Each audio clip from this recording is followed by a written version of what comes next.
Welcome to the Fantasy Audiobook Library, a sanctuary of stories where fan fictions come alive, where ancient legends echo from the East and Western worlds awaken with wonder. Settle in. Your journey begins now. Shadow Monarch in DC Chapter 51 Gotham City Gotham. The moment they crossed the bridge into Gotham, Arthur felt it. A weight in the air. The city was drenched in gloom, like the entire place had been dipped in shadow and left to dry in misery. The sky above was an endless gray, as if the sun had given up on shining here a long time ago.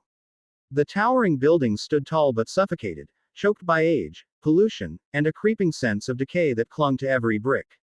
Raindrops dotted the windshield, faint streaks running down the glass like the city itself was crying, though no one here seemed to care. Gotham's people moved through the streets with purpose, heads down, shoulders hunched. Even the neon signs of clubs and shady businesses failed to give the streets any real life, they only illuminated the darkness, never banished it. Arthur let out a slow breath, eyes scanning the streets as the car rolled deeper into the city. He leaned back into his seat, arms crossed. I see what you meant now, George. This city is gloomy. He let his words hang in the air before adding, it feels like even the air here has given up. George, ever composed, remained focused on the road, but there was a small knowing smile on his face. Well, Master Arthur, this is Gotham. It has always been this way. He took a careful turn onto a slick, rain-soaked road. A city of contradictions. Too stubborn to die, too broken to heal. A place where fear and crime have long since embedded themselves into its very foundation. Arthur hummed at that, watching as a group of men loitered in front of a convenience store, their eyes shifting toward the car with barely concealed interest. A second later, a pair of bat-signal-shaped decals reflected off their faces from a passing patrol car, and they quickly turned away, pretending to be busy. George continued, voice smooth yet laced with a quiet kind of wisdom. To Batman's credit, he has done an admirable job keeping the city from plunging further into chaos. But Gotham, he shook his head.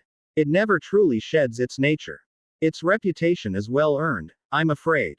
Arthur smirked. Sounds like a great place for a vacation. George chuckled softly. Indeed, sir. A fine getaway, if one enjoys the occasional mugging attempts. Arthur let out a breath through his nose, shifting his gaze to the skyline. Gotham's skyscrapers were tall, but unlike Metropolis's shining beacons of progress, these stood like jagged tombstones against the horizon. The shadows between the buildings seemed deeper, stretching just a little longer than they should. Well, Arthur said, cracking his knuckles. At least I won't be bored. George sighed, though there was an unmistakable trace of amusement in his voice. That, Master Arthur, I do not doubt in the slightest, but try to be careful. The car continued down the rain-slicked streets, carrying Arthur deeper into Gotham's embrace. The car rolled to a smooth stop in front of the estate, the soft hum of the engine fading as George put it into park. With his usual poise, he turned slightly in his seat and announced, We have arrived, Master Arthur. Arthur stretched slightly in his seat before running a hand through his hair. That was a long road trip, but I'll admit, it was worth it. Got to see some interesting places along the way. He smirked, stepping out of the car and closing the door behind him. Then, he turned to take in the place his brother had arranged for him. And immediately, one of his eyebrows twitched. This was not modest. The estate was perched on a cliffside, overlooking Gotham's restless sea. The waves crashed against jagged rocks below, sending white mist into the air like ghostly apparitions. The building itself was an architectural masterpiece, modern yet classical, with dark stone walls, large glass windows that reflected the stormy sky, and a wraparound balcony that promised a breathtaking view of the ocean. There were tasteful exterior lights illuminating the pathways, and a small but meticulously maintained garden lined the entrance. Arthur let out a quiet chuckle, shaking his head as he muttered under his breath. Modest, you say, Adam. George, who had stepped out of the car and was already retrieving Arthur's belongings from the trunk, smiled knowingly. It would seem Master Adam has a rather unique interpretation of the word modest, sir. Arthur exhaled through his nose, placing his hands on his hips as he looked over the estate once more. Yeah, I should have expected that.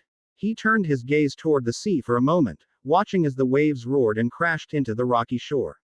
The scent of salt filled the air, blending with the faint smell of wet earth from the earlier rain. After a beat of silence, he smirked and glanced at George. Well, if I'm going to be roaming here in Gotham, I might as well do it in style. George closed the trunk and straightened his jacket with a dignified nod. A fitting residence for someone of your stature, sir.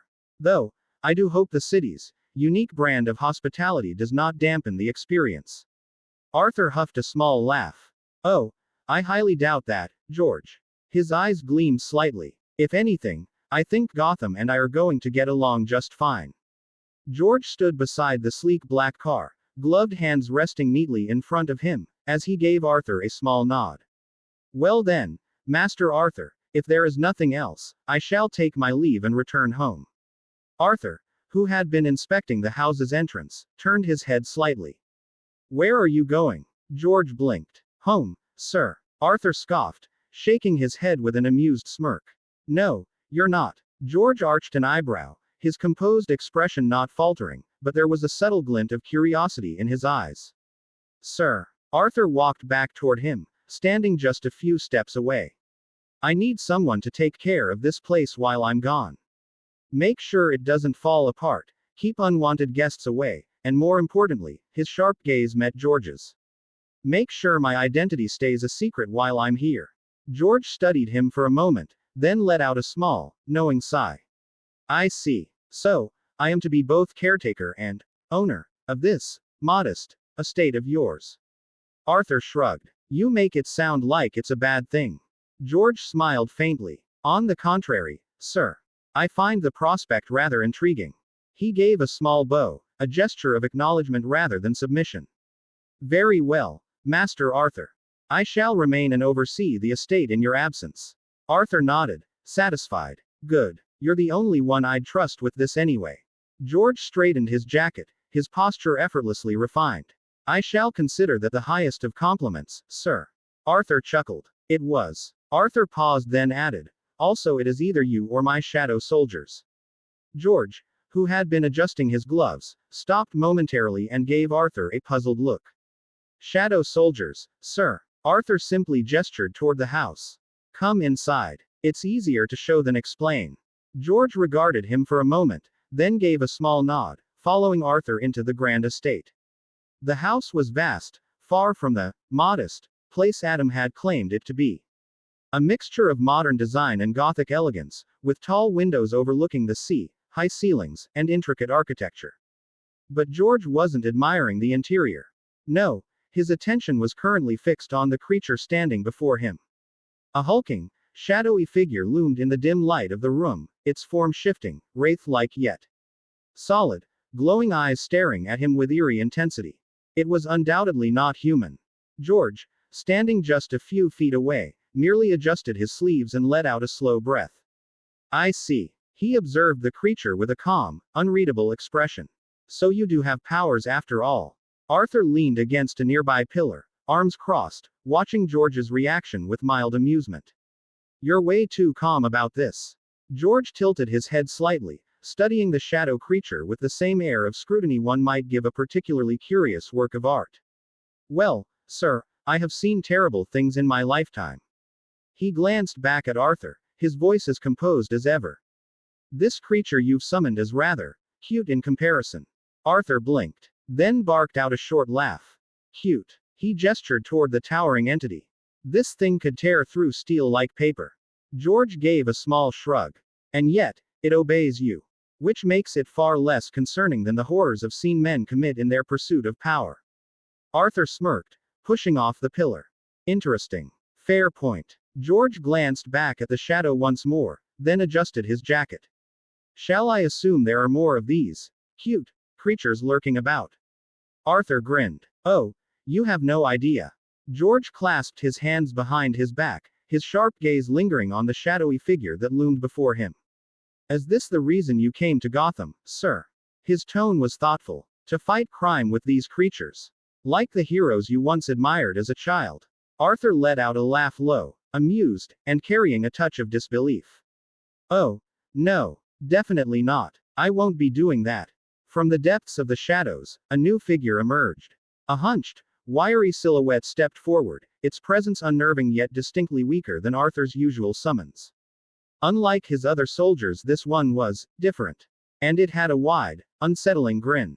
Arthur's grin mirrored it. This guy will. George's brow furrowed as he examined the shadowed figure. There was something eerily familiar about it. He tilted his head slightly.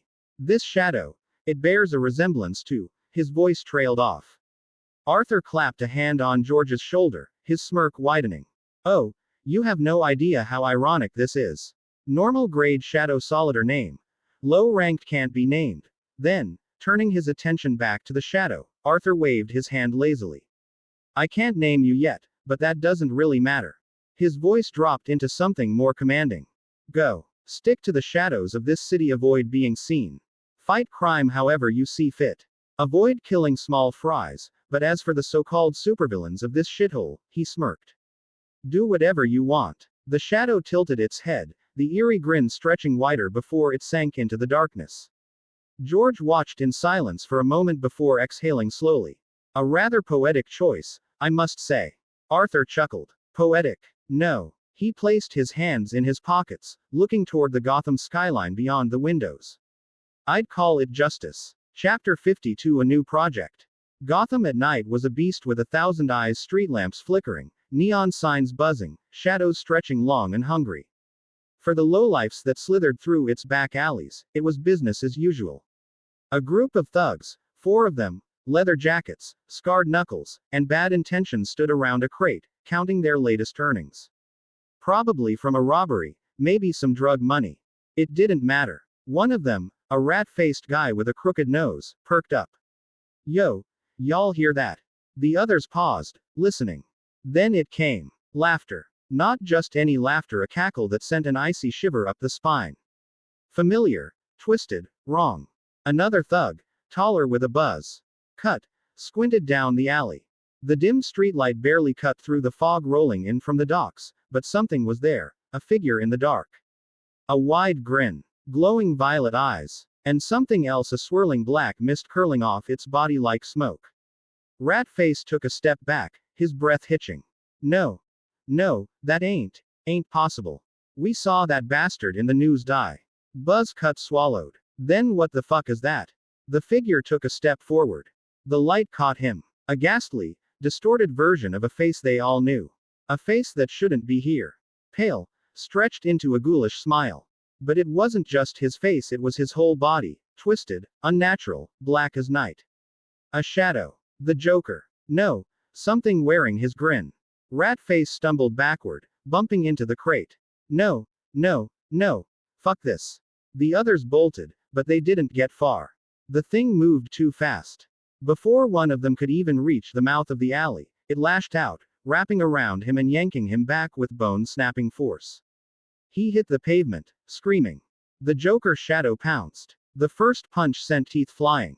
The second left a dent in the concrete beneath the thug's head. He laughed, a chaotic, broken sound, as if his voice couldn't decide whether to be human or something else entirely.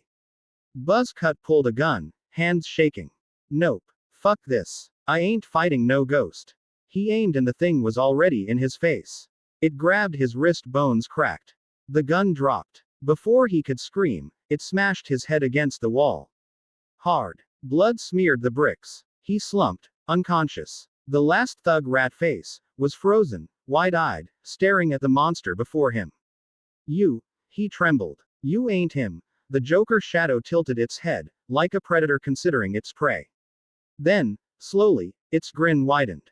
Ratface ran. And the laughter followed. The dining room was dimly lit, elegant but not excessive. A long table stretched between Arthur and George, though Arthur had chosen to sit closer rather than at the head like some noble lord. Outside, the sea whispered against the cliffs, a rhythmic backdrop to their meal. George, ever the proper gentleman, sliced into his steak with precision, but his gaze flicked toward Arthur between bites. Finally, he spoke. Master Arthur, your Joker shadow has been absent for quite some time now. He set his utensils down with a measured clink.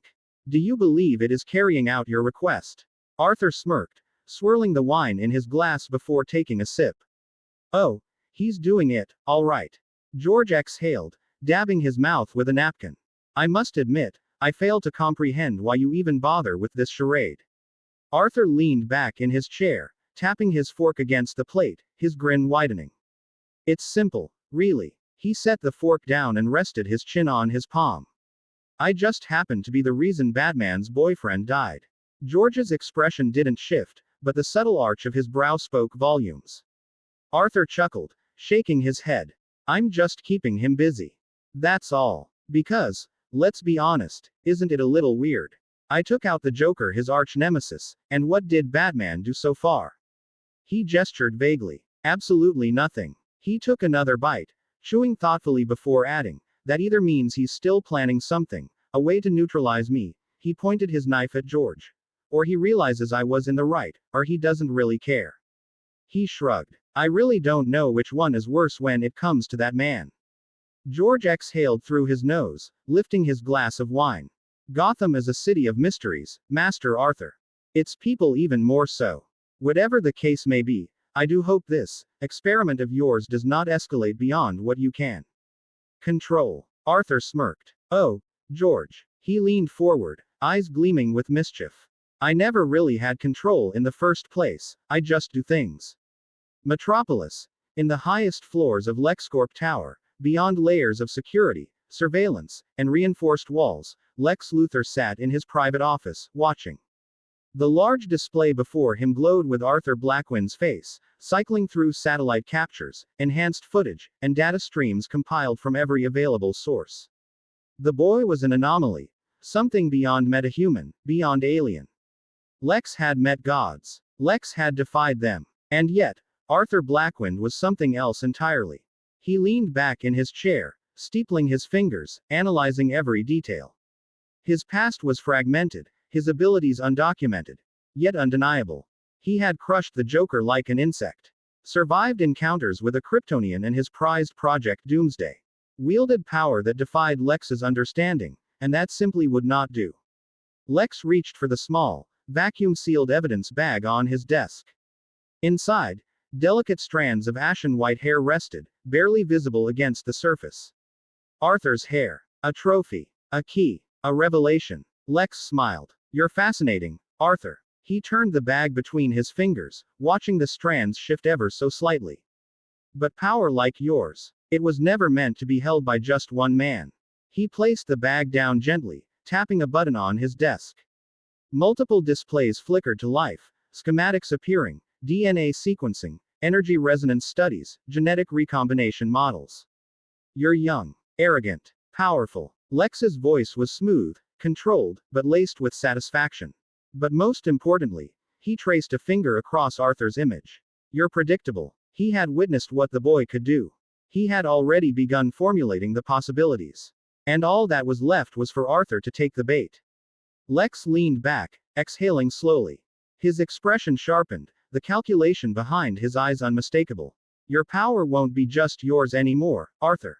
He chuckled, low and knowing. Not for long, once I crack this little mystery.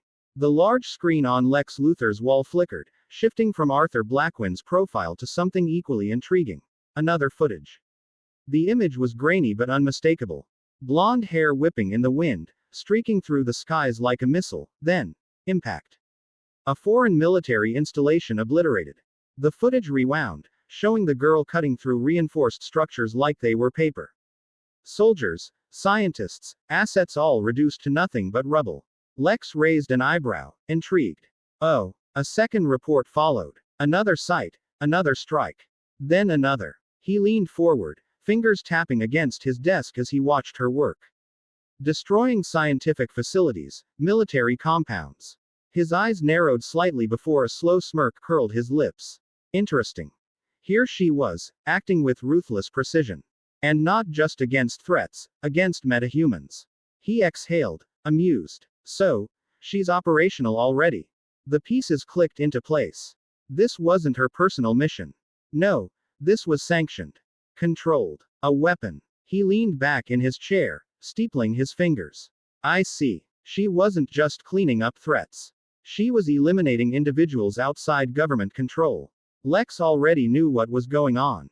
The government had always been paranoid about metahumans. No matter how many alliances were formed, governments feared what they couldn't control. And now, they had their enforcer. Lex chuckled, shaking his head. Well, how predictable, but to use them in the open like this. His gaze shifted, falling on the vacuum-sealed bag resting on his desk. Arthur Blackwind's hair gleamed under the soft light. He picked it up between his fingers, examining it carefully, a devilish glint in his eyes. Maybe, he mused, rolling the strands between his fingertips, I should work with them again, one final time. The smirk widened. Just to see how this all plays out.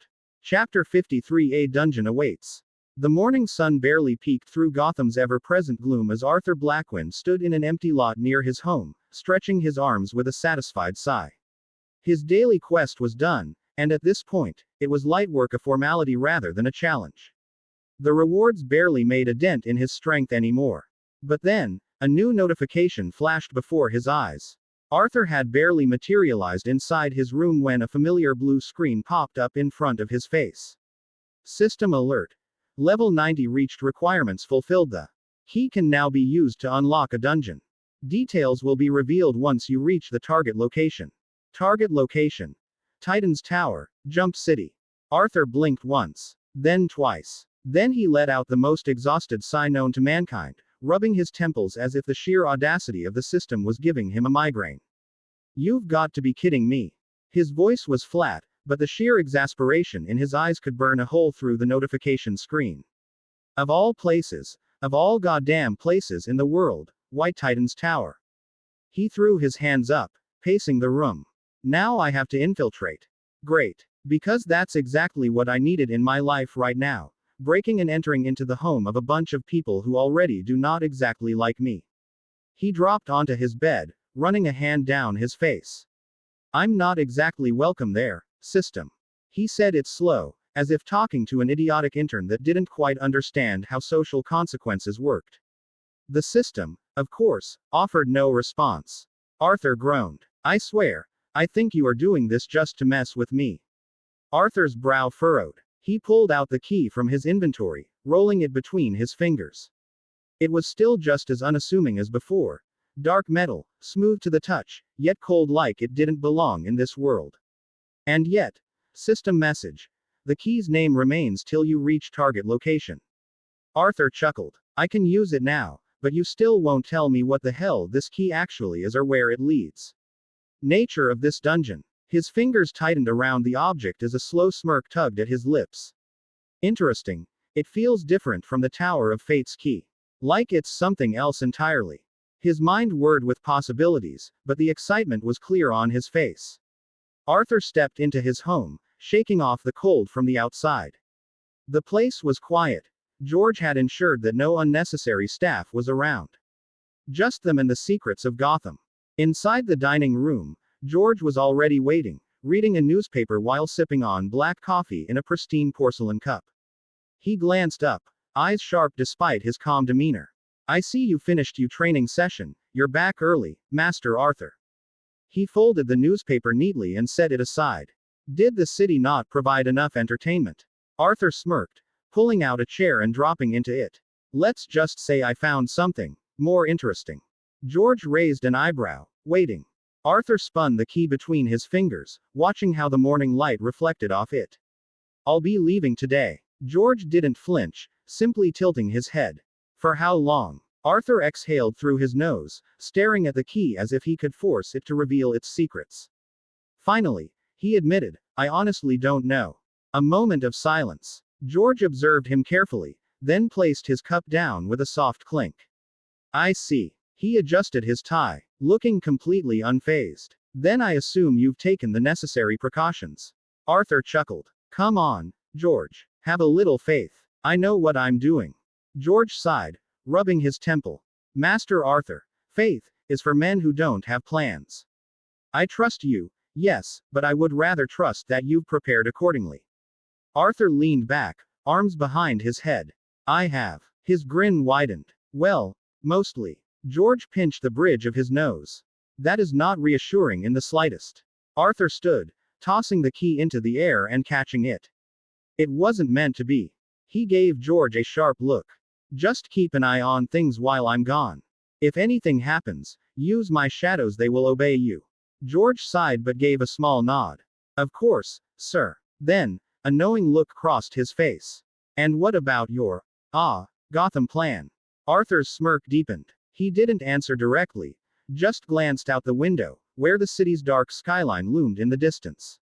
The Joker's shadow was still out there, doing exactly what Arthur instructed. Arthur grabbed his coat and stepped toward the door.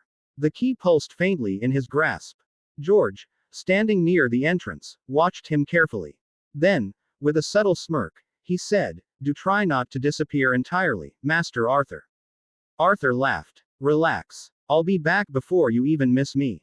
Arthur adjusted his coat, rolling his shoulders like he was getting ready for a casual stroll instead of stepping into something potentially life-threatening.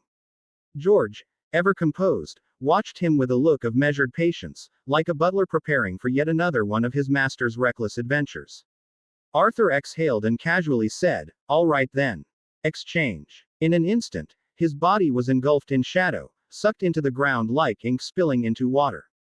And just as quickly something else took his place. A hulking, inky black shadow demon stood where Arthur had been, its glowing eyes staring straight at George. Its form flickered like smoke, but its sheer size made the room feel much smaller than it actually was. For a long, long second, there was nothing but silence. George, completely unfazed, blinked once and adjusted his cufflinks. Then, in the same calm, dignified tone he used for everything else, he simply said, "Oh." He gave the creature a once-over. "Hello." The shadow demon tilted its head like a confused dog. George, still as composed as ever, gestured toward the dining table. "I assume you don't partake in coffee." The shadow creature let out a deep, guttural growl that rumbled the floor beneath them. George nodded, completely unbothered. "Yes, I thought as much." He picked up his newspaper again and went back to reading, as if a shadow monster standing in the room was just another Tuesday. Jump City. Arthur stepped out of the shadows, now back in Jump City. The familiar skyline stretched before him, the dim glow of streetlights casting long shadows against the towering buildings.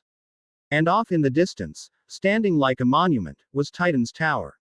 Arthur exhaled through his nose, crossing his arms.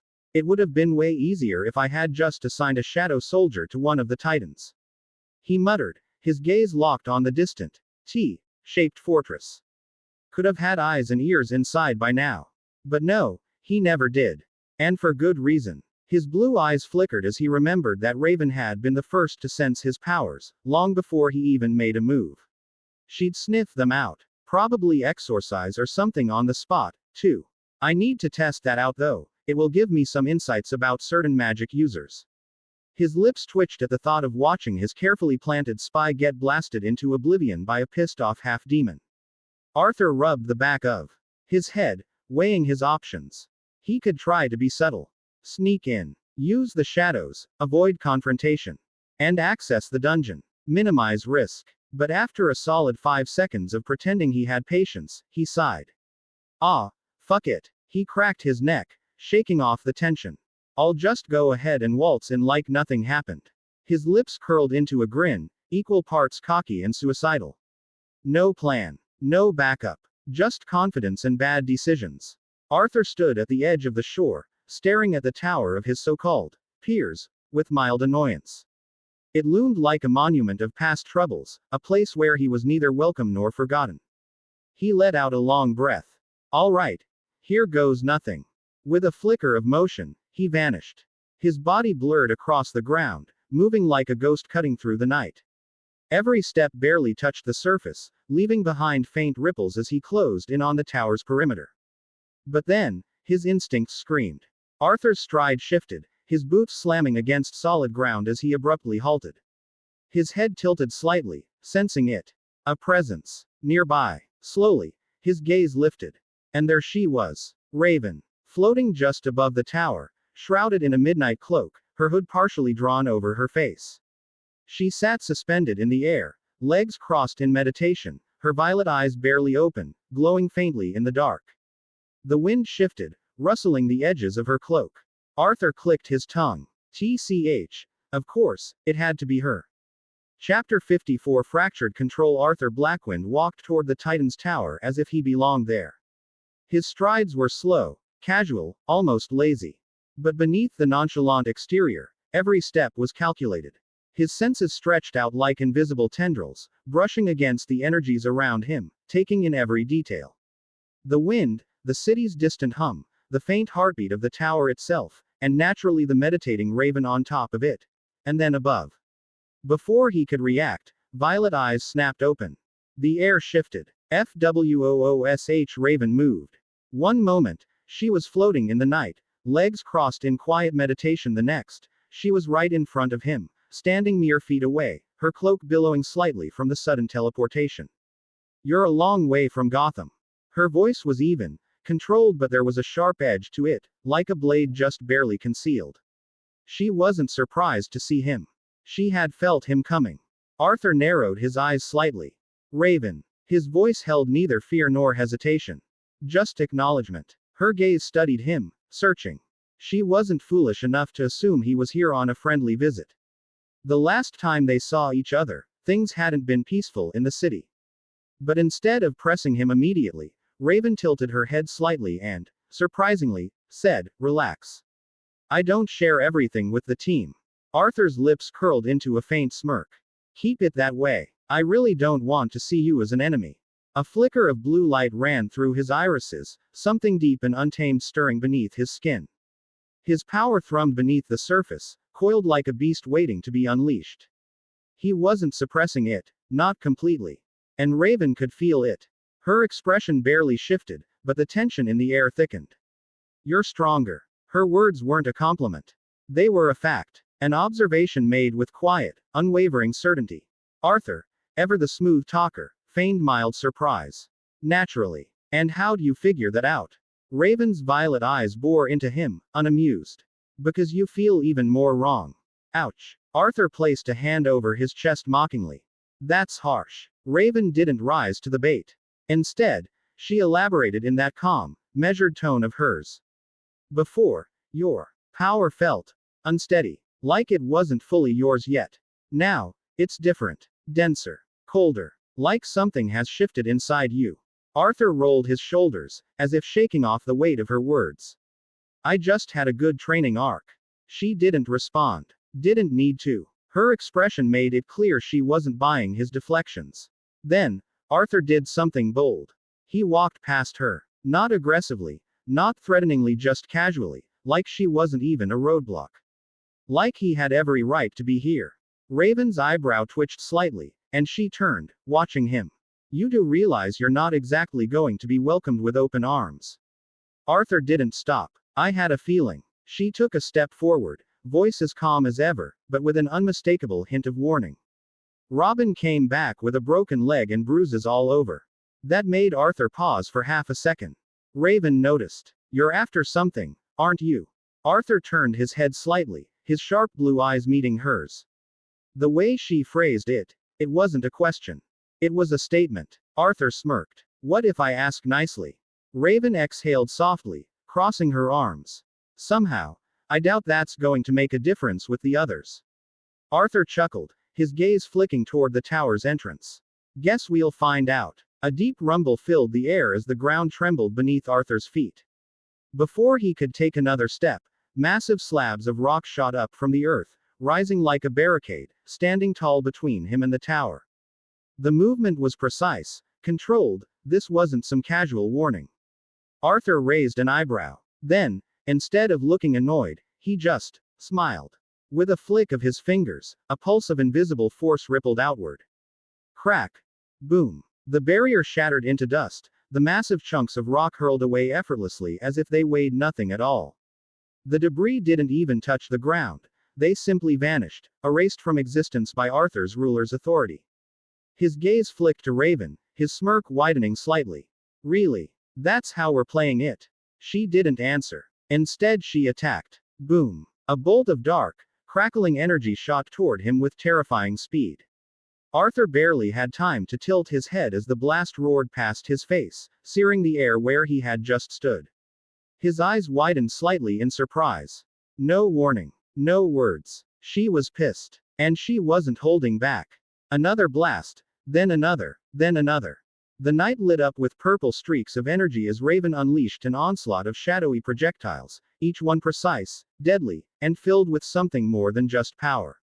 Arthur exhaled, his smirk fading. Shing. A sleek, black promethium blade slid free from his system inventory, gleaming under the dim moonlight. His grip was effortless, almost relaxed, until he moved. Clang. The first blast met the sword's edge and split in half, the raw energy scattering harmlessly to the side. Clang. Clang. Clang. He deflected each strike with ease, his free hand casually flicking his fingers, redirecting, stopping, erasing the stray energy bolts midair with ruler's authority. It was as if the very air bent to his will. But as he parried, something caught his attention. Her attacks weren't just fast, they were furious. Raven's face was still a mask of control, but her eyes, they burned. Not with their usual violet glow, but with something darker. Arthur narrowed his eyes, watching her closely. Something was off. She sent a final, larger blast straight at him, but this time, he didn't dodge. Instead, he closed the distance. FWOOOSH. His body blurred through the air, shadows twisting around his form as he shot forward like a bullet. Before Raven could react, grab. Arthur's hand caught hers midair, his grip firm. But not crushing. They hovered above the ground, the wind rustling around them, tension thick in the air. What is going on with you? Arthur's voice was low, edged with something that almost sounded like concern. Raven's eyes flickered, her expression unreadable, but she didn't pull away. Let go, Arthur. Her tone was calm, but it lacked its usual cool detachment. Arthur didn't move, his face close to hers. You're clearly keeping something to yourself. What's wrong? For the first time, she hesitated. Then just for a split second her eyes snapped red. Arthur noticed. His grip loosened instantly, and she yanked her hand away, clutching her head. A sharp gasp left her lips as she staggered, her fingers pressing against her temple like she was trying to silence something. Arthur's eyes narrowed. He had seen it. Just for a moment. But it was enough. Raven. She didn't respond. Didn't even look at him. Arthur exhaled slowly, stepping back as they both landed on solid ground. He watched her closely, analyzing her every movement. Raven barely had time to steady herself before grab. Arthur's hands clamped down on her shoulders, firm but not forceful. His eyes burned an eerie, glowing blue, cutting through the darkness between them. His gaze was that of understanding. And when he spoke, his voice carried something Raven hadn't expected. Certainty. It's your father Trigon, isn't it? Raven's breath hitched. No, that wasn't possible. Her eyes widened slightly, her entire body going rigid under his grip. No. Wait. She shook her head, confused. How did he? Her voice dropped to something almost defensive. How did you know that? Arthur's expression didn't change. He just kept staring, his grip not loosening. His voice was even, almost casual, except for the razor-sharp edge beneath it. You were attacking me out of frustration about something, he said, tilting his head slightly. But your attacks got a little too lethal. Raven flinched at that. If I were some random thug. Hell, if I was weaker I'd be dead right now. No. Raven protested quickly, as if trying to dismiss the idea. I wouldn't. Arthur cut her off, his tone growing just a little more pointed. Are you losing control over Trigon? He let that sink in before adding, that's a little bit serious, don't you think? Raven clenched her jaw, looking away. Is there a reason for that? Arthur pressed. You're someone who's always so composed. Always keeping your emotions in check. So why now? She said nothing. But the way her eyes started darting everywhere, avoiding his gaze, avoiding the question, told him everything he needed to know. Arthur's eyes narrowed slightly. His grip on her shoulders tightened just a fraction. And then he said it. Don't tell me this is about me. Raven's head snapped up so fast it was a miracle she didn't get whiplash. Her entire face erupted into deep, burning red. Not just a little blush, full on, fire alarm level embarrassment. No, she blurted out, way too loud, way too fast. Arthur just nodded. A slow, deliberate, knowing nod. Yes. Raven groaned, her hands flying to her face. No. Yes. No. Yes. She groaned harder, facepalming herself with a level of exasperation that could probably crack the multiverse. Arthur just smirked. Wow. You must really hate being this predictable. Raven sighed deeply, like she was about to throw herself into another dimension just to escape this conversation. But when she finally spoke, her voice was low. I'm not allowed to feel deeply, she admitted. Anger, frustration, she exhaled, shaking her head slightly. And even jealousy. She hesitated for half a second before forcing the last word out, as if saying it physically hurt. Arthur just watched her, his smile fading slightly. These are things he feeds on to weaken me. Her voice was quieter now. Not weak. Not scared. Just tired. Chapter 55 Uninvited guest. Arthur finally let her go, his grip loosening as he took a slow step back. His glowing eyes dimmed, fading into their usual blue. But his smirk, that stayed firmly in place. Damn, he muttered, stretching his neck with an easy roll of his shoulders. I knew you were interested in me, but I didn't think it was this serious. He raised an eyebrow, his voice teasing but laced with genuine curiosity. I mean, I didn't think I'd have to start dodging death beams because of it. Raven froze. Then, very slowly, her hands clenched into fists at her sides. Oh my god. Arthur grinned. Oh my god, she repeated, her voice tighter this time, as if she was physically fighting the urge to hurl him into another dimension. I mean, don't get me wrong, Arthur continued, ignoring the warning signs of imminent doom. I get it. I'm devastatingly charming. It happens. Raven inhaled through her nose, very deliberately. Arthur. And let's be real, you do spend a lot of time looking at me when you think I don't notice. He tapped his chin, mock thoughtful.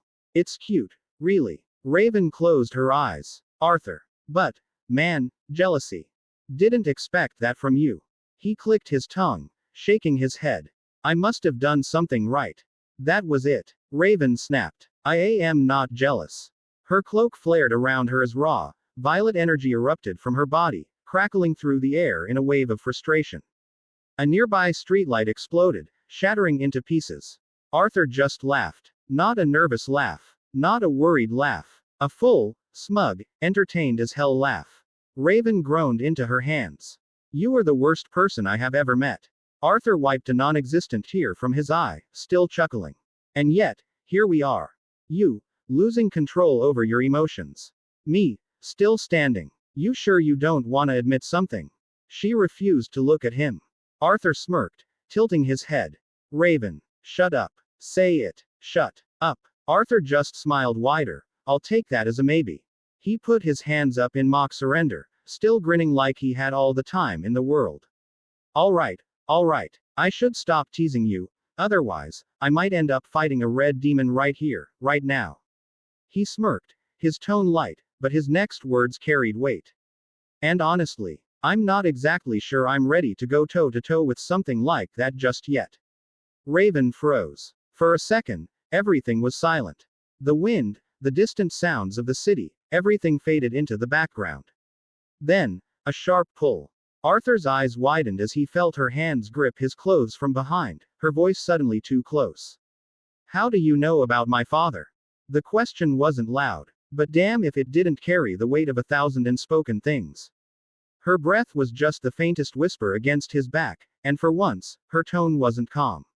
It was low, controlled, but underneath it, there was something else. Arthur's smirk faltered, just for a split second. Then, he let out a small chuckle, tilting his head slightly. You're not the only one with access to certain data about people.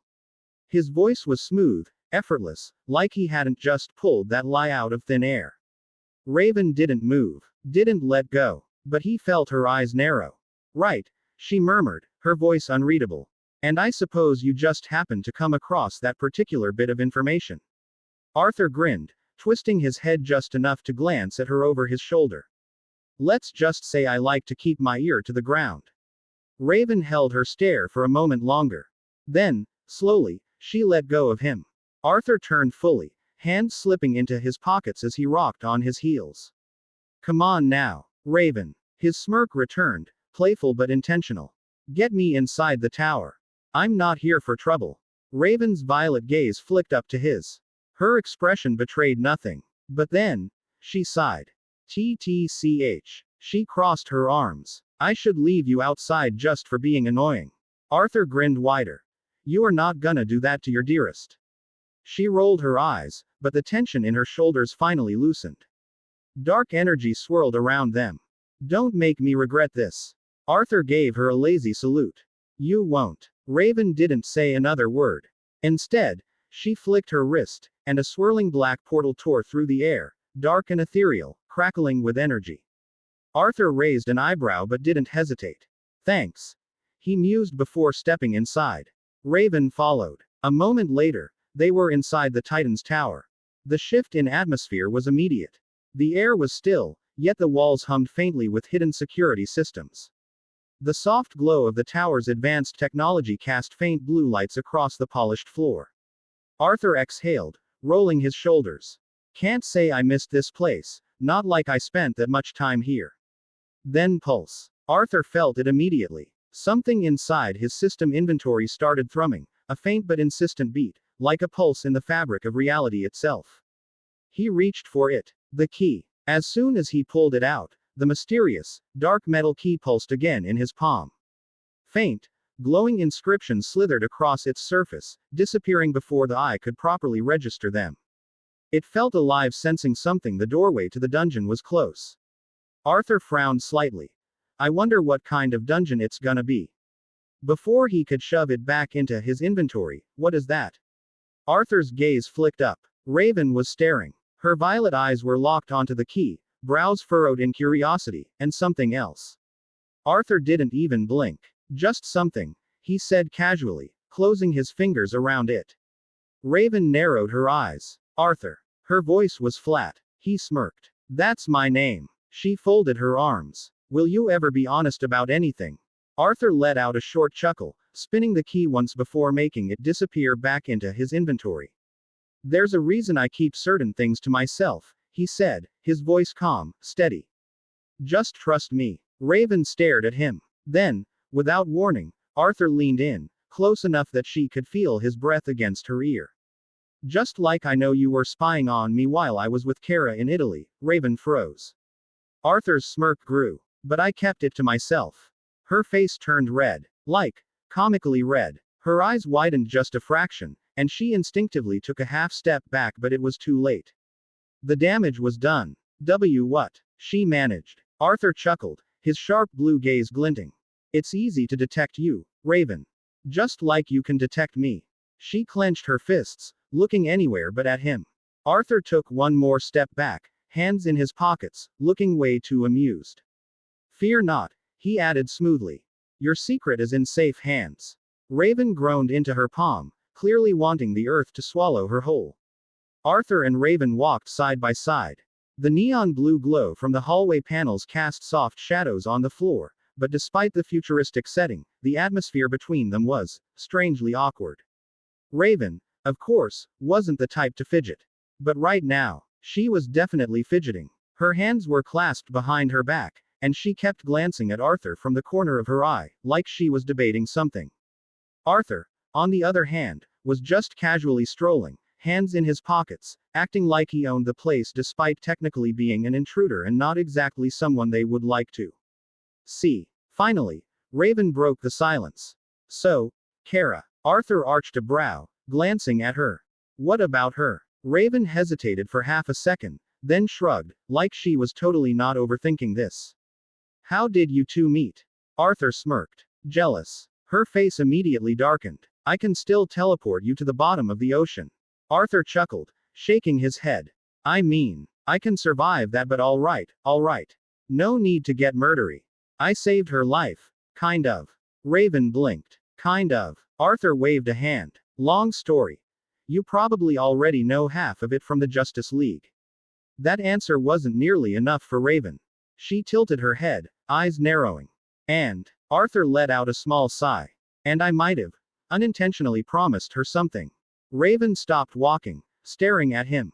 What did you promise? Arthur scratched the back of his head, looking very uninterested in answering that. It's complicated. Raven, however, completely ignored his attempt to change the subject. Instead, she hit him with a different question entirely. Do you like her? Arthur glanced at her, caught slightly off guard by the directness. He opened his mouth, then he felt it. His instincts flared. They weren't alone. Arthur stopped mid-step, gaze sharpening as he shifted his focus down the hall. Raven noticed immediately. It's the others, follow me. Arthur didn't answer. Instead, he just started walking forward, straight toward the two figures waiting ahead. Jamie stood near a security console, his glowing blue eyes narrowing the moment he spotted Arthur. Beside him, Beast Boy was mid-conversation, but the second he turned and saw who was approaching, his green eyes went wide. Oh boy, Beast Boy muttered, ears perking up. Jamie. Is that who I think it is? Jamie tensed. The scarab on his back buzzed with activity, its mechanical voice whispering something in his head. He didn't even need it to tell him the obvious, this was bad news. Arthur, however, he didn't sneak, didn't hide, didn't hesitate. He just walked straight up to them. Like he belonged here. Like this wasn't an issue at all. Chapter 56 Dungeon Location. Beast Boy and Blue Beetle both froze when they spotted Arthur approaching. Jaime's scarab reacted instantly. With a flash of blue energy, his armor snapped into place, sleek and menacing. Weapons hummed to life, sharp blasters forming around his arms as he aimed directly at Arthur. What are you doing here? Jaime demanded, voice edged with suspicion. The scarab's glowing eyes locked onto Arthur like a predator locking onto prey. Arthur raised his hands in mock surrender, a cocky smirk tugging at his lips.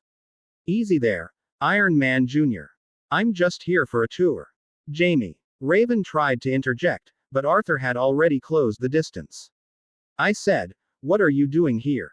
Jaime's tone hardened. The scarab hummed louder, energy spikes crackling at his fingertips.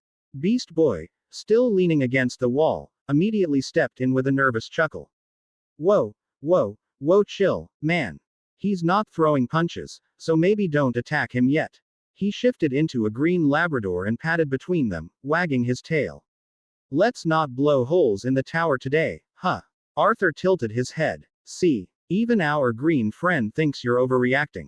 Jaime's blasters flared brighter. Don't push me. Or what? Arthur's smirk sharpened, his doomsday bone gauntlets subtly forming beneath his sleeves, hidden from view. You gonna shoot first, ask questions later. I thought you hero types were more patient. Raven finally reached them, her hand brushing Arthur's arm as if she could physically hold him back. Arthur, stop it, she said, her voice low and urgent. You're not helping. Relax, I'm just messing with him. Arthur said smoothly, though his stance never shifted. Didn't realize guest hospitality was this aggressive. Beast Boy shifted back to human form, throwing an arm around Jaime's shoulders in an exaggerated bro hug. Come on, man. If he wanted a fight, he wouldn't walk up with Raven here. Plus, I'm getting zero evil mastermind vibes here. More smug pain in the ass. Arthur chuckled. Finally, someone with a good read on me. Jaime's visor dimmed slightly, though his weapons didn't lower. Why are you really here? Arthur shrugged. Just passing through. Needed to talk to someone. His gaze slid sideways to Raven for a brief second, just long enough for Jaime to catch it. Talk to someone, huh? Beast Boy wiggled his eyebrows. I knew it all along, Raven. I don't mind seeing Arthur around from now on, but what would the others think? Especially, well, you know, Robin. Arthur laughed while Raven groaned audibly, covering her face with one hand. It's not what you think. Raven started, but Arthur cut her off. He said, throwing in a playful wink. Beast Boy howled with laughter while Jaime just muttered under his breath, I'm gonna regret not blasting you, aren't I? Most likely, Arthur quipped. But hey, at least you didn't shoot first, but if last time wasn't enough for you, we can always try again. Arthur's smirk deepened as he caught the tension still hanging in the air. He closed his eyes for a brief moment, just long enough to feel the pulse of his own power thrumming beneath the surface. When he opened them again, his irises glowed with an eerie, blue light, a quiet storm brewing behind them. You're alone here, aren't you? He said, voice low and smooth. Beast Boy's laughter cut off in an instant. Both he and Jaime stiffened, exchanging a quick glance. The kind that screamed, how the hell does he know that? Jaime's scarab flared in response, energy crackling faintly along his gauntlets. What's it to you? Arthur didn't answer right away. Instead, he walked unbothered, unhurried until he was close enough to slap a hand onto Beast Boy's shoulder. No hard feelings, he said casually, giving Gar a light pat. My bad for going too hard on you guys last time. I'm not usually that rough, unless asked. He tossed a wink toward Raven's direction, earning a visible facepalm from her. Beast Boy blinked, his mouth half open. Thanks. I think. Whatever awkward quip Gar was about to fire back was cut off by Jamie snapping. All right, enough of you mocking us. Jamie growled, his armor humming as the scarab shifted into attack mode. Blades unfolded from his arms, glowing with energy. If you've got this much mouth, let's see if you can back it up. Fight me. Now. Arthur sighed, lifting his hand lazily. If you insist. With a flick of his wrist, Ruler's authority surged to life. An invisible force crashed into Jamie like a freight train, yanking him clean off the ground and pinning him midair. The hell? Jamie struggled, his limbs locked tight as the scarab whirred in protest. He tried to activate his weapons, but Arthur's control twisted tighter, binding his hands behind his back like invisible chains. Wow, Arthur mused, tilting his head. And here I thought you were gonna be a challenge. You ass. Language, Arthur cut in smoothly. Beast Boy took a cautious step back, eyes darting between them. Guys. Maybe we don't turn the living room into a battle arena. I just got comfy. Let me go. Jamie snapped, his armor flaring as he tried to break free. But Arthur barely twitched, keeping the hold firm. You sure? Arthur teased. Enough. Raven's voice cut through the tension like a whip, the air around her rippling with power. She stepped between them, her dark cloak flaring as her glowing eyes locked onto Arthur's. Let him go. For a moment, the room hung in silence, electric and sharp. Then, with an exaggerated sigh, Arthur released his hold. Jamie dropped back to the floor with a heavy thud, cursing under his breath as he stumbled upright. Fine. Arthur dusted off his hands like he'd just finished taking out the trash. It's a waste of time anyway. Jamie took a threatening step forward, but Beast Boy yanked him back by the arm. Dude, don't. I like having a face, and I'd like to keep it in one piece, please. Arthur chuckled, turning on his heel like nothing had happened. Smartest thing anyone said all day. Raven, still watching him carefully, let out a breath. You're impossible, you promised not to make trouble. Arthur glanced at her over his shoulder, that infuriating smirk still plastered on his face. And I aim to keep that promise. Arthur, ever the picture of confidence, spun back around and casually grabbed Raven's hand. His fingers curled around hers, warm, firm, decisive. Come on, he said, pulling her along without waiting for an answer. Let's go. Raven's brain stalled for a second. Wait. Hey. Her voice wavered, a rare stammer slipping through as he led her down the hall like it was the most normal thing in the world. Her cloak fluttered behind her as she hurried to keep up, but the heat crawling up her face was impossible to ignore. From behind, Beast Boy's jaw practically hit the floor. Am I hallucinating? Or did bro just? Is that really our Raven? No, you're not. Jamie muttered, still adjusting his now loosened armor. His brows knit together as he watched them disappear down the corridor. Well, it not our problem.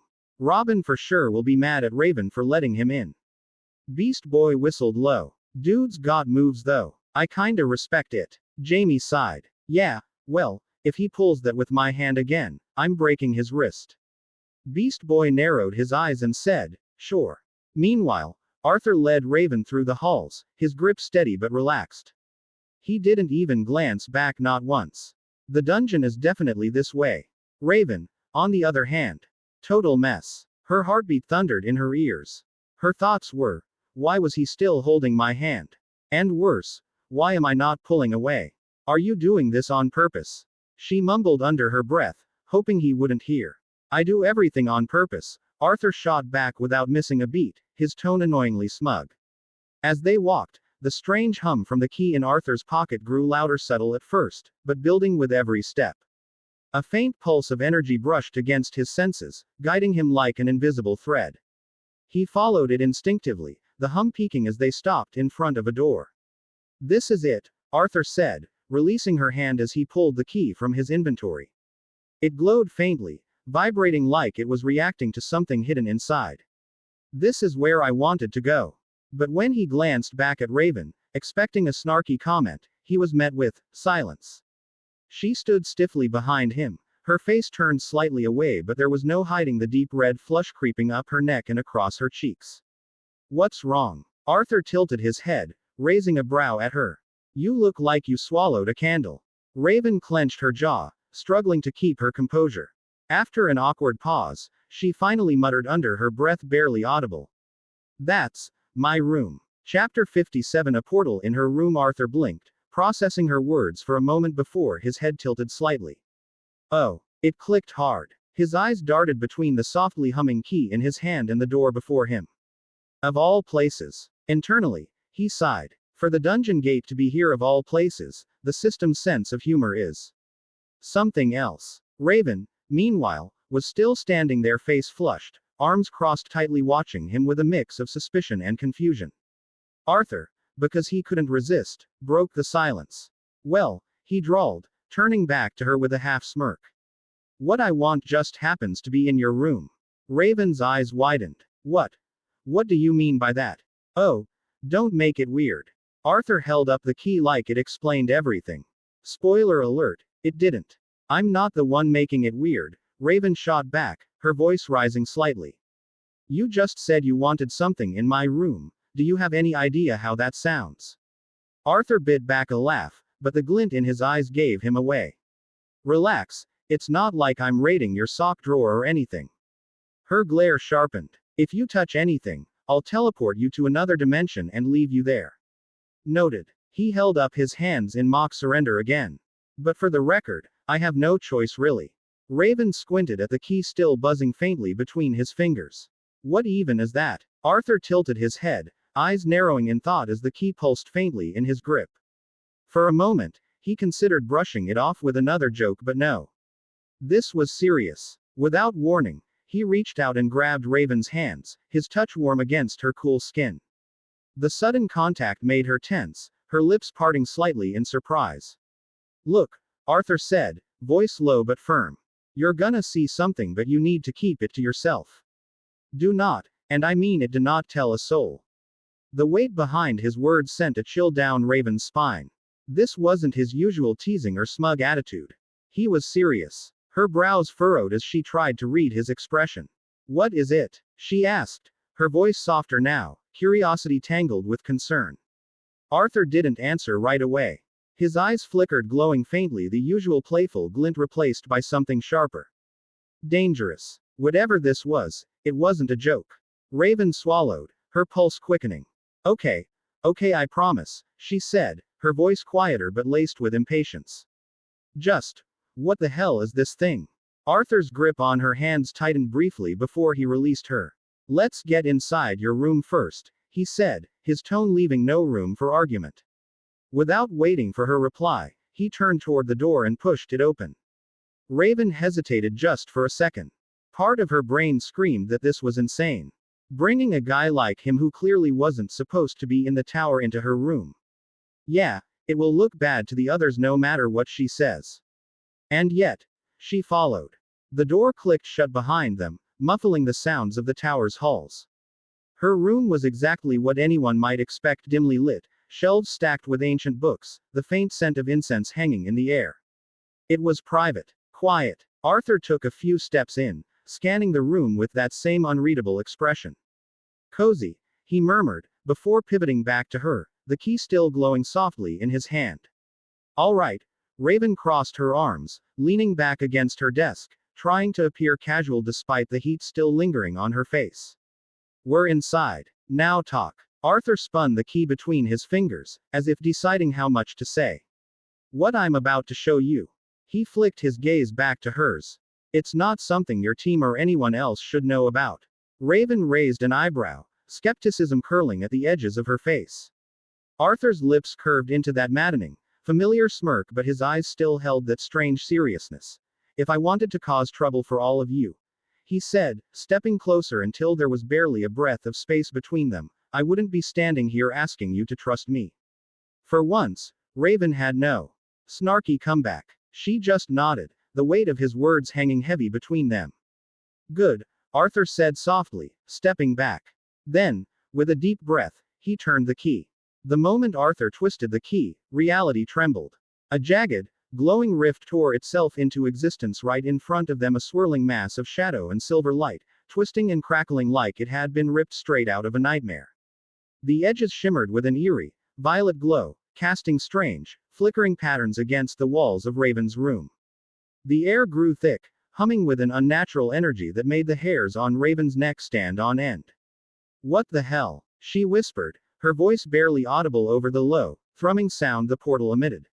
Arthur, meanwhile, just tilted his head, watching the portal with that same maddening calm, as if a tear in reality casually opening in a girl's bedroom was no big deal.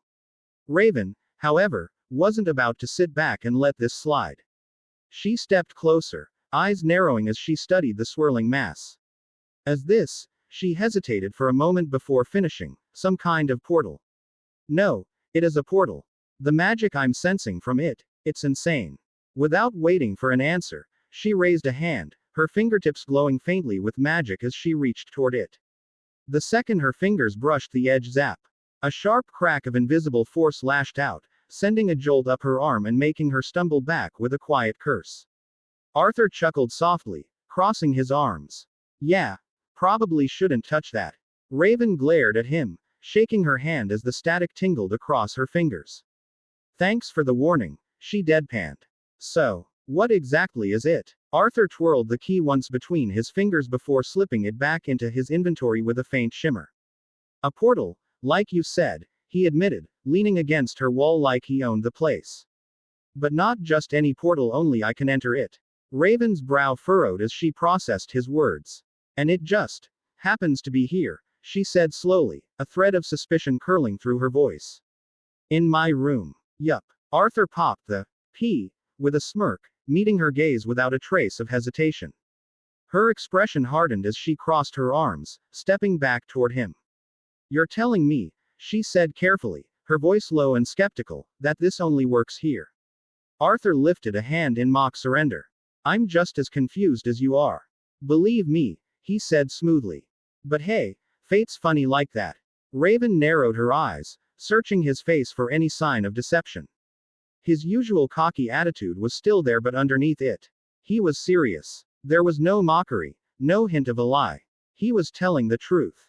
You're not lying, she finally admitted, though the words felt heavy on her tongue. Told you, Arthur said, flashing her a grin. I'm an open book. Raven snorted quietly, but there was no humor behind it. That's the biggest lie you've told all day. Arthur just laughed, pushing himself off the wall. All right, fair point, he said, stepping closer to the portal.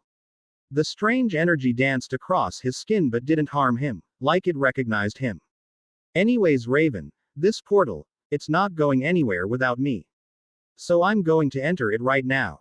Her breath hitched. Without thinking, her hand shot out toward him.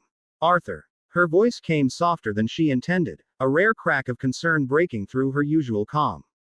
Arthur stopped, turning back just enough to meet her eyes. That cocky confidence still lingered, but beneath it, there was something solid, trusting. I'm counting on you to keep this a secret, he said, his tone unusually gentle. I'll be back right here, when I'm done. Raven opened her mouth to argue, to demand answers, but the words stuck in her throat. She clenched her fists, knowing deep down he was going to do whatever he wanted regardless of what she said. Idiot, she muttered under her breath. Arthur caught it, of course he did, and a playful smirk tugged at his lips. Glad to know you care about me. Her face heated instantly. I don't. She huffed, crossing her arms tighter around herself. If you get yourself killed, I wouldn't even care. Of course. Arthur chuckled, giving her one last nod before turning back toward the portal. Without another word, he leapt forward straight into the swirling void. The portal didn't explode or shatter. It just vanished, collapsing in on itself like it had never been there, leaving behind nothing but a faint hum of lingering energy hanging heavy in the air. The strange, electric charge faded. The room fell into silence. He was gone. For a long moment, Raven just stood there, her heart pounding louder than she'd ever admit. She exhaled slowly, staring at the spot where the portal had been, the emptiness pressing against her chest. Show off, she whispered, rolling her eyes, but her voice was softer now and a little worried. Chapter 58 Legacy Shadow Legion Dungeon. Arthur landed with a sharp thud on the cold, jagged ground, his boots skidding slightly as he straightened up. The air around him felt wrong, thick with an ancient, almost hungry magic that crawled along his skin like 1,000 unseen hands. He scanned his surroundings, eyes narrowing. Well, wow'd you look at that, he muttered. He was standing on a floating island, a massive chunk of blackened rock, suspended in an endless, storm-lit void.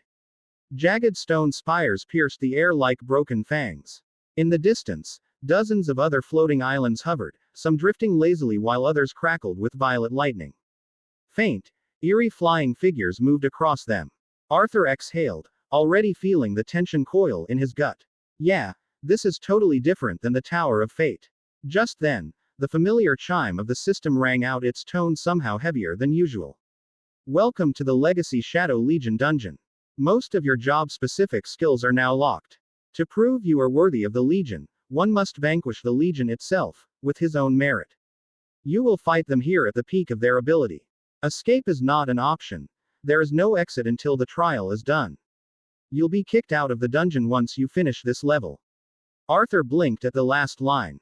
Kicked out. He ran a hand down his face, sighing. Of course. Can't make this easy. Huh. Locked skills. He figured that was coming. Every prove your worth test always had a catch. But the system booting him out the second he was done after a single level. That was new and not in a good way. So, what? Every time I want to enter, I gotta swing by Raven's room like a guy sneaking back to his girlfriend's place. His palm smacked against his forehead. Great. That won't be awkward. He could already picture the looks. Beast Boy would crack jokes. Jamie would aim a plasma cannon at his face. And Raven, yeah, she'd either enjoy it or probably just teleport me into the ocean. Shaking his head, Arthur focused on the task at hand. He took a step forward, the weight of the world shifting beneath his feet. Power thrummed through the air, powerful and old, like the dungeon itself was watching him. All right, Shadow Legion, he muttered, cracking his knuckles.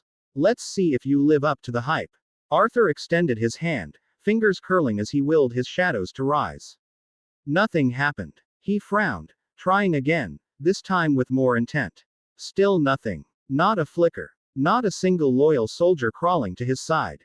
He exhaled through his nose, shaking his head. I really can't use them, huh? His voice was low, but there was no panic, just the edge of a grin tugging at his lips. So be it. Alone is not a problem for me. In one smooth motion, he summoned his sword, a sleek blade humming with restrained power. The familiar and dangerous Prometheum sword. With a shrug, he slung it over his shoulder and began walking, the faint sound of his boots tapping against the strange, floating rock beneath him. The wind howled softly around the floating island, carrying the distant sounds of movement, sharp, cutting, like wings slicing through air. Arthur's senses flared. He stopped mid-step, turning his head just in time to catch a blur streaking across the sky. Flying creatures. Dozens of them. Massive. Wings. Sleek. Obsidian scales reflecting the dim, eerie light of this realm. Their crimson eyes burning like suns, cutting through the mist as they soared past him in a formation. Arthur's eyes gleamed as he tracked their movement, the corners of his mouth curling into a wicked smile. Wyverns. That's my transport. Without a second thought, he crouched slightly, muscles coiling with tension. In a burst of speed, he leapt from the edge of the floating island, the wind rushing past his face as he hurtled toward the flock. All right, let's see which one of you is worth riding. Titan's Tower. In the quiet of her room, Raven sat cross-legged on the floor, fingers twitching as dark energies swirled faintly around her. Her hood was down, and beads of sweat trailed down her face, an unusual sight for someone as composed as her. Her lips pressed into a thin line. Eyes shut. Focus razor sharp. And still, nothing. Damn it, Arthur. She hissed under her breath, her voice tight with frustration. I really can't sense him at all. She exhaled slowly, attempting to center herself again. But her mind spun, spiraling through possibilities she hadn't considered before. Her brow furrowed as a realization crept in, slow, unsettling. So this is it. Her voice softened as her violet eyes snapped open, glowing faintly. This is why I couldn't sense him before. He's been going inside these portals. Her stomach twisted. Often. So that's how it is. Her mind raced with questions she didn't want to ask. What exactly is he doing in there? And why, out of all places, did this portal appear in her room? And worse, why did it bother her so much? Lost in thought, Raven barely registered the faintest sound outside her door, soft but unmistakable. Whispering. Right on cue. I can't hear a thing, Beast Boy whispered, his pointed ears twitching as he leaned against the door. His green skin shifted slightly as he tried transforming into a bad no luck. Whatever they are saying is, like, super muffled. Blue Beetle stood beside him, arms crossed, voice dry. Dude, you're half a foot away. I don't think turning into a bat gonna improve your odds. Hey, it's called strategy, bro. Beast Boy rolled his eyes. And if you're so smart, why don't you try listening? Jamie sighed. Fine. With a small whir, the blue scarab armor glowed faintly as he tilted his head toward the door. Nothing. Well, Beast Boy asked, eyebrows waggling. I think she said something about portals and Arthur. Jamie paused. Or maybe torture and murder. Honestly, could go either way. Beast Boy snickered. Ooh, but seriously, what the hell are they doing inside? Raven shook her head, muttering under her breath, I'm surrounded by idiots, without warning. What are you two doing? A cold, sharp voice pierced the air. They froze. Beast Boy's soul nearly left his body as Raven materialized behind them, her arms folded across her chest. Her glare. Lethal. Both of them spun around, hands shooting up in immediate surrender. Nothing. Nothing at all. Beast Boy blurted out, grinning nervously. Just, casual hallway patrol. Keeping things safe, as always. Jamie nodded rapidly. Why, yeah. Routine security check. Very professional stuff, you know how it is. Raven's eyes narrowed dangerously. Right. For a long, tense moment, no one spoke. Then, Beast Boy tilted his head, blinking curiously. Wait a second. Why are you sweating? Her breath hitched. Like. A lot. His nose twitched. Kinda smells like Azereth Metrian Zinthos. The hallway exploded in a surge of dark energy. With a yelp, both boys were thrown back. Beast Boy crashing against the wall while Jamie skidded down the floor on his armored back. Okay. Beast Boy wheezed, holding his hands up from the floor. Message received. No more questions. Jamie coughed, pushing himself up. I'm never trusting you to listen again. Raven, face flushed and fuming, huffed in frustration before vanishing in a swirl of black magic, leaving the two of them groaning on the floor. Worth it, Beast Boy muttered with a grin, despite the ache in his ribs. Jamie just shook his head. Bro. High above the floating islands, the sky was chaos.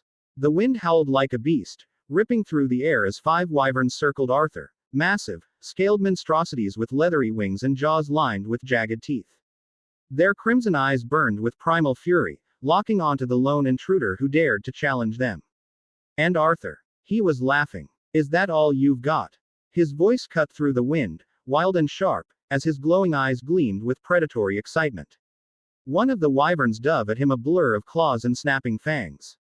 Arthur didn't flinch. With a pulse of ruler's authority, he twisted midair, yanking himself onto its back. The beast shrieked in fury, wings flapping madly as it tried to shake him off, but Arthur moved like a shadow, smooth and relentless. You're not going anywhere. His fingers tightened around the hilt of his Prometheum sword, the black blade humming with lethal energy. Without hesitation, he drove it into the base of the wyvern's neck, cutting through scales like butter. Dark blood sprayed across his face, but the wicked smile never left his lips. The beast spasmed beneath him, but Arthur leaned in closer, twisting the blade deeper. He yanked the sword free just enough and with a surge of strength, dragged the dying wyvern toward the others. Another wyvern lunged, jaws open wide. Arthur's eyes flashed. Big mistake. He pulled, forcing the dying beast into a sudden dive. At the last second, he kicked off its back, letting the corpse crash into the attacking wyvern with bone-shattering force. The collision sent both creatures spiraling toward the floating islands below, a tangle of wings and blood. 2 down. Arthur hovered in the air, hair whipping around his face as he twirled his sword with a flick of his wrist. His glowing eyes snapped toward the remaining 3 wyverns, who shrieked in rage. Bring it on, lizards. Chapter 59 Legacy Shadow Legion Dungeon 2. The sky trembled with the dying echoes of battle. Only 2 wyverns remained. Their massive wings beat the air in frantic bursts, circling above Arthur as if trying to decide whether to fight or flee. Arthur. He just walked. Each step was slow, deliberate, like a predator who already knew how this would end. His glowing blue eyes burned through the haze of blood and smoke, and the air itself seemed to grow heavier, like the world was bending to his will.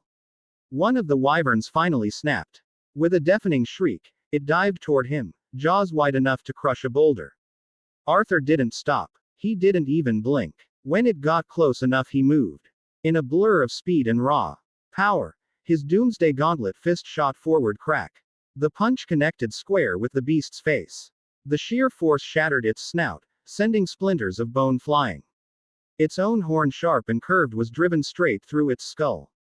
The wyvern's eyes bulged wide with a choking gurgle before its body collapsed in a twitching heap. Arthur shook the blood from his gauntlet, tilting his head. Maybe that was a bit too much. The last wyvern, bigger than the rest, let out a panicked, ear-splitting screech. It flapped its wings in a desperate attempt to escape, already soaring higher. Arthur just raised his hand. Where do you think you're going? His voice was calm, almost bored, but the weight behind it was absolute. Ruler's authority surged from his palm, an invisible force crashing into the wyvern like a tidal wave. It jerked mid-flight, slammed down through the air, flailing as if the very sky betrayed it. The beast thrashed helplessly, but Arthur's power was merciless. It wasn't just holding the wyvern, it was dragging it down. With an earth-shaking thud, the creature landed, its massive head pinned to the ground.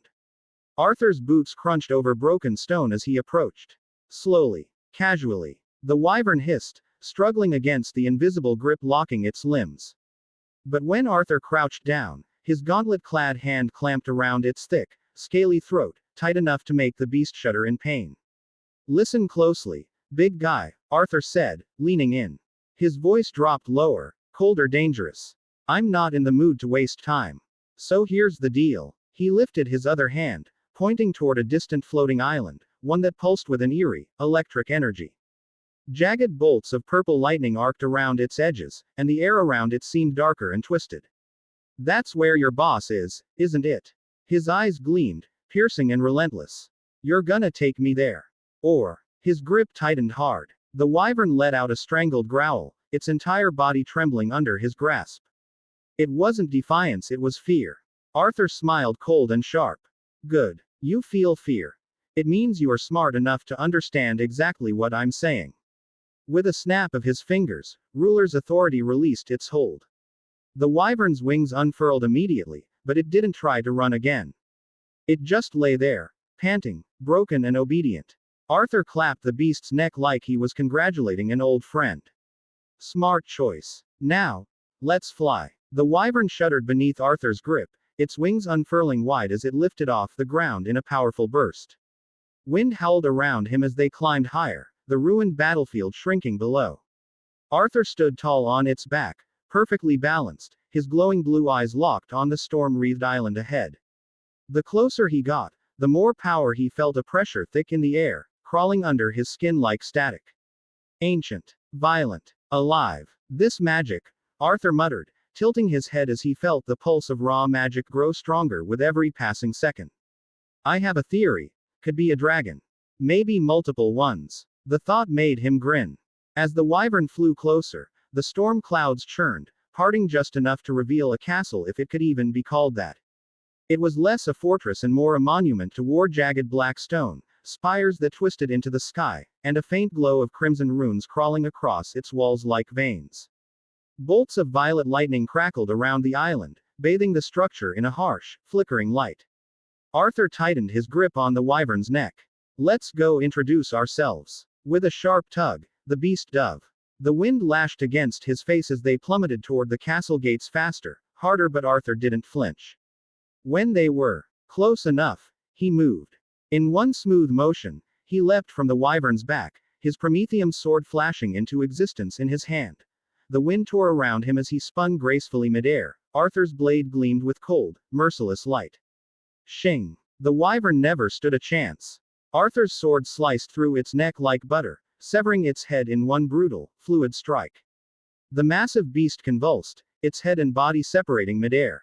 The head plummeted first, crashing into the ground with a sickening thud, followed almost immediately by the body, a loud, meaty crunch echoing through the desolate sky. And Arthur. He landed seconds later, smooth, graceful, and completely unfazed, right between the two halves of the fallen creature. He spared a glance at the carnage, lips curling into a smile and with a polite bow. Thanks for the ride. Without sparing it another thought, he straightened his gaze shifting to the castle looming ahead. The storm howled louder behind him. Every step closer made the air feel heavier, thick with magic so intense it practically hummed against his skin. Whatever was inside wasn't just powerful. It was waiting. Arthur adjusted his gauntlet, eyes gleaming like cold fire. All right. Let's see what's inside. But first, his glowing blue eyes flicked toward the massive wyvern corpse beside him, a gleam of curiosity flashing in his gaze. The eerie hum of magic from the castle called to him dangerous and enticing, but he had an idea. Most of my job-specific skills are locked, but let me just try this. With a confident stride, Arthur approached the fallen beast. Its lifeless form sprawled across the jagged stone, blood still steaming in the cold air. He placed his gauntleted hand against its scaly hide, feeling the lingering warmth beneath his fingers. Arise. His voice echoed with authority, a command that had once raised entire battlefields of shadowed soldiers. The air around him trembled as dark energy surged outward, seeping into the corpse in waves. And then, nothing. A sharp ding rang out in his mind as a system notification appeared before him. Target cannot be extracted. Certain entities within the legacy dungeon are tied to the dungeon's core and cannot be reanimated. Arthur blinked, tilting his head. What? He flicked his fingers, trying again. Arise. Still nothing. Oh, come on. He tried a third time, frustration creeping into his tone, but the system remained as stubbornly unyielding as the corpse beneath his hand. Another notification flashed. Certain entities within the legacy dungeon are tied to the dungeon's core and cannot be reanimated. Arthur dragged a hand down his face. Damn it, he muttered, the weight of the restriction sinking in. Of course it wouldn't be that easy. He kicked a loose piece of wyvern horn aside. Guess the system doesn't want me cheesing my way through this. Fine. I didn't need a wyvern army anyway, he said with a sigh, though part of him still imagined how badass it would have been to storm the castle with a fleet of shadow drakes at his back. Guess I'm doing this the old-fashioned way. With that, Arthur stepped forward, his boots striking the ground with quiet purpose as he approached the towering gates of the castle. The gates, massive and jagged like the fangs of some long-dead beast, loomed over him. Without hesitation, Arthur pushed them open, and the moment the doors creaked apart, the world exploded with raw, unrestrained power. A storm of magic blasted outward, crashing against him like a tidal wave. It wasn't subtle, it was wild, chaotic, and hungry. Lightning crackled through the air, lashing at the stone beneath his feet. Arthur's cloak snapped violently behind him, but he didn't flinch. Instead, his eyes burned brighter, twin orbs of cold, electric blue light as he let the wave wash over him. Hey, welcoming committee's a bit much, don't you think? He muttered, voice dripping with amusement. But beneath the power he sensed them. Humanoid presences. A lot of them. And not weaklings, either. Their auras rippled through the place like distant heartbeats, each one sharp and potent. Guess I'm scratching the dragon theory, he murmured, his glowing eyes narrowing as he focused on the auras swirling within the castle's depths. No, this wasn't the primal, towering presence of dragons. It was something else, darker. The magic wasn't just wild, it was twisted, tainted, laced with a malevolent hunger. Demons, Arthur muttered, his voice low and edged with certainty. He didn't know how he recognized it, but he felt it, he just somehow could tell just what kind of mana this is. Chapter 60 Arthur vs Demon Knights. Arthur's boots echoed against the cold, black stone as he moved down the shadowed corridor. The air was suffocating with magic. Each step stirred a faint pulse beneath his feet, as though the castle itself was alive, watching his every move. The only sound was the steady rhythm of his footsteps, reverberating against the towering walls. His glowing blue eyes scanned everything, every shadow, every flicker of movement. Something was waiting. At the end of the hall, a massive set of doors, twisted black iron and veined with crimson light, stood ajar. Without hesitation, Arthur pushed them open, stepping through. And the world changed. The suffocating interior of the castle was gone. Now, Arthur stood on a vast, open battlefield. A place that shouldn't exist within the structure he just left. The sky above churned with swirling black clouds, jagged streaks of lightning splitting the heavens in violent bursts. The ground beneath his feet was blackened stone, cracked and scorched, with thick coils of mist crawling along the edges like hungry serpents. Gusts of wind howled through the air, carrying the scent of steel and blood. Arthur's gaze swept the arena, sharp and unyielding, then he saw them. The demon knights. Dozens of them. Standing in perfect formation, their blackened armor gleamed beneath the storm's light, each one unique, each one deadly. They were no mindless beasts. He could feel their eyes, those burning violet orbs locked onto him, gleaming with intelligence and purpose. Some held jagged swords, their edges pulsing with an eerie, crimson glow. Others clutched spears that thrummed with barely contained energy. A few stood taller, wielding massive axes and maces, each strike from those weapons could shatter stone. Their presence was suffocating, an army of executioners waiting for the first move. And yet, Arthur smiled. His fingers flexed, his doomsday gauntlets creaking as his magic surged. Power rolled through him fierce, unyielding. He stepped forward, calm as ever, like the chaos around him was nothing more than a stage set for his arrival. Arthur's eyes narrowed as he took in the sight before him. A gust of wind whipped past, tugging at his coat as the knights shifted in unison, silent, disciplined, and ready to kill, the demon knights. Their presence was unmistakable, even in a place as bizarre as this. The polished armor, the eerie red glow bleeding from their visors, and the cold, calculated way they stood in formation. His lips curled into a smirk. Well, I'd recognize those bastards anywhere. The demon knights from the demon castle. His voice was low, almost amused, but his eyes burned with anticipation. Such a strange place to find them on a floating island, inside a castle wrapped in a storm. Guess this dungeon's pulling out all the stops. His gaze shifted toward the back of the formation. 3 knights stood apart from the rest. Different. Stronger. Their armor was thicker, more ornate, and the aura radiating from them hummed with danger. One carried a massive greatsword resting on his shoulder, another held twin glaives, and the last, a towering figure, gripped a spiked flail crackling with dark energy. And some of you look tough. Good. Arthur rolled his shoulders, the bone-white gauntlets flexing around his fists as sparks of magic crackled around his arms. He exhaled slowly, then smiled wide. Enough time wasting. He moved. In a flash of terrifying speed, Arthur shot forward, a blur of black and silver cutting through the storm-lit arena. The ground beneath his feet cracked as he launched himself into the air, fists clenched. Boom. He came down like a meteor, slamming his fist into the earth. The impact exploded outward in a wave of raw force, shattering the blackened stone and sending a massive shockwave through the ranks of demon knights. Several of them staggered back, their armored boots scraping against the cracked ground, while others were flung into the air like ragdolls. Dust and debris swirled around him, but Arthur stood tall in the center. He tilted his head slightly, eyes glowing a brilliant, icy blue as he looked up through the settling dust. The demon knights were already recovering, their weapons raised, but Arthur only smiled wider, heart pounding with excitement. The moment the dust settled, they attacked. A dozen demon knights surged toward Arthur in a tide of steel and fury, their weapons gleaming under the flashing lightning above. Their movements were fast, too fast for anything human, but to Arthur, they might as well have been moving in slow motion. His glowing eyes flared as he stepped into the fray, a sharp grin cutting across his face. You're gonna have to be the demon monarch himself to land those hits.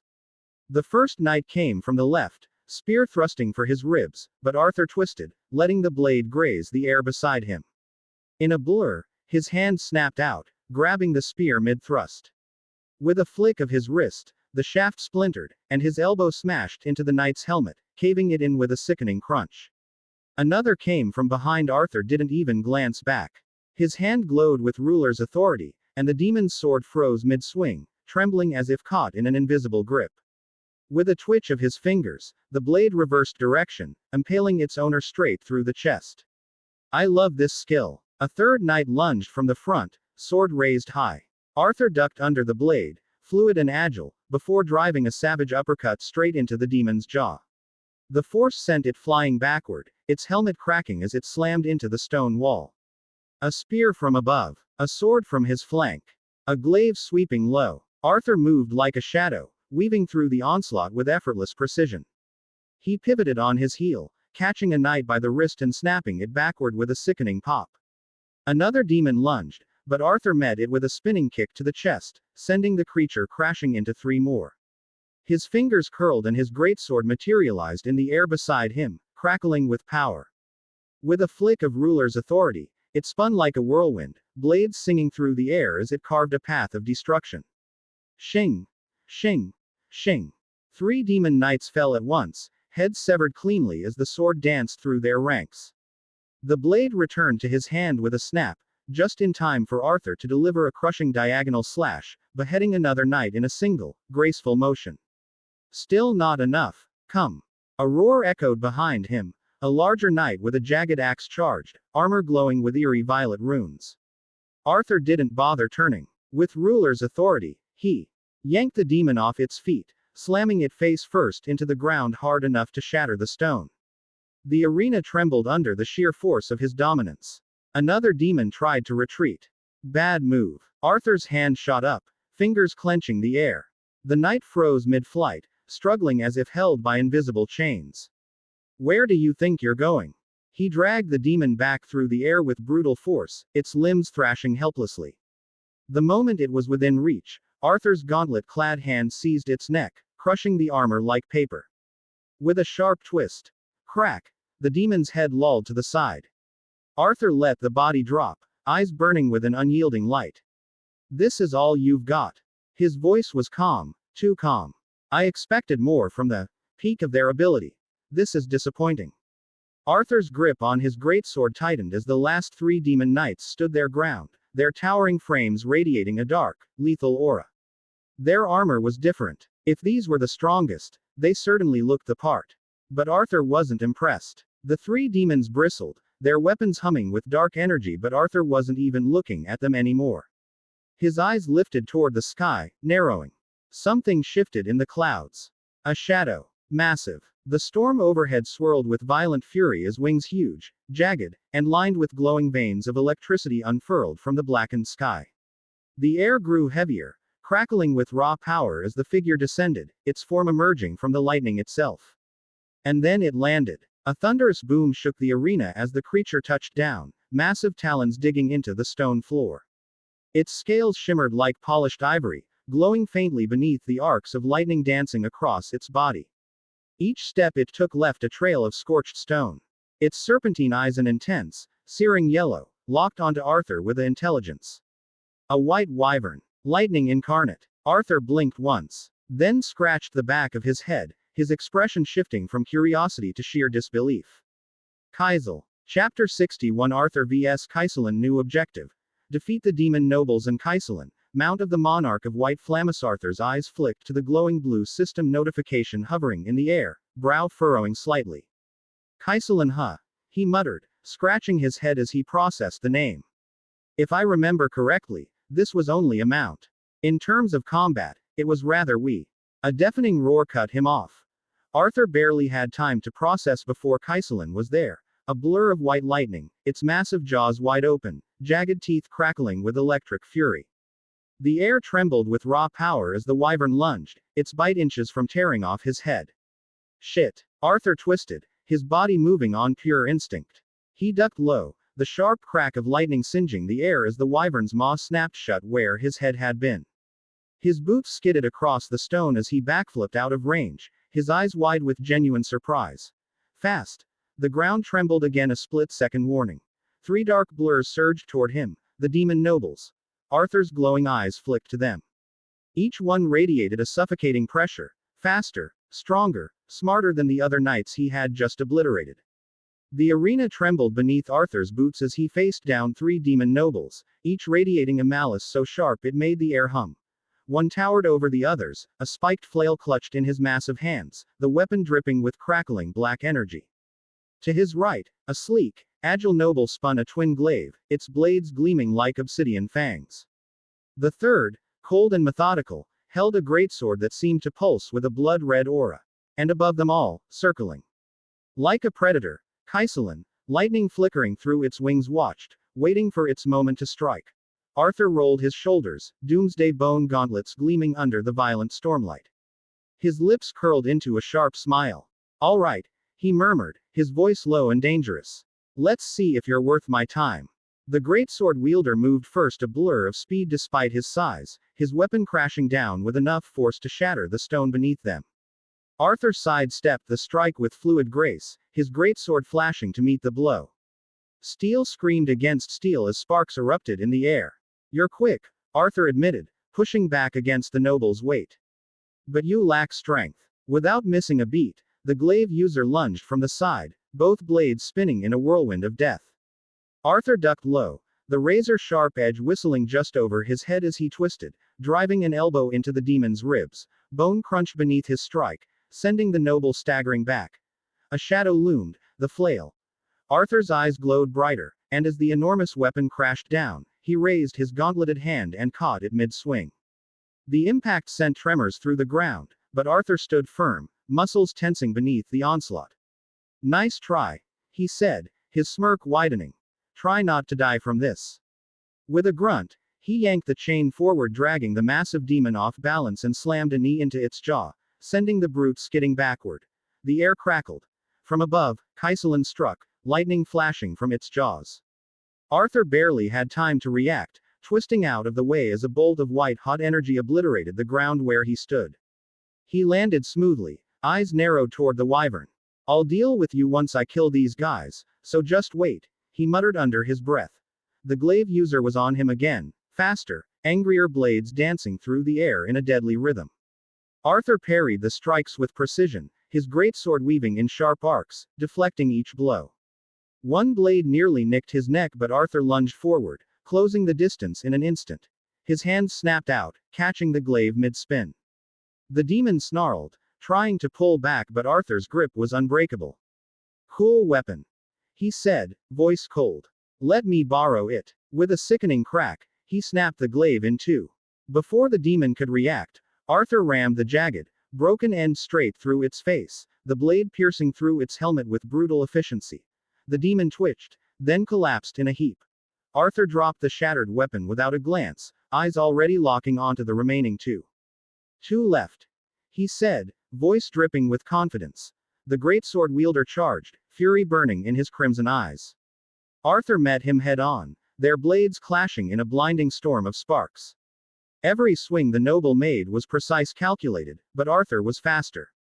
Sharper. He stepped inside the demon's guard, slammed a punch into his ribs with a gauntleted fist, and sent him hurtling into the wall with a thunderous crash. Arthur barely had time to catch his breath before the flail came roaring back, whipping through the air with terrifying power. Arthur dodged left, right, and then surged forward, closing the distance in a heartbeat. He caught the chain mid-swing again, but this time, he yanked it hard, pulling the demon straight toward him. Arthur's knee struck the demon's chest, cracking armor before he pivoted and slammed the noble's head into the ground with bone-crushing force. As the demon groaned, trying to rise, Arthur raised his greatsword high. "Stay down." The blade fell, cleaving through armor and flesh in a single devastating stroke. Lightning flashed overhead as the final noble fell, only the greatsword wielder and Kaiselin remained. Arthur exhaled slowly, rolling his neck as he turned toward the last demon standing. "You're all that's left," he said softly, a dangerous gleam in his eyes. The final demon noble roared in rage, his heavy boots thundering across the cracked stone. His greatsword, nearly as tall as himself, gleamed with dark fire as he raised it high, rushing Arthur like an unstoppable juggernaut. Arthur didn't move. Didn't even bother opening his eyes. The air around him shifted, heaved as if the arena itself held its breath. The demon noble charged faster, closing the gap, his killing blow just heartbeats away. Then, Arthur's eyes snapped open. A cold, eerie blue light blazed from his gaze, and in that instant everything changed. Bloodlust. The demon froze mid-step, his entire body locking up. His once fluid movements became sluggish, the titanic weight of Arthur's sheer presence crushing the fight out of him. His hands trembled uncontrollably, fingers twitching against the hilt of his sword until it simply slipped from his grasp, the massive blade clanging to the ground. Even behind the helmet, the look of pure, paralyzing terror was undeniable. Arthur still hadn't spoken. Still hadn't rushed forward. He just walked slow, deliberate. Each step echoed through the arena. And as he passed the trembling demon, his sword moved. A single, elegant arc fluid and merciless. The demon noble's head slid from his shoulders in perfect silence, spinning through the air before thudding to the ground. His body stood there for a breathless moment before collapsing in a heap. Arthur never glanced back. But no time to breathe. Kaiselan struck again.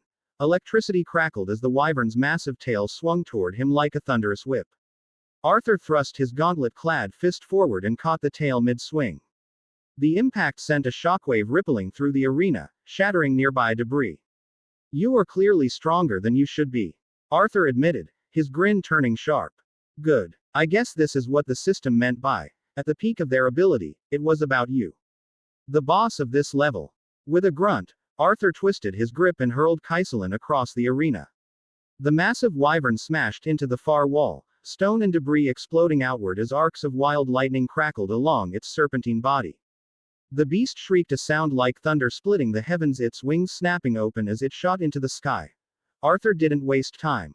He launched himself after it, grabbing his tail, the air booming in his wake as Kaiselan flew straight into the heart of the storm above. Wind tore at him, lightning streaked across the sky, but his glowing blue eyes never left the wyvern. "Not getting away from me," Arthur growled.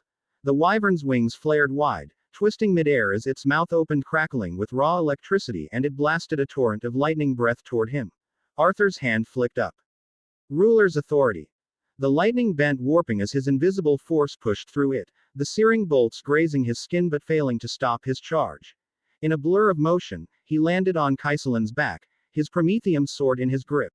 The wyvern thrashed wildly, trying to shake him off, but Arthur planted his boots down hard, unmoving. "Come on," he muttered, lips curling into a fierce grin.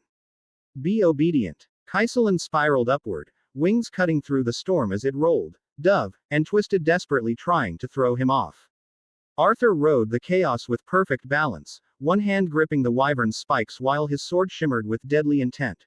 With a roar, Kaiselan's head snapped backward, jaws wide, trying to chomp him in half. Arthur shifted, barely dodging the gnashing fangs by inches. He flipped over the beast's neck, dragging his sword across its scales, leaving a blazing wound that crackled as the wyvern howled in pain. Raising his sword, Arthur activated Sword Rush, his body vanishing into a blur of lethal slashes. In the blink of an eye, 7 glowing arcs cut across Kaiselan's wings and neck, blood spraying through the air as the wyvern shrieked in agony. The beast spun again, diving back toward the arena, but Arthur didn't let up. He raised his sword once more, Sword Rush igniting again as he became a storm of silver and death, carving through Kaiselan's defenses as they plummeted. As the ground rushed closer, Arthur twisted his grip, his muscles coiled tight, and with a final explosive strike, he swung his promethium sword in a powerful, cleaving arc. The blade bit deep, cutting clean through Kaiselan's neck. The wyvern's head tore free from its body, spinning violently as the corpse crashed into the arena floor with a thunderous impact, sending a cloud of dust and rubble erupting into the air. For a long, tense moment there was nothing but silence and smoke. And then he emerged. Arthur walked through the settling dust, his promethium sword resting on his shoulder, unscathed, eyes still glowing with fierce, unwavering power. Arthur stepped over Kaiselan's severed head, sparks of lingering lightning crackling beneath his boots, letting out a disappointed sigh. "Would have been cooler if you were a dragon instead." Chapter 62. Kaisel, Mount of the Shadow Monarch. You leveled up. You leveled up. You leveled up. The notifications echoed in Arthur's mind, each one hitting like a drumbeat of power surging through his veins. His breath steadied as the aftermath of battle settled around him, smoke curling through the air, the stench of burned flesh and ozone lingering. New item obtained. Demon King's Longsword. Arthur's brow arched as he read the description. Longsword brimming with the Demon King's power. Every time the sword is swung, the effect, Storm of White Flames, will activate. Storm of White Flames. Summon a storm of endless lightning within a set area. Interesting. So it's that very same weapon. Arthur muttered, extending his hand. A flash of black light swirled in his palm as the Demon King's longsword materialized, sleek, obsidian black metal with blue lightning pulsating along its blade. Power throbbed through it, fierce, unyielding. He swung the sword once. Crack. Lightning erupted from it, splitting through the air and slamming into the ground, leaving blackened scorch marks. Another swing, another flash of electric death arced wildly, splitting the ruined arena. Arthur chuckled softly, the sound low and full of satisfaction. Beautiful. He turned toward Kaiselin's severed head, the white wyvern's corpse still crackling with residual lightning. His steps were slow, deliberate, the weight of his new blade heavy in his grip. Crouching down, he pressed a hand against the wyvern's massive head. Arise. The shadows stretched eagerly from beneath wyvern's corpse, swallowing it whole. For a heartbeat, nothing happened. Then Ruah-a-a-a-r-r-r-r. A thunderous screech pierced the air as the newly risen shadow wyvern unfurled its wings. Its scales had darkened to an obsidian sheen, faint purple-blue crackling along the edges of its wings. The magic rolling off of it was dense, oppressive to anyone else, but Arthur only sighed. Elite Knight. His glowing eyes narrowed slightly. I was expecting more. Still, the wyvern stood tall and fierce, its wings stretching wide as it bowed its head in silent submission. Arthur brushed a hand against its snout, murmuring, "At least now I can fly." His lips curled into a faint smirk. "Your name shall stay the same. Kaisel." The wyvern's eyes flared with shadowy light at the name, and with a flap of its mighty wings, it soared into the air before. Settling behind Arthur, his mount, his weapon. But he wasn't done yet. Turning his attention to the scattered remains of the demon nobles and knights, his gaze sharpened. The once mighty warriors lay broken and lifeless. Arthur extended his hand again, the shadows at his feet rippling hungrily. Now, for these demons. A pulse of black energy exploded outward, shadows engulfing every corpse on the battlefield. The entire arena trembled as the magic deepened, an icy chill filling the air. His eyes gleamed an eerie, electric blue, the power radiating from him undeniable. Arise. The ground shuddered violently. One by one, the demon knights and the nobles rose from death, armor clanking, weapons gleaming, and their new blackened forms now bound to Arthur's will. The sheer number of them filled the arena, standing like an unyielding small force. Arthur tilted his head, lips tugging into a devilish smile. And here I thought it wouldn't work. The moment of triumph was cut short. The sky above split, a jagged crack of brilliant white tearing through the storm clouds. The walls of the dungeon trembled and fractured, pieces of the arena floating into the air as reality itself began to break apart. What the? Arthur muttered, feeling a violent tug on his entire being. The world shattered around him. For a split second, he felt as though his body was being pulled through a black hole, his senses twisting, warping, until, thud. Arthur hit the floor. Hard. His head spun as he pushed himself upright, groaning. That's a terrible feeling. He pinched the bridge of his nose, eyes squeezed shut. I feel like throwing up. The scent of old parchment and incense filled his nose, Raven's room. He was back. You have completed the first level of the Legacy Shadow Legion dungeon. You will be notified when the next level becomes available. Arthur stared at the glowing system text hovering in front of him, jaw tightening. Damn it, he muttered under his breath. He was already itching to push further, stronger enemies, better rewards, but the system, as always, had its own plans. A smooth, familiar voice cut through his thoughts. You're back, Raven said, leaning casually against a nearby shelf. Her cloak hung loosely around her, but those amethyst eyes were sharp, not missing a thing. Arthur stood up, brushing dust off his coat with an awkward chuckle. You're still here. You've been gone for like a whole day, she said, her tone dry but with a hint of curiosity. Arthur blinked. A day. Time distortion between the real world and the dungeon wasn't surprising, but it was still disorienting. He thought to himself, I already knew time flows differently inside dungeons, but... Out loud, he shrugged. Well, thanks for letting me crash here. But I gotta bounce. He turned toward the door without another word. Wait. Don't go through the door, and also. Raven said, stepping forward. Something in her tone not urgent, but serious made him pause. Before you go, I need to tell you something. Arthur arched a brow, pivoting slightly. What is it? Raven hesitated for the briefest moment before continuing, her voice quieter but heavy with meaning. Something's happening. Metahumans, and anyone with powers are being targeted. All over the world. Arthur's eyes narrowed. Yeah, I caught something about that on the news, he said, recalling a vague headline. He hadn't paid much attention. he had other things to focus on. It's worse than the media's letting on, Raven pressed, her face unreadable beneath the shadow of her hood. And someone like you, with how little you care about hiding your identity, you're an easy target. Arthur tilted his head back and laughed a cold, quiet laugh that didn't quite reach his eyes. Well, he said, his voice laced with mockery, they're more than welcome to try. Whoever they are. He paused for a moment, his gaze sharpening, piecing things together.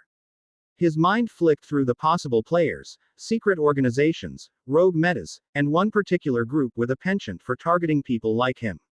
I have an idea who might be behind this, he said finally. His tone dropped to something colder, more thoughtful. But as long as it doesn't concern me, I won't interfere. Raven folded her arms across her chest, studying him. The Justice League is already looking into it, she added. Arthur smirked. Of course they are. His tone was both amused and dismissive. If that's all, then, a sudden, sharp tug on his mana made him freeze mid-sentence. His eyes narrowed, scanning inward. His mana reserves, vast and nearly bottomless, were being drained. This isn't normal. His heart thumped harder as he followed the source. Gotham. And then it clicked. Someone strong enough was defeating his shadow Joker. Batman. No. Is that? Arthur's entire body stiffened, his usual cool demeanor fracturing for a split second. Raven noticed instantly. Arthur. What is it? Her voice was steady, but there was a flicker of concern in her expression. He raised a hand to cut her off, a wicked smile curving his lips. I really gotta go now. His voice shifted, smoother again, unreadable. Till we meet again, my dear. Raven's lips parted slightly, her face coloring just faintly beneath her hood. What? Her voice betrayed a rare crack in her usual composure. Arthur smiled as the shadow beneath his feet swirled. Exchange, he said softly, and in an instant, he was gone. In his place stood one of his shadow demons, a hunched creature trembling slightly under Raven's intense gaze. Its black, jagged form shuddered, barely daring to meet her eyes. Raven stepped closer, a faint smirk curling her lips. So, her voice dropped into something dangerously sweet. What am I supposed to do with you? The shadow demon, terrified beyond reason, let out a nervous, pitiful squeak. Arthur materialized back in his estate, the faint chill of Gotham's night air brushing against his skin. The scent of rain lingered, storm clouds hung low over the city, casting jagged flashes of lightning across the skyline. His boots barely touched the floor of his home before George was already there, standing by the entrance with his usual calm precision. Welcome back, Master Arthur, George said, his voice smooth and unshaken. Do you require no time? Arthur cut in sharply, already moving toward the door. I've gotta get to the city. George, ever composed, simply inclined his head. Very well, sir. But don't. Arthur paused mid-step, turning back for a brief second. His glowing blue eyes softened just a little. Sorry for interrupting you like that, George, but I really gotta go, he said quietly, before disappearing through the massive front doors. George stood still for a beat, watching the distant figure of his young master fade into the storm. With a faint sigh, he muttered, always in a rush ever since you were a child. Outside, the wind howled against his face as Arthur sprinted across the driveway. Couldn't swap with Joker because of Raven, he thought, narrowing his eyes toward the city skyline. At least maybe this way. His lips curved into a cold smile. I'll have the element of surprise. Plus, he thought grimly, even as a shadow, I really didn't want Raven to see that lunatic anyway. Without missing a beat, Arthur stopped. Shadows coiled beneath his feet, a chill racing up his spine as he called forth one of his newest in his ranks, one that could match the fury in his veins. Kaisel, he commanded, voice low. The ground trembled. Darkness surged, splitting through the pavement as Kaisel emerged, his new shadow. Wyvern. The beast unfurled its massive wings, crackling with arcs of white lightning, and lowered its head in absolute obedience. Arthur didn't waste another second. With a powerful leap, he vaulted onto Kaisel's back. Let's go, he ordered, his voice sharp. Kaisel launched into the sky, wings tearing through the wind as they shot toward Gotham like a black bolt of lightning. The city stretched out below, blazing with lights, chaos stirring beneath the surface. I see you there, and I know you are not that stupid, not to figure out that my shadows are immortal as long as I'm alive.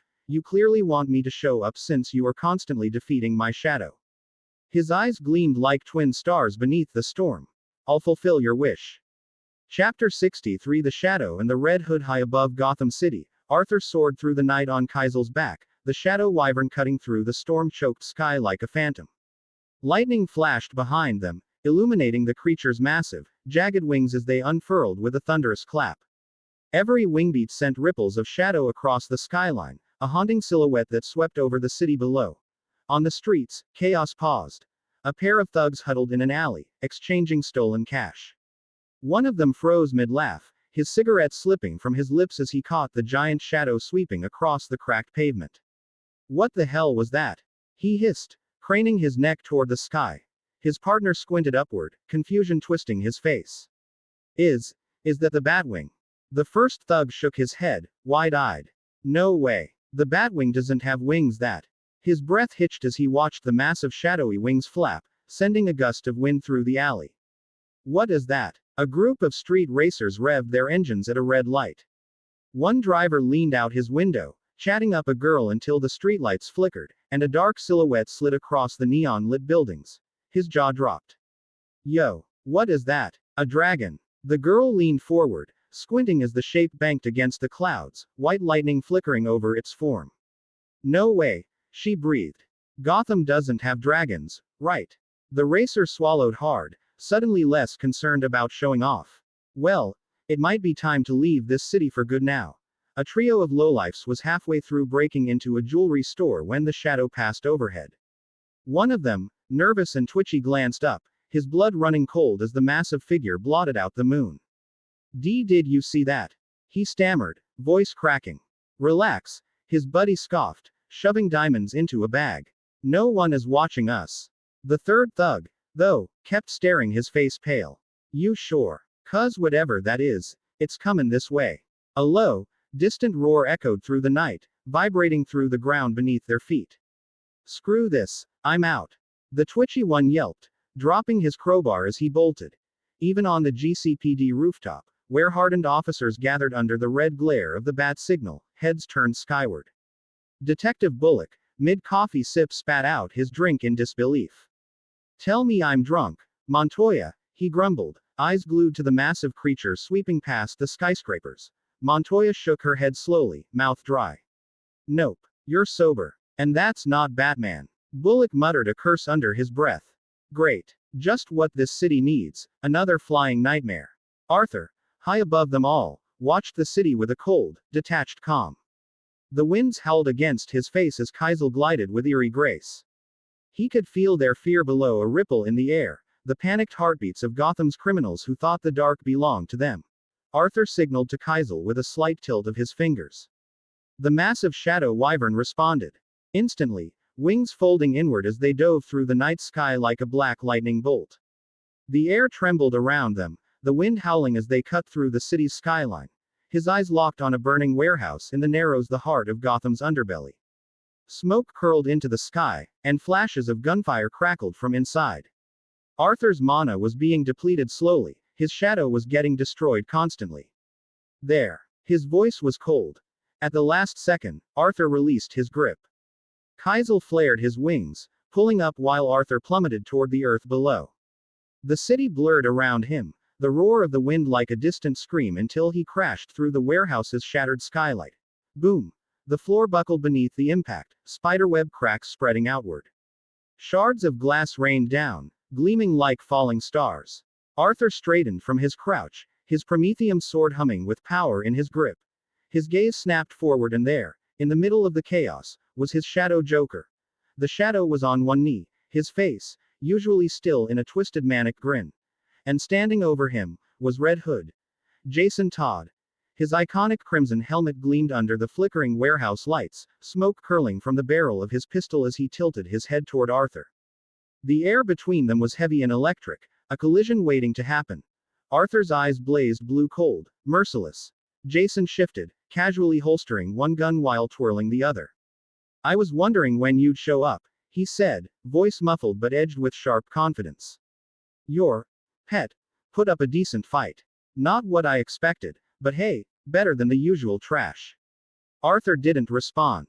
His focus sharpened, every muscle coiled with lethal intent. Red Hood, the man who didn't play by Batman's rules. A dangerous smile tugged at Arthur's lips. TCH. He took a slow step forward, his boots echoing through the ruined warehouse. Of course, it had to be someone like you, Jason Todd.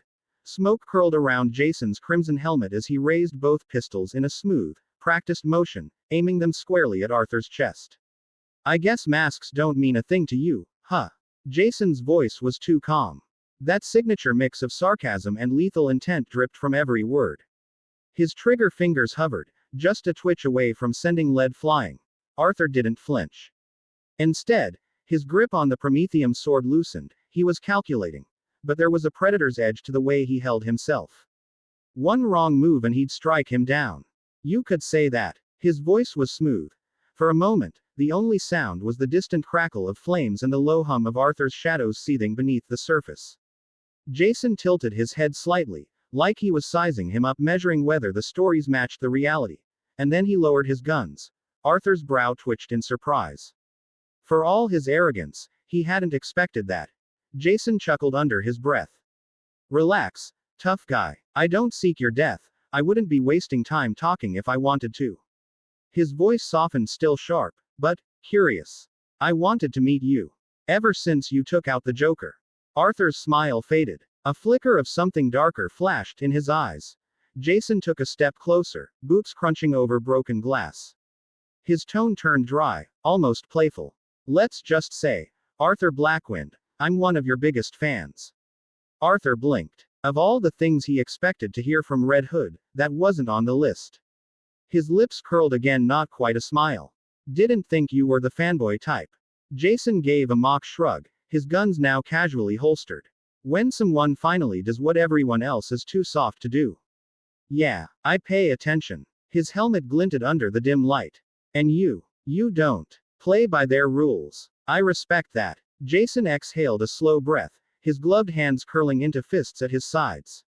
For a moment, he just stood there silent, like he was holding something back. But when he spoke again, his voice was raw, edged with a bitterness that no amount of time could dull. You have no idea. His tone dipped low, rough like gravel. How much I wanted to kill him with my own hands. His helmet hid his face, but the weight behind those words, the pain was impossible to miss. Arthur didn't interrupt. He just stood there, silent and still, watching as years of anger bled into every syllable. Jason shook his head slowly. I thought about it every day. What I'd do if I ever got the chance. The things I wanted him to feel. His voice cracked slightly, barely, but it was there. And then one day, just like that, I hear he's gone. Dead. Not by my hands. His fingers twitched, as if remembering the feel of a trigger. But by yours. He took a step closer, and when he spoke again, the words were quieter, like they came from somewhere deeper. For a couple of days. I hated you for it. At first. Jason let out a humorless chuckle, the kind that didn't reach his eyes. Thought it wasn't fair. After everything he did to me, to others. I deserved to end him. Not you. Arthur tilted his head slightly, taking in every word. He didn't offer pity. Jason didn't want that. What he gave instead was silence, room for the truth to come out. But then, Jason's voice softened, a bitter smile behind the mask. I heard how he died. He let the words hang there, heavy between them. And I realized you did something better than I ever could. You didn't just kill him. You made him afraid. You made him feel helpless. He laughed softly, dark, twisted satisfaction curling around the sound. And for that, I owe you. Jason turned his gaze toward the figure of Shadow Joker, the flickering red glow in its eyes dimmer now. So, I guess that's what's left of him, huh? Arthur followed his line of sight, eyes glowing faintly in the dark. He gave a slow nod, his face unreadable.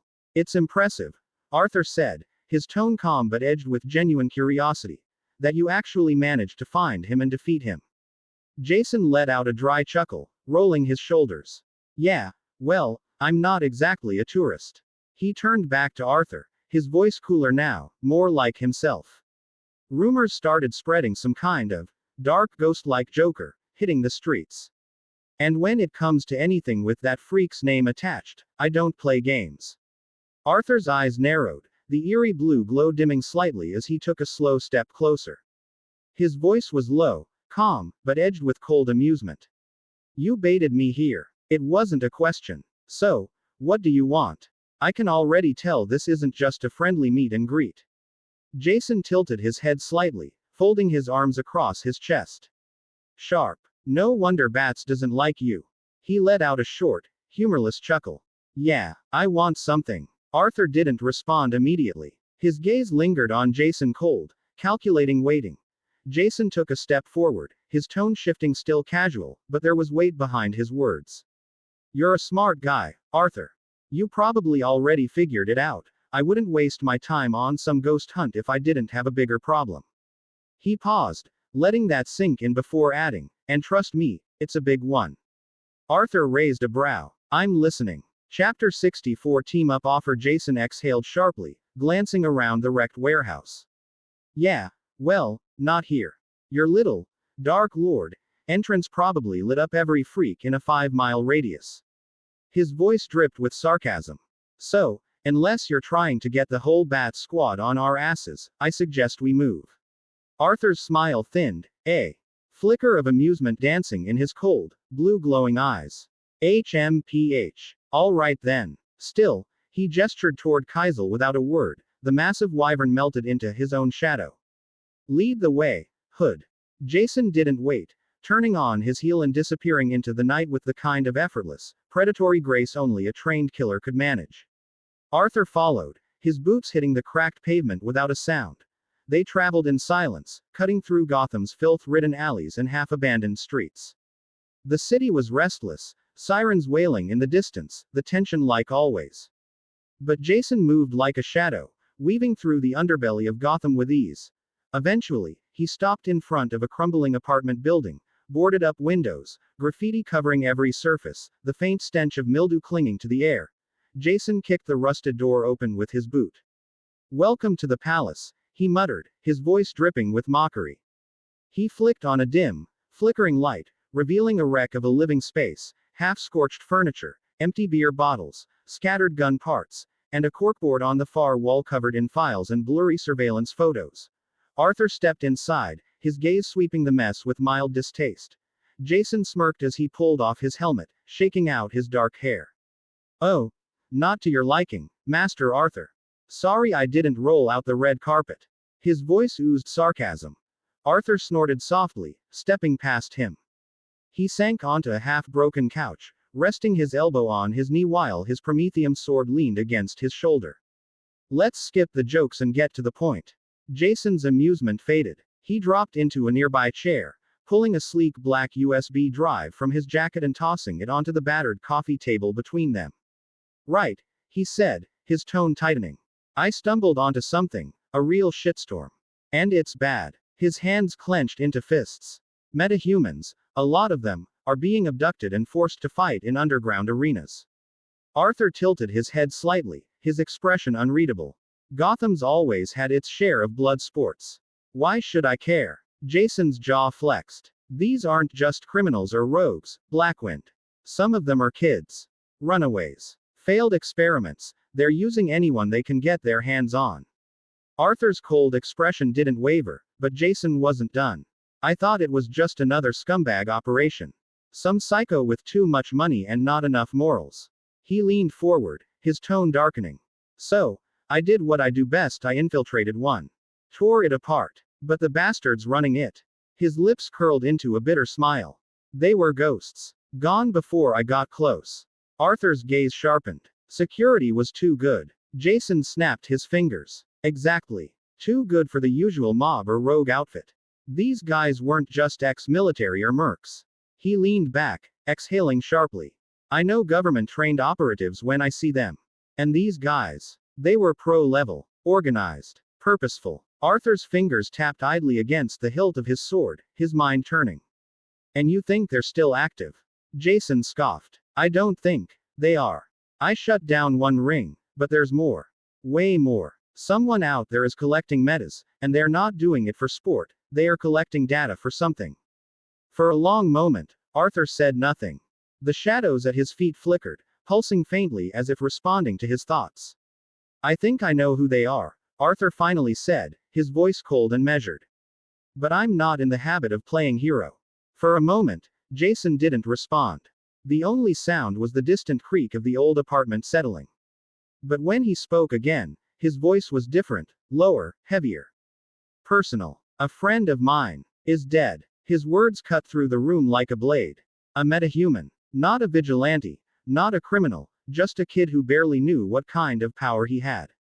He only knew one thing. Jason's fists clenched on his knees. Someone was after him. Arthur's expression remained unreadable, but Jason wasn't finished. I helped him. Got him off the radar for a while. Thought I did enough, but I was wrong. I found his body last week. His jaw tightened. Whoever these people are, they don't leave loose ends. Arthur leaned back, his fingers tapping idly on the hilt of his sword. Tragic, and I'm sorry for your loss, he said flatly. But I still don't see what this has to do with me. Jason let out a bitter chuckle and shook his head. You're sharp, Blackwynd, but don't play dumb with me. He leaned forward, voice cold and cutting. Who do you think they'll go after next? Arthur's glowing blue eyes narrowed as his lips curved into a mock smile. Batman and his little caped men, obviously. Jason's voice was like a gunshot, calm but deadly. Yeah, and you, and me. Arthur tilted his head slightly, as if weighing the truth in Jason's words. You think they'll stop with a few street-level metas? Jason pressed. They're not after small-timers. They're moving up the chain, and like it or not, we're at the top of the damn food chain. His gloved hands curled into fists. Batman and his crew, sure, they'll track these guys down. Maybe even stop the operation, but that's where they'll leave it. His voice grew sharper, colder. I'm not interested in stopping them. I want them gone. Permanently. And that's where you and I come in. Arthur exhaled through his nose, dragging a hand through his ashen white hair as he stood up. You're really that determined, huh? He muttered, though his tone lacked the usual mockery. His glowing eyes shifted to the corkboard on the wall, photos of burned-out fight pits, bloodied arenas, and faces he didn't recognize. Jason stayed silent, letting his words hang in the air. Arthur rolled his shoulders, the weight of his sword humming faintly at his back. If my intuition is right, he said slowly, his mind working through the pieces, considering everything I know, everything you've just told me, his voice grew colder, sharper. The people behind this are Justice League Watchtower. The hum of advanced technology filled the air, a constant, low vibration only those with enhanced senses could pick up. In the heart of the Watchtower, the containment sector isolated. Reinforced with alien alloys and powered by tech designed by both Batman and Martian Manhunter, it wasn't a prison, but it wasn't exactly welcoming either. Behind the shimmering energy field, Supergirl stood with her arms crossed, golden hair cascading down her shoulders. Despite her confinement, there was no fear or resentment in her eyes, only resolve. Outside the containment chamber, Batman tapped rapidly on a holographic interface, his cape draped behind him like a shadow.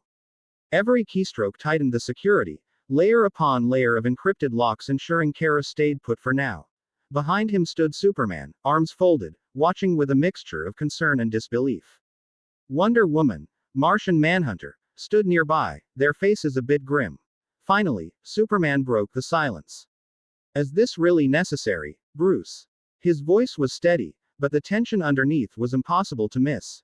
Before Batman could answer, Kara cut in sharply. I agreed to this, Cal. Don't interfere. Superman's jaw tightened, but her firm tone made it clear, this wasn't Batman's choice alone, it was her choice as well. Batman didn't stop working. His voice was calm, calculating. She was Luthor's captive, Clark. We both know what that means. He turned slightly, the glow of the hologram reflecting off the sharp edges of his cowl.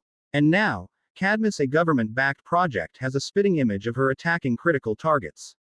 Coordinated. Precise. Efficient. Kara's fists clenched at her sides. I can feel her, she admitted, her voice quieter but no less intense. It's like she's a part of me. I see things sometimes, flashes of what she's doing. She exhaled sharply. She's not just a clone. There's more to this. Martian Manhunter narrowed his eyes. We fear that they might have done something else to Supergirl other than a simple DNA extraction, and that's why it's necessary that she is monitored here closer to us. And that is dangerous, Batman finished, cutting in smoothly. We already know Luthor bankrolls Cadmus, but that's not the only thing Luthor can provide. His hands paused over the console. She can't remember, but she spent time there in Cadmus, longer than we thought. Unless. Superman arched a brow. Unless what? Batman's voice grew even colder. Unless he personally provided her DNA only, and kept her there in his own lab away from them. Superman sighed and said, I can't decide which one is worse. That hung in the air for a beat. Wonder Woman stepped forward, her eyes glowing faintly. Do the government fear us so much, she mused aloud, that they would clone one of Krypton's most powerful survivors? Martian Manhunter scoffed softly. Fear makes people stupid. And desperate. We've all seen that before. Batman didn't react. His focus was razor sharp. Our investigation indicates there's more than just Kara's clone. This isn't an isolated experiment, they're building something bigger. His voice grew darker. We need to be smart. So far, they've kept to the shadows. Nothing that directly threatens the League. But that won't last. Superman's eyes flashed briefly with heat vision before he suppressed it. And when that day comes, Bruce, we need to strike them down now and stop wasting time, before they grow bold enough to threaten us or those we care about. They have done that once already. Batman's voice didn't waver. Soon. Very soon. Chapter 65 Damsel in Distress. Arthur leaned back slightly against the wall, his arms folded as he finished explaining his theory. Jason let out a low whistle, shaking his head slowly. Well, Project Cadmus, huh? His tone was light, but the edge in his voice said otherwise. This is way bigger than I thought. I mean, I figured I knew it was a government dirty little project, but this isn't little at all. A dangerous smile crept across Arthur's lips. What now, Hood? Realizing you might be a little out of your depth. His voice dripped with mockery, blue eyes gleaming in the dim light. Jason snorted, stepping closer. I'll still go after them, he said without hesitation. No bravado. Just cold, unwavering certainty. Arthur tilted his head, amused. I guess you're really soft when it comes to innocence. For a moment, Jason said nothing. His gloved fingers curled into fists at his sides. There was a weight behind his silence, an old, raw wound barely stitched together. Arthur caught it. Well? He asked, though his tone lacked any real malice. Jason exhaled through his nose. You wouldn't understand, he muttered. Arthur's smile faded. He respected it. But Arthur already knew everything there is to know about him. His mind shifted to something else, a meeting request from Lex Luthor himself. Of course, that bald bastard is involved. Is this why he wanted to see me? I mean, it could be possible that he is attempting to capture me like Kara. If Cadmus was pulling strings, there was a good chance Luthor had a front row seat or worse, a hand on the controls. Maybe you're right, Hood, Arthur admitted, his voice turning thoughtful. I might get myself involved this time. But, his fingers drummed lightly against his sword hilt. There are a few things I need to handle first. I can't move blind, not when I have no clue where they're hiding and operating. Jason adjusted his helmet slightly, his red bat symbol gleaming under the flickering light. Leave that part to me, he said. You do whatever you need to first. I'll find them. Arthur raised a brow. And when I'm ready. Jason smirked beneath his helmet. I'll find you. Arthur chuckled softly, low and cold. I'll find you, huh? Without a word, he gestured with his hand subtly, and in an instant, a shadow demon slithered silently toward Jason, attaching itself to him, invisible to everyone but Arthur. Insurance. Jason didn't notice. His attention drifted to a metal box sitting against the wall, an oversized containment crate with reinforced locks. Arthur followed his gaze and smirked. How long do you plan on keeping that poor soul in there? Jason chuckled, a dry, almost dangerous sound. Oh, that. He strolled over and yanked the box open with a flourish. Figured you'd get a kick out of this. A muffled voice erupted from inside. Harley Quinn, bound and gagged, squirming furiously. Her pale skin and platinum blonde hair contrasted sharply with the grime of the box. She glared daggers at Jason, blue eyes blazing with outrage. MMMPH. MMMH. MMPH. Arthur blinked, unimpressed. She listened to everything. Jason shrugged. Doesn't matter. Found her trailing your Joker wraith. He tilted his head toward the still squirming Harley. And get this, He didn't try to harm her. Which is weird, considering he shreds through everyone else. I did observe him for a while. Arthur's brows lifted slightly in surprise. Interesting. Yeah, I thought so too, Jason continued. I was gonna hand her over, but, he knelt down, eyeing Harley with a mock-friendly tone. I've got other plans for her now. Arthur chuckled. Jason grinned behind his helmet. Harley, you'll be joining us too. Harley, still gagged, flailed harder. Her muffled voice grew louder, angrier. Arthur tilted his head. She's trying to say something. With an exaggerated sigh, Jason ripped the gag off. All right, spill it, Quinn. Harley coughed before glaring at both of them. Geez, ya two got some real control issues. What, ya think just 'cause I'm cute I can't keep secrets? She grinned wide, lips curling mischievously. Besides, if ya wanted to gag me, Red, all ya had to do was ask. Arthur rubbed his temples. Just gag her again. With pleasure. Jason stuffed the gag back into her mouth, muffling her protests once again. Arthur stood up, adjusting his coat. Be seeing you, Hood. Without waiting for a reply, he turned on his heel and strode toward the exit. Jason leaned against the crate, watching him leave with a thoughtful expression. Yeah, you will. The rain poured down in heavy sheets, drumming against the cracked asphalt. Arthur walked through it all like a shadow come to life. His boots splashed through shallow puddles, but he moved with calm purpose, unbothered by the cold rain sliding down his face. The dim glow of street lamps flickered as he passed beneath them, his presence casting a long, dark silhouette across the wet ground. His blue eyes burned faintly in the night as he mulled over his conversation with Jason. He's hiding something from me, Arthur murmured, his voice low and thoughtful. His breath curled in the chill air. I believe he's honest about what he said, but there's another reason he's still willing to go after Cadmus, even after what he heard from me. A distant car engine roared past, its red taillights smearing through the rain. Arthur barely paid it any attention. His mind was elsewhere. He exhaled sharply. We should expect clones. There is potential for me to get strong. Soldiers. His voice was cold, edged with certainty. Superman clones. Maybe hers as well. Arthur's mind trailed to someone else. Arthur pulled his phone from his coat pocket, the screen lighting up against the rainy darkness. Droplets slid down the glass as his thumb swiped over an old notification, a message from Kara. Hey, Arthur. I really enjoyed our date. You're different. In a good way. There was a pause before the next line, like she had hesitated.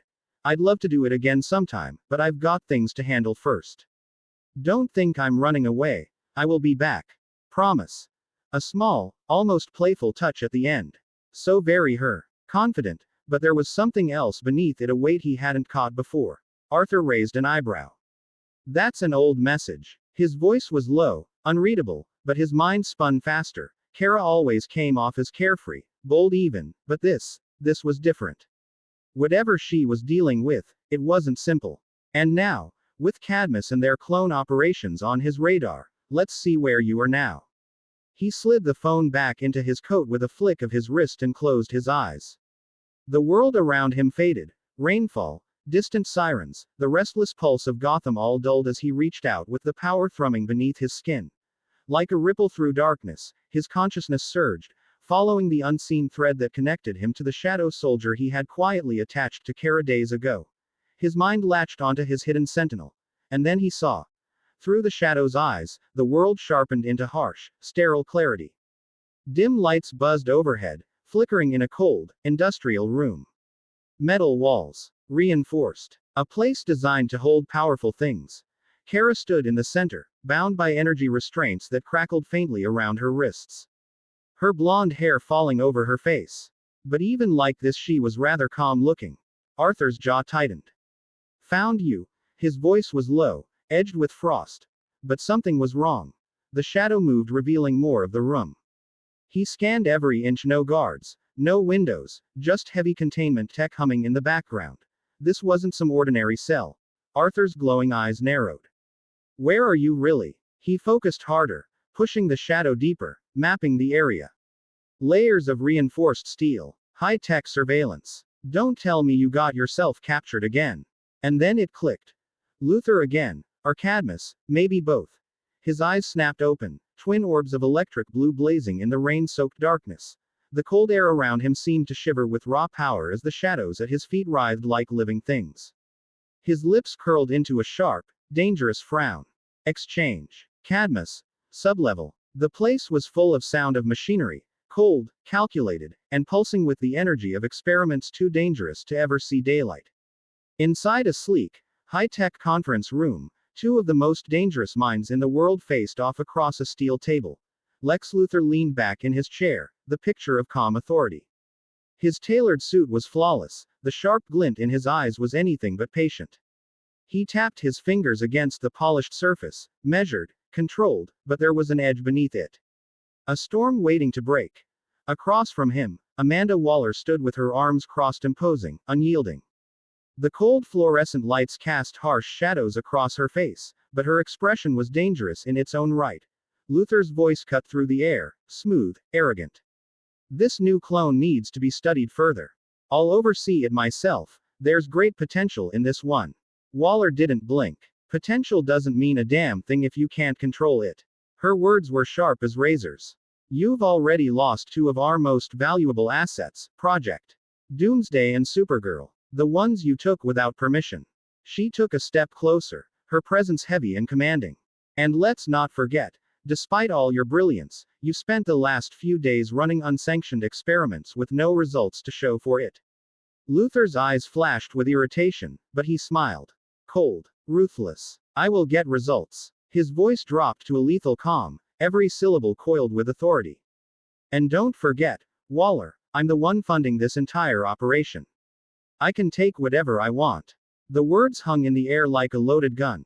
For a moment, the room was silent, thick with tension. Then Waller chuckled low and dangerous. Careful, Luthor. Her tone was quiet, but it carried the weight of a warning. You're useful, but no one's untouchable. She leaned forward, her dark eyes locking onto his with cold precision. Not even you. Luthor's smile only widened, but there was no humor in it, only the sharp gleam of a man who never loses. We'll see. Chapter 66 Martian Manhunter Justice League Watchtower. Containment Sector. The room was too quiet, except for the soft hum of the advanced containment systems buzzed faintly in the background. A mix of transparent and iron walls, reinforced with alien alloys and magic, surrounded Kara Zor-El, Supergirl. The sterile light overhead cast a faint glow over her figure as she sat cross-legged, on the sleek metal bench, bound by energy restraints that crackled faintly around her wrists. She looked calm, but her mind was a mess. Still here, and I'm getting bored, she muttered to herself, leaning her head back against the cold wall. Her fingers curled into fists against her knees as she let out a slow breath, trying to shake the weight pressing against her chest. It wasn't the cell that bothered her. Hell, she agreed to be here. It was the feeling. That itch in the back of her skull, like something familiar and wrong was lurking just out of reach. And then she noticed it. Her shadow. It moved. On its own. Kara blinked, her brows furrowing as the edges of her shadow rippled unnaturally across the floor. Great, she muttered dryly, rubbing her temples. First visions, now my shadow's acting weird. Maybe I am losing it. But then it shifted again. A sliver of darkness peeled itself away, rising, morphing into something. Someone. Kara froze. Her heart hammered in her chest as the shadow twisted and stood upright, an inky black shape with glowing blue eyes. Her breath hitched as she shot to her feet, her hands still bound but fists clenching. Wait a minute. You're. The shadow trembled, and then, like mist burning away under sunlight, it began to change. Darkness unraveled, revealing armor-clad boots, a long black coat, and a face she knew. A familiar smile cut through the gloom as Arthur Blackwynd stepped forward, his sharp blue eyes glowing faintly. Kara's eyes widened in shock. Arthur. How? Arthur tilted his head, the corner of his mouth curving into an easy, almost teasing smile. Hey, he said, voice smooth. I see you got yourself in trouble again. For a second, just a second, Kara forgot everything. The cell, her thoughts, all of it. Her lips twitched into a half smile, but she said nothing. Arthur chuckled softly, stepping closer to the transparent barrier that separated her and freedom. His gaze swept over her, calculating, but there was something warmer beneath it.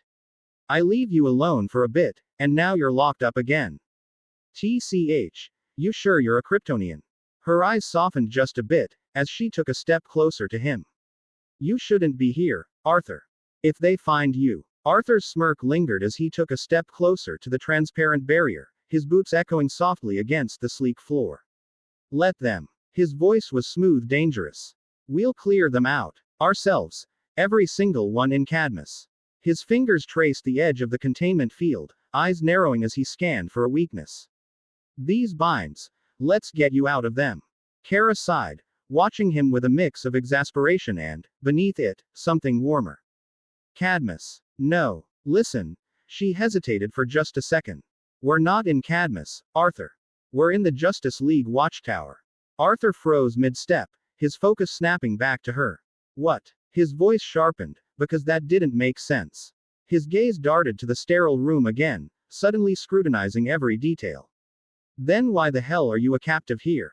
Kara shifted her stance, her hands curling slightly at her sides. I agreed to this, she said, trying to sound casual, but her tone carried the weight of her decision. Batman and the others, they're trying to help. Arthur scoffed, crossing his arms over his chest as a cold chuckle escaped him. Let me get this straight, you're locked up because you agreed to it. His glowing blue eyes pinned her down. Did they mistake you for your clone or something? She shook her head. No. This is just precaution. Precaution. The word hung heavy in the air. Like a leash. Arthur let out a slow breath through his nose, his jaw ticking as his fingers curled into fists. So you basically agreed to be a lab rat again. His voice dropped lower, every word edged with sharp disdain. Except it's for the good guys, now. He took a step back, tilting his head slightly. Tell me, did Clark agree to this as well? Kara's lips parted, but no words came. Silence. Arthur's expression darkened, and his laugh came out cold. How expected. Before Kara could respond, another voice slipped into his mind.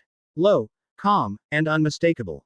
Arthur Blackwynd. The words echoed inside his skull, not spoken aloud, but telepathically delivered with the weight of someone who had been watching.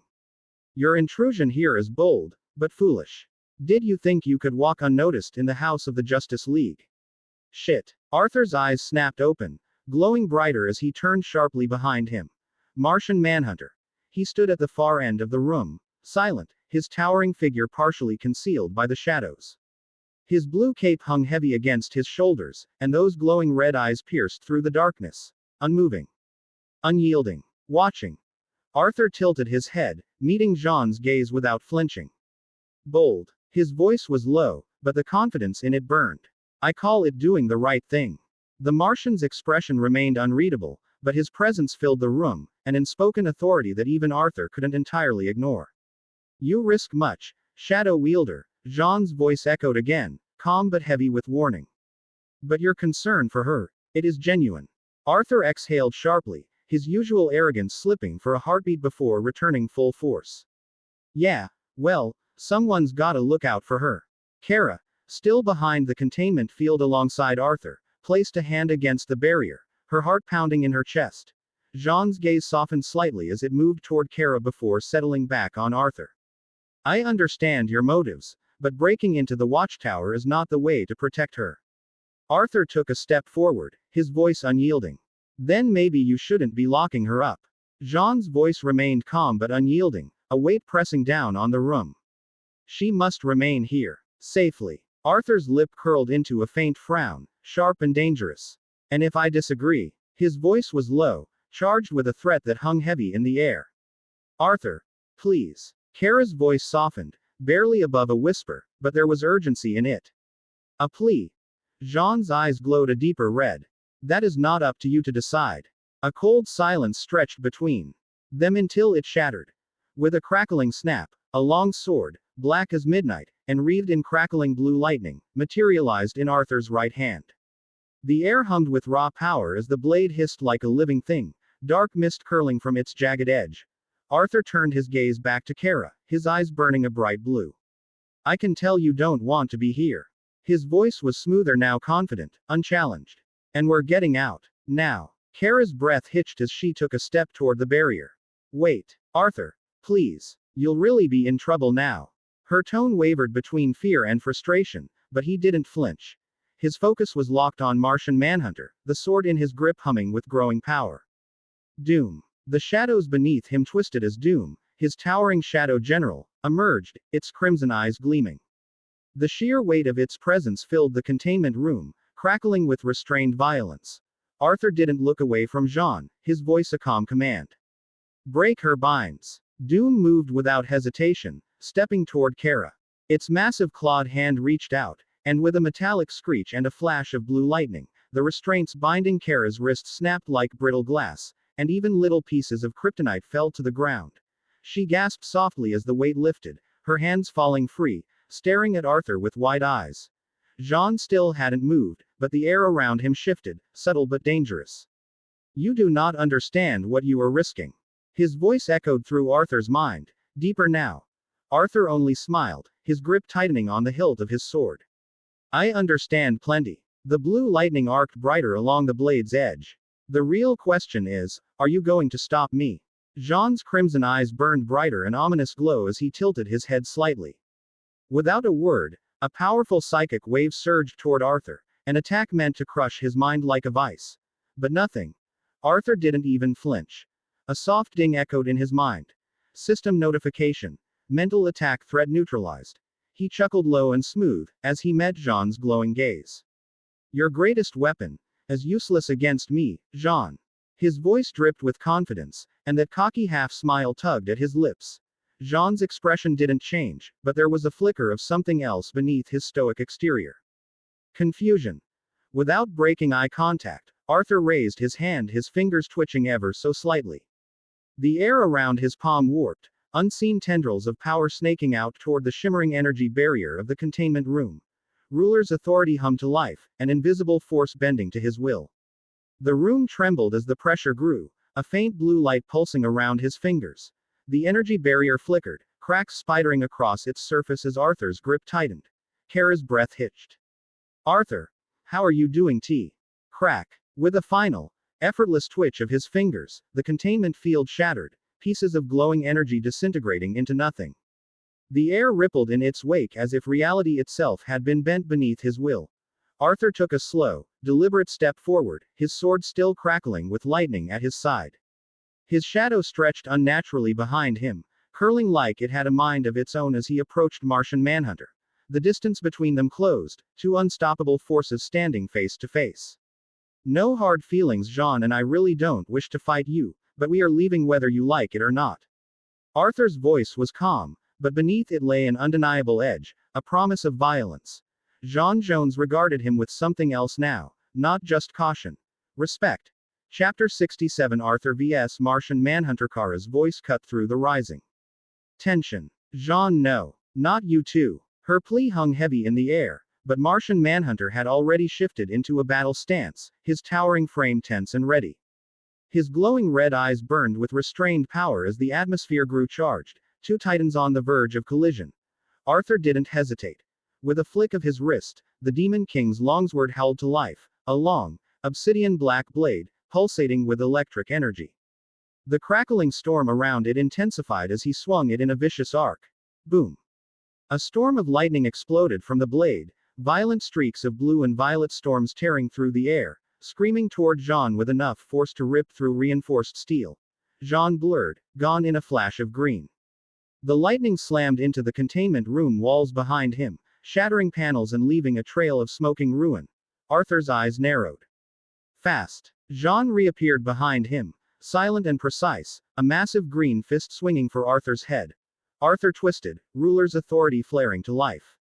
An unseen force crushed the air around Jean's arm, halting the strike inches from his face. You really don't get it, do you? Arthur's voice was calm, too calm. Your mind abilities won't work against me. And your strength. He tightened his grip. Jean's arm trembled under the sheer force. Not enough. Jean's other fist blurred, aimed for Arthur's ribs. Arthur released him just in time, sliding back and blocking with his blade. The impact sent a shockwave through the room, metal groaning beneath their power. Sparks rained down around them as both combatants moved in a blur of raw speed. Arthur struck again, his longsword carving through the air, sending arcs of lightning with every swing. Jean phased, his form turning intangible just before the blade could tear through him. Arthur's lips curled into a smile. Neat trick, I wish I had that. With ruler's authority, he gripped the air around Jean, forcing the Martian back into his solid form. The second Jean's body materialized, Arthur was already moving. A burst of speed, faster than the eye could follow. His sword clashed against Jean's forearm, the room shaking from the blow. Jean countered, a brutal uppercut aimed at Arthur's jaw, but Arthur slipped to the side, his agility unnatural even for a strong alien such as Martian Manhunter. You're strong, Jean. Arthur's blade crackled with raw power as he swung again, carving a crescent of lightning across the floor. Jean leapt back, just barely avoiding the strike. Arthur tilted his head, eyes glowing icy blue. But here is thing. The moment your mind tricks failed, you were already outmatched. Without a word, Arthur vanished, a blur of shadow and lightning. Jean barely had time to react before crack. Arthur materialized right in front of him, his doomsday bone gauntlet driving into Jean's chest like a cannonball. The impact sent a shockwave rippling through the room, and the Martian was launched backward, slamming into the reinforced wall with a thunderous crash. Chunks of metal and debris scattered, but Arthur was already on the move, relentless. He raised his head, that cold, dangerous smile curling his lips. Didn't think it'd be that easy, did you? Jean pushed himself up, but before he could phase again Arthur vanished. Jean's eyes narrowed, too late. Arthur reappeared behind him, the Demon King's longsword crackling with lightning in his grip. Checkmate. With a flick of his wrist, ruler's authority surged, an invisible force locking Jean's molecules in place, dragging him out of phase. The blade screamed through the air deadly, precise, and aimed straight for Jean's exposed back. Enough. Kara's voice pierced the chaos. Arthur froze, his blade hovering a hair's breadth from Jean's skin. Electricity danced along its edge, casting flickering shadows across their tense forms. Jean turned his head slightly, calm despite the position he was in. His blade trembled, ready to strike, but the way Kara was looking at him. He exhaled, drawing back, the storm around his sword fading as he lowered it. Very well. A smile tugged at his lips as he cast a glance back toward Jean. He wouldn't die from that anyway. Jean, still rather calm, straightened and dusted off his cape. No, I wouldn't. His voice was smooth, unshaken, but there was the faintest edge of wariness in his tone. Arthur dismissed doom with a wave of his hand, the towering shadow general dissolving into black mist back into Arthur's own shadow. Without a second thought, he strode toward Kara. Before she could react, his arm slipped around her waist, firm, possessive. Kara's breath hitched, heat rushing to her face. What are you? She blinked up at him, startled by his boldness, but her hands instinctively found his chest, unsure whether to push him away or pull him closer. Arthur flashed a devilish smile. Relax, princess. I'm getting you out of here. He turned his attention back to Jean, his tone lighter but still edged with challenge. My apologies for the damages, though I'm sure Bruce can afford the repairs. Jean floated down from the crumbled wall, arms crossed over his chest, the glow in his red eyes dimming. I'll speak with Batman, but let's hope we don't come to regret this, Kara. His voice carried weight, a warning, but also something else. Trust. Arthur pulled Kara a little closer. Exchange. A surge of black mist swirled beneath their feet, coiling like living smoke. The ground seemed to give way as the shadows swallowed them whole, leaving nothing behind but silence. And a shadow demon in their place, as it blinked its eyes at Jean, tilting its head curiously. Jean sighed, floating higher as his gaze lingered on where Arthur and Kara had vanished. His expression softened, barely. For her to follow him so easily, he means more to her than she realizes. I'll have to explain this to Batman. Cadmus Labs. The lab hummed with the sound of machines whirring, and the only illumination came from the blue glow emanating from several large tubes filled with viscous liquid. Lex Luthor stood at the forefront, his gaze locked on the one tube that held an ashen-haired young man suspended in the fluid.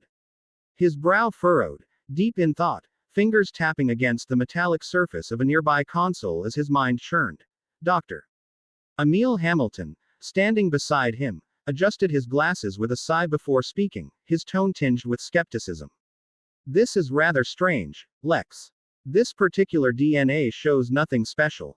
Even the simplest of metas are unique in their own way. But this one is just a normal human.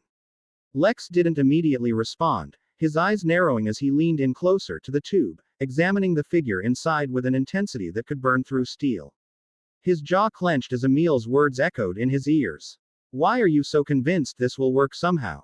Emil continued, his voice laced with genuine curiosity, mixed with frustration. You've been pouring countless resources into this, but it doesn't make sense. Look at him. Nothing about this specimen suggests it has potential. Lex's fingers dug into the edge of the console, his frustration palpable, but he kept his calm exterior. His mind was racing, the pieces of the puzzle slowly starting to fit together in his genius brain. It's impossible, Lex muttered under his breath.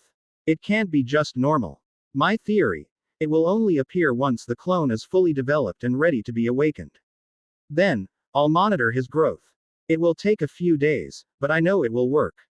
Emil crossed his arms, an expression of doubt on his face as he gestured toward a nearby tube holding another figure Superboy, perfect in his design. Even Kryptonians were rather simple for us to clone. Look at Galatea, she is perfect. She's everything I wanted, everything we expected. And then there's Superboy here. He's nearly finished. So why this? Why waste time and resources on something like this? Lex's gaze hardened as he whipped his head toward Emil, a fire in his eyes, his voice cold with the kind of intensity only someone like him could muster. I refuse to believe that after everything I've seen with my own eyes, this human has nothing. There is something here. I will pour every resource I have into making this work. His voice was sharp, cutting through the tension in the lab like a blade, and his words hung in the air with a force that was almost tangible. Emil sighed heavily, his shoulders slumping as he leaned against the console, clearly exhausted by the deadlock of their conversation. Fine, Lex, Emil said, his tone resigned. But don't come crying to me when your perfect human doesn't live up to expectations, because I honestly cannot help. Lex didn't respond. He simply turned back to the tube with the ashen-haired man, his gaze unwavering, as if he could will the clone to reveal its secrets through sheer willpower alone. His lips twisted into a thin smile, one full of both challenge and determination. I'll make it work. Arthur Blackwynd. Lex murmured to himself, his voice barely audible. Sooner than later. Chapter 68 Unleashing Galatea. Lex and Dr. Emil were interrupted by the soft swish of the door opening. Emil Hamilton glanced up, expecting to see another of the staff members, but instead, a figure stepped into the room that made even Lex Luthor pause, his keen eyes narrowing with curiosity. The woman who entered was striking. She had a confident stride, a controlled grace that was the hallmark of a being who knew her strength. Her blonde hair framed her face, and her eyes, intense and sharp, held a gaze that could pierce through even the strongest of wills. It was Galatea, the living testament to their genius, and she moved toward Emil without hesitation. Emil's face lit up with a genuine smile. Ah, you're back from your mission, he said, his voice warm, tinged with a father's pride. Before he could say more, she closed the distance, throwing her arms around him in a tight, affectionate hug. Yes, Father, Galatea replied with a softness that only someone like her, who had been raised under Emil's care, could express. There was an undeniable bond between them, built from a lot of time of collaboration and trust. Lex, watching from the side, raised an eyebrow, his expression unreadable. The sight of Galatea, so warm and human in her actions, was unexpected, even for someone as detached and calculating as him. He remained silent for a beat, watching the exchange, his mind already spinning. The wheels in his genius brain began turning, each click of his mental gears adding to his next move. He glanced at the clone tube in the corner, the ashen-haired youth suspended in the liquid, and then back at Emil and Galatea, who were now standing together, having separated from their brief embrace. Lex's eyes gleamed, a thought sparking in his mind like a lightning bolt. Dr. Emil, he began, his voice smooth and laced with intrigue. I think I have a brilliant idea, and I need your cooperation here. Emil turned, surprised by the sudden shift in Lex's tone. Oh, what's on your mind? He couldn't help but feel the weight of Lex's attention, his curiosity piqued by the scientist's sudden interest. Lex smiled, a cold, calculating smirk that never failed to send a chill through the room. He walked slowly toward the center of the lab. Lex turned back toward the observation window, his sharp gaze fixed on the ashen-haired young man floating motionless in the cloning pod. His fingers tapped rhythmically against the sleek surface of the control panel. "I've been thinking, Emil," he said, voice smooth. "If we're going to unlock the potential hidden in this subject, we need a more direct approach." Dr. Emil Hamilton, still studying the data in front of him, barely glanced up. "And what exactly do you have in mind, Lex?"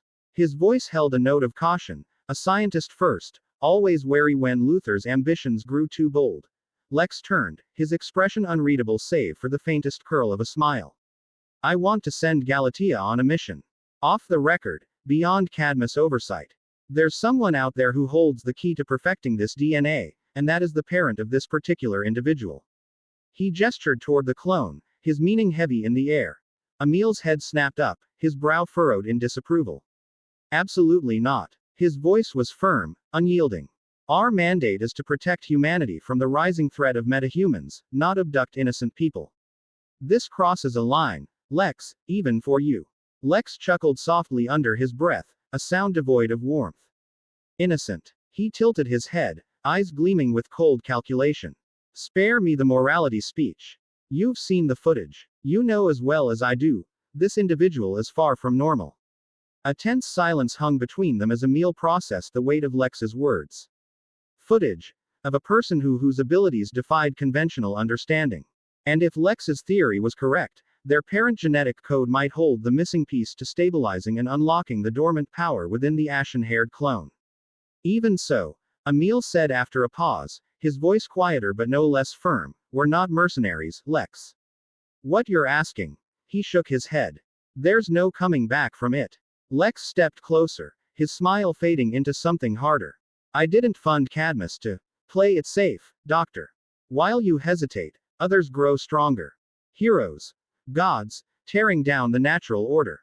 His voice dropped to a near growl, rich with conviction. "And I refuse to let humanity be left behind. If you won't do what's necessary, I'll find someone who will." A heavy silence settled between them before Emil exhaled sharply, conceding, if only slightly.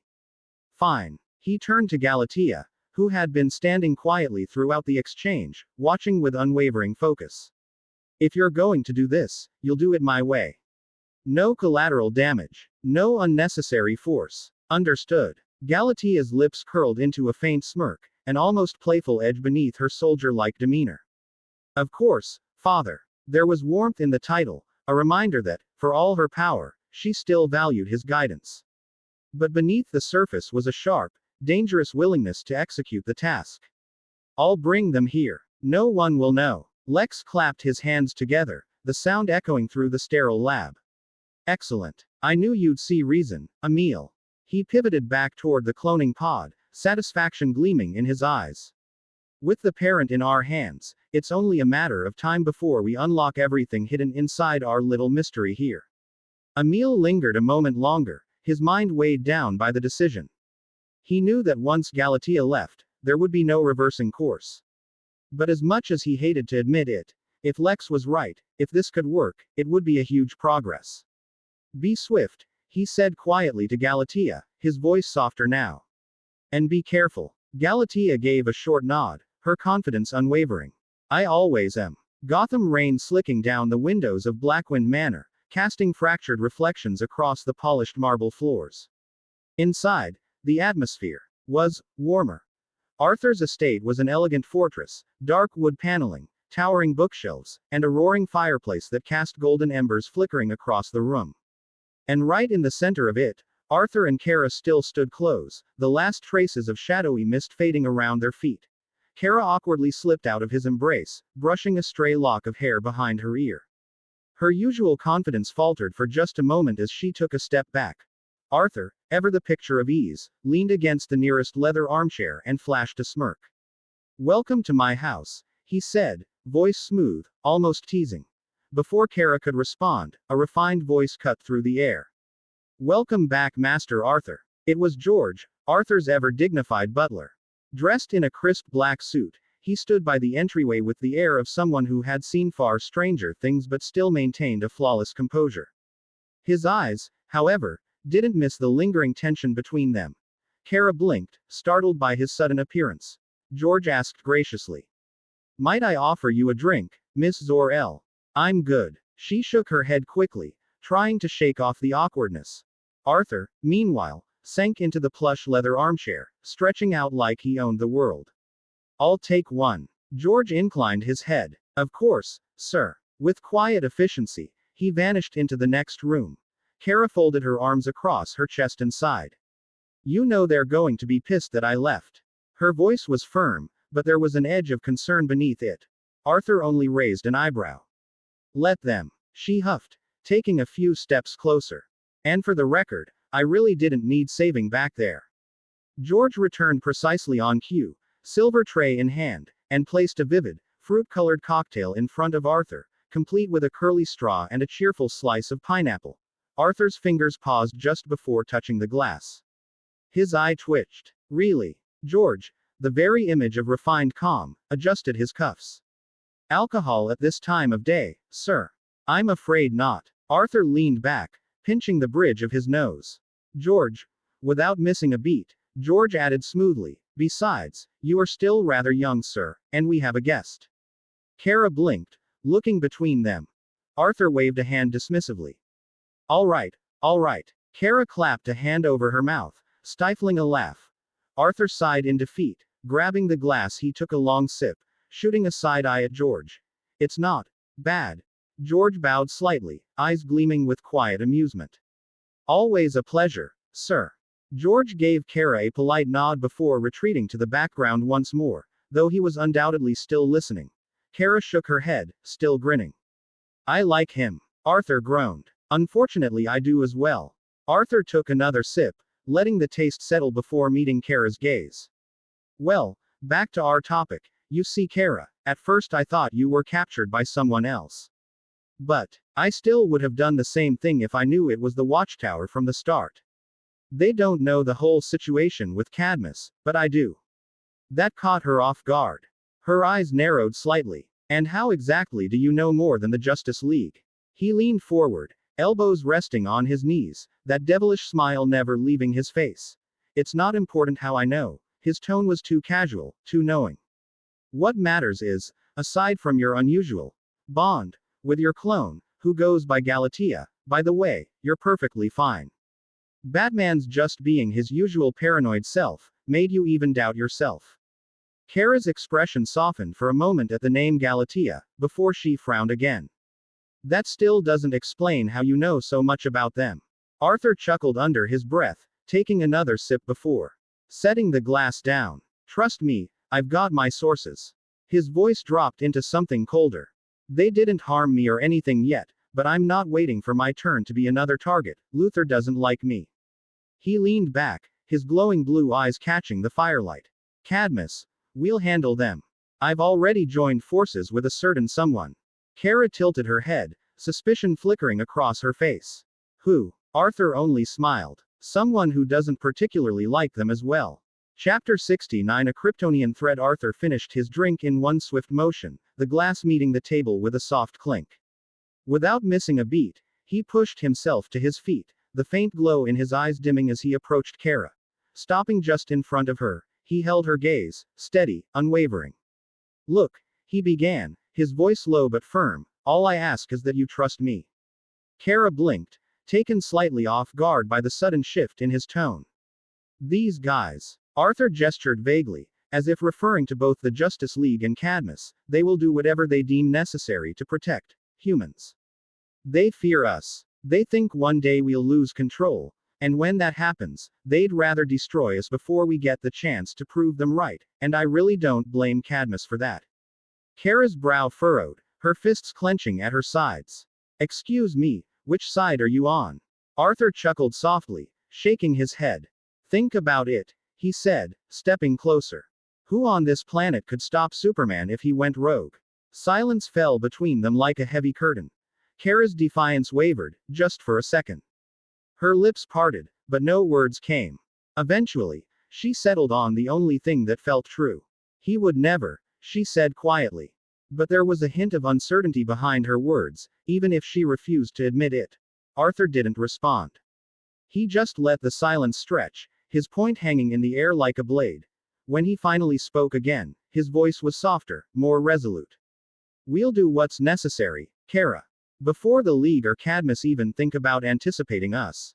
Arthur pulled his phone from his pocket, flipping it open with a smooth motion and a quick swipe. He dialed the number. The line barely rang once before a voice, calm, polished, and unmistakably unimpressed, cut through. Arthur, Adam said. What do you need? You clearly want something. You never call just to check in. Arthur smirked, tilting his head as Kara leaned against the wall, watching curiously. Don't be like that. I do appreciate my family, he drawled. How are you, Adam?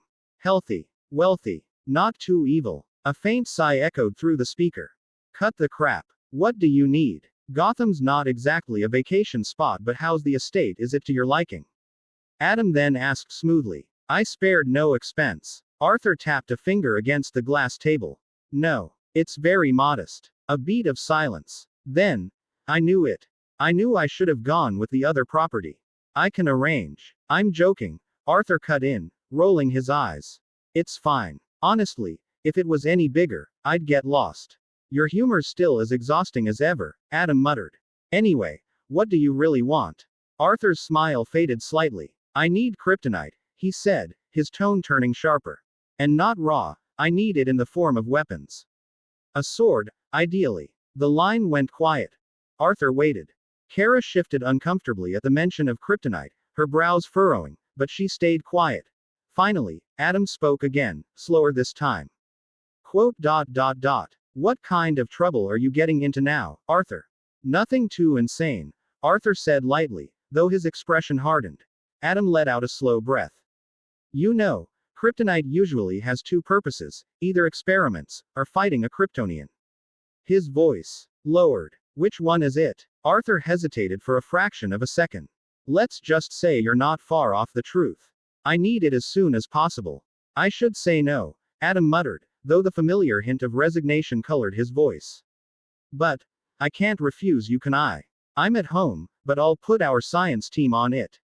Expect an update soon. Arthur exhaled softly in satisfaction. Good. He was about to hang up, but something gnawed at the edge of his mind. Something deeper. Actually, Arthur added, his voice dropping into something colder, since we're talking science, and the fact you worked with Lex on Project Doomsday, what do you know about Cadmus? A longer silence stretched across the line this time.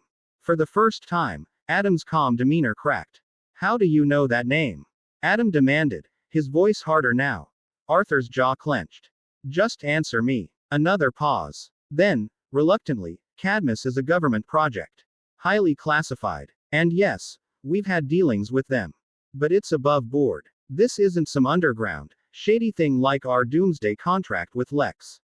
It's government business, Arthur. Legitimate. Arthur's eyes narrowed. Legitimate, he repeated softly, his mind already racing. Do you know where they operate? Adam hesitated, but eventually said, we do. In fact, we shipped a batch of advanced materials to them just last week, kryptonite samples included. There's another shipment leaving in 2 days. Arthur's expression sharpened, the pieces clicking together. A slow, dangerous smile spread across his face. I'll be honest with you, Adam, he said, voice dripping with mischief. I might do something that, let's say, disrupts your business with them. So, I'm apologizing in advance. Arthur, Adam warned, his tone darkening. Don't do anything stupid. This is the government, not some back alley. Arthur hung up mid-sentence, tossing his phone onto the couch with a casual flick of his wrist. He turned toward Kara, who still looked half skeptical, half worried.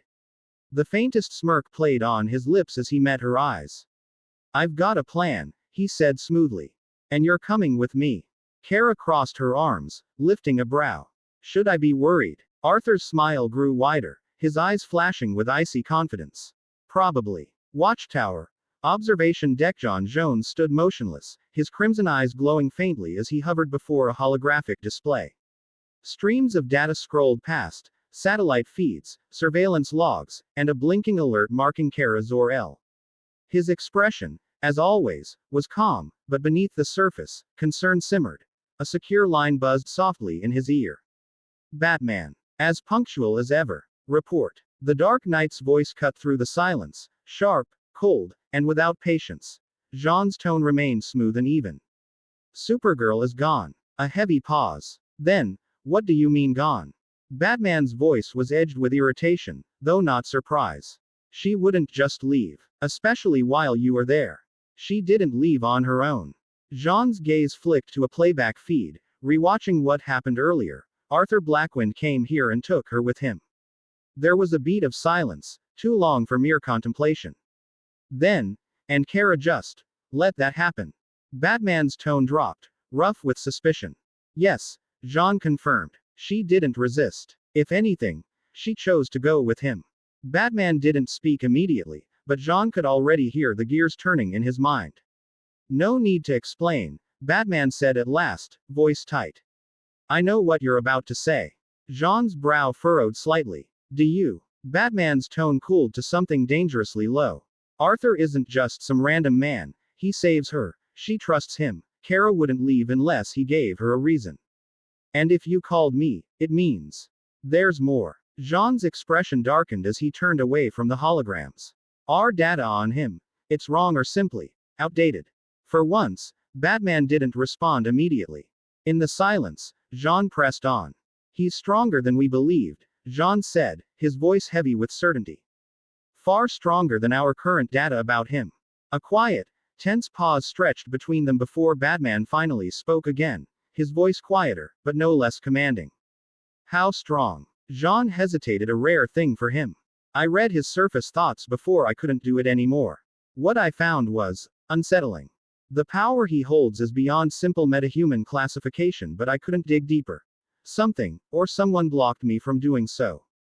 And what's worse, he knows things. About Cadmus. About Kara's connection to them. He's moving with intent, Bruce. Batman exhaled slowly through his nose, processing the revelation. He is going to attack Cadmus, isn't he? Perhaps, and if he wanted to harm Kara, he would have Alred, he cares about her. Jean said. But his motives remain unclear. I'm concerned about what he plans to do next.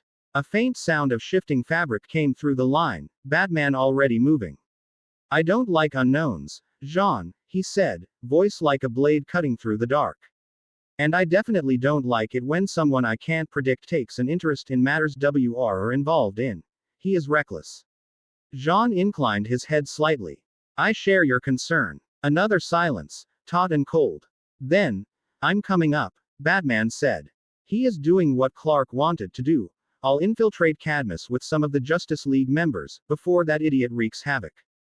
Do not tell Clark. High above the Blackwynd estate, Jump City, the night sky hung heavy, thick clouds drifting past the pale glow of the moon. Suspended in the air like a predator on the hunt, Galatea hovered in silence. Her blonde hair whipped in the wind, framing her face, a face sculpted for war.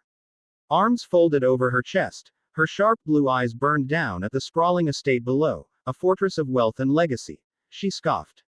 What's so special about these people anyway? Her voice was low, edged with disdain. Rich, spoiled, fragile. And yet, Lex wanted them alive, because for some reason that ashen-haired boy is the key to his delusion. I would love to find that boy here. Galatea's lips curled into a smirk. She began her descent. Slow, the wind howled as she cut through it, her speed increasing. The estate's towering gates loomed beneath her, but Galatea didn't care for doors. She was aiming towards the house. Chapter 70. Galatea and the Blackwinds. The polished mahogany desk reflected the soft glow of the chandelier above as Adam Blackwynd leaned back in his chair, phone pressed to his ear. His fingers drummed lightly against the wood, his mind juggling a dozen thoughts at once. Don't do anything stupid. This is the government, not some back alley thugs. You hear me, Arthur? Arthur. Adam sighed. He hung up on me. His voice was still rather calm, collected, but his brow creased slightly. His younger brother had always been a handful, even more so since he changed. With a sigh, he ended the call and immediately dialed another number. As the line connected, a voice crackled to life, his chief scientist. Mr. Blackwynd, the man greeted him. Skip the formalities. Status update. Next to him, Lady Blackwynd, his mother, the ever-elegant matriarch of the family, was already watching him with thinly veiled scrutiny. She had always carried herself with poise and grace, the kind of woman who could command a room without raising her voice. What did Arthur want? She asked, her tone refined yet laced with concern. Adam barely glanced at her. Nothing you should worry about, mother. Just something he needs. His focus returned to his call, his fingers adjusting the cuffs of his tailored suit. That wasn't enough for her. Of course, it wasn't. Nothing I should worry about. She echoed, her voice carrying that sharpness only a mother could master. Adam, ever since your brother developed those strange abilities, he has barely been home. His academic performance has plummeted, and most concerning of all, he has begun associating himself with unsavory individuals. Adam inhaled slowly. He had heard this speech before. People like Arthur always attract danger, she continued, standing with an air of sophistication. But does he have to seek it out himself? Have you even spoken to him about this? About how reckless he has become? Adam said nothing. He simply walked toward the window, phone still in hand. Yes, just make sure to. Then he saw her. A shadow against the moonlight. A figure descending from the sky, effortlessly, deliberately. Galatea. She wasn't in a rush. She wasn't crashing down like some meteor. No, she floated like she belonged there, as if gravity itself was an afterthought. Her blonde hair flowed behind her, catching the night breeze. Her piercing blue eyes locked onto his, a knowing smile curving her lips. Then, solid ground. She landed without a sound, yet the moment her boots kissed the earth, the entire world felt heavier. Like a storm had just touched down at their doorstep. Then she began walking, casually. Deliberately towards them. Adam's breath hitched. His heart pounded against his ribs, but his mind remained sharp. His mother, still lost in her own tirade, hadn't noticed. He forced himself to stay composed, to keep his voice even. Finish what I asked for and send it to that location, as soon as you can. He hung up. The phone in his hand suddenly felt far less important. Adam's fingers twitched as they brushed the grip of his pistol. He kept his movements measured, subtle, smoothly drawing the gun from the concealed holster at his waist, hiding it behind his back. His breath was steady, but his pulse was hammering. The woman, no, the thing, was still walking toward the house, that eerie, self-assured smile never leaving her face. This is bad. He turned to his mother, his voice low but urgent. Go to our underground shelter. Now. Lady Blackwynd frowned, completely unamused. Adam, what on earth are you talking about? His jaw clenched. No time for this. He snapped at her. No time to explain. Just do it, mother. I think we have an intruder. The sheer force in his voice, the rare desperation behind it, froze her in place.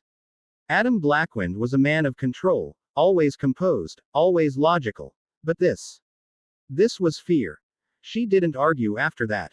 With a sharp nod, she turned and disappeared down the hall, her heels clicking against the floor as she made her way toward the hidden passage beneath the estate. Adam exhaled. Good. Now it was just him and her. His grip tightened on the gun, and he took a slow step back, his eyes never leaving the intruder. Then, glass shattered. Adam flinched as the window exploded, shards scattering across the floor like 1,000 tiny daggers. But it wasn't from a forceful landing. No.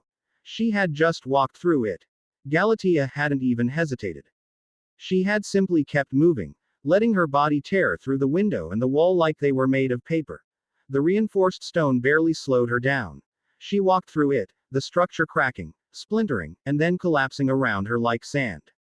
It was like the laws of physics didn't apply to her. She stepped forward, boots crunching on the broken glass. Adam cursed under his breath. She's not human. And he already had certain theories about what she is. He didn't wait. His gun snapped up, and he fired. Bang. The first shot hit. Dead center. Bang. Bang. Bang. He emptied the clip in seconds, every round aimed directly at her chest and head. She didn't even blink. Each bullet hit with a metallic thud, flattening against her skin before harmlessly dropping to the floor. No recoil. No reaction. She just kept walking. And she was smiling. As the final round clicked empty, Galatea tilted her head slightly, as if amused. Then, with a soft chuckle, she spoke for the first time. Pathetic. Adam barely had time to register what happened. One moment, she was standing there, smiling. The next boom. A blur of motion. A streak of white and blue. Then, pain. Something hit him. No, something obliterated him. His body was launched across the room like a ragdoll, bones rattling, ribs screaming as he crashed against the far wall with a sickening crack. The impact nearly tore the breath from his lungs. His vision blurred, his skull rang, and for a brief second, the world around him warped in and out of focus. Damn it all. I didn't even see what hit me. Everything hurt. But Adam Blackwynd was not a man who gave up easily. Move. Damn it. Through sheer force of will, his fingers fumbled toward his belt. His muscles protested, his arms felt like lead, but he forced his hands to move. One bullet. One goddamn bullet was all he needed. With ragged breaths, he reloaded his gun. His hand trembled as he lifted it, still leaning against the shattered wall, barely able to keep his head up, but his aim was steady. He pulled the trigger. Galatia's eyes flickered toward him. And then, a searing beam of red light erupted from her vision. The heat vision engulfed the gun instantly. The metal warped, melted right in his grip. The pain was instant. Adam let out a guttural scream, the burning agony racing up his arm as molten metal seared into his skin. His fingers instinctively spasmed open, dropping the now unrecognizable lump of slag that was once his firearm. His breathing came in sharp, pained gasps as he cradled his scorched hand. Galatia didn't even flinch. She stepped closer, her expression still eerily calm, as if his defiance was nothing more than an inconvenience. Then, in a voice as cold as steel, she said, "I'm not here for you." Adam's blood ran cold.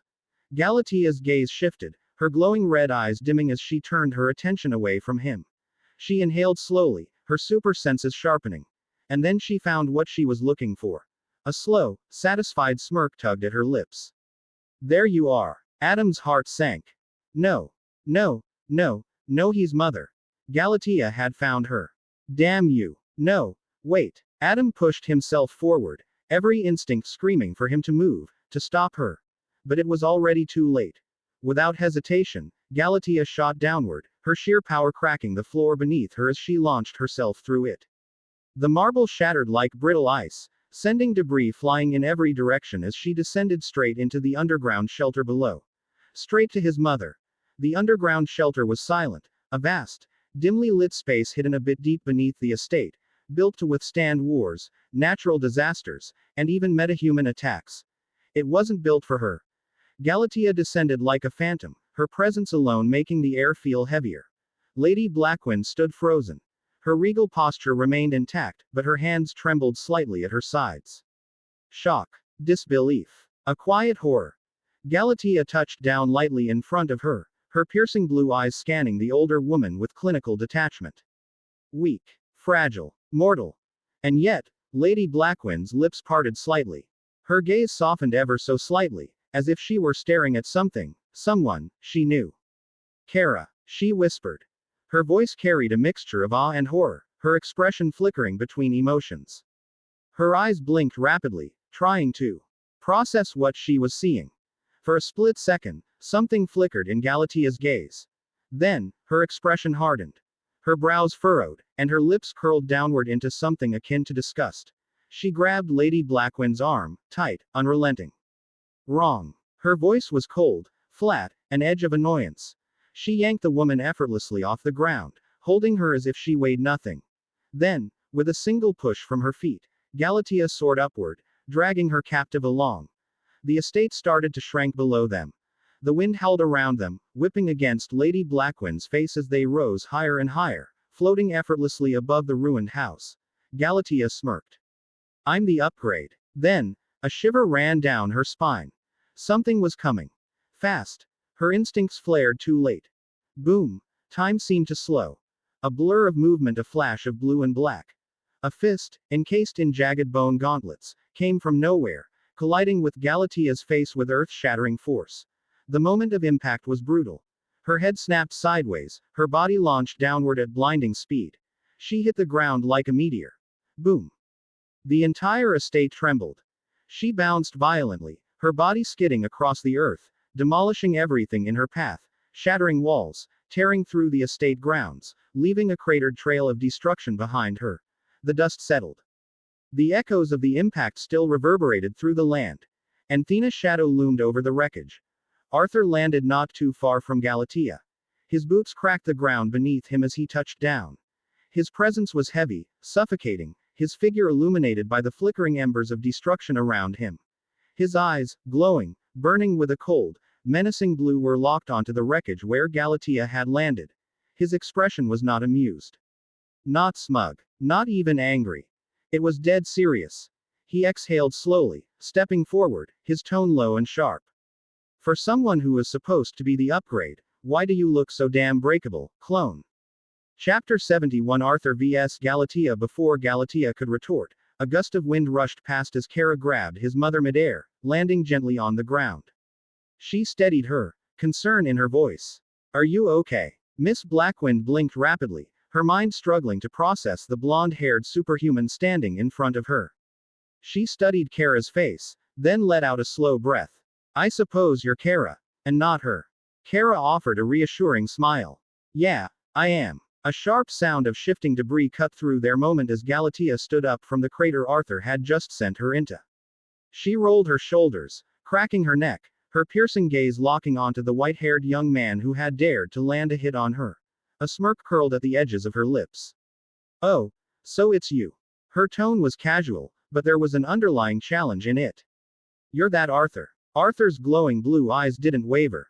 I'm not gonna ask why you're here, but considering you were after my family, this naturally has to do with me.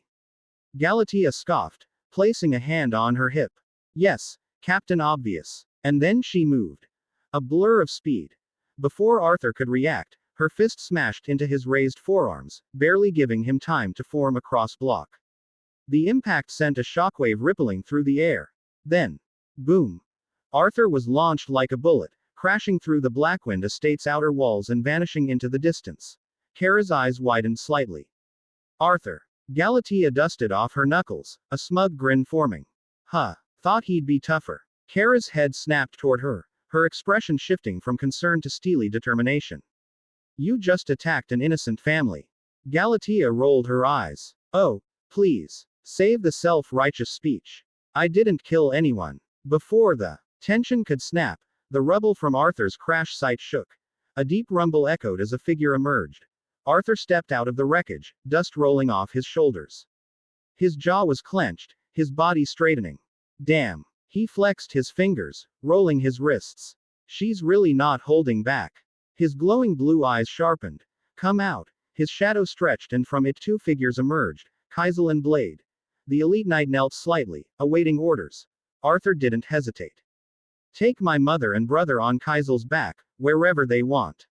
Just get them away from here. Blade simply nodded. Then, in an instant, they went into motion, already on their task. Arthur turned back, his gaze locking onto Galatea, who was far away right now, his hands curled into fists. Kara stepped forward, her blue eyes narrowing. What the hell are you doing here, Galatea? Galatea let out a low chuckle, brushing some debris off her shoulder as if the fight hadn't even fazed her. Oh, you know, sightseeing. Checking out the local architecture. Smashing through it. Her smirk widened. And, of course, dealing with unfinished business.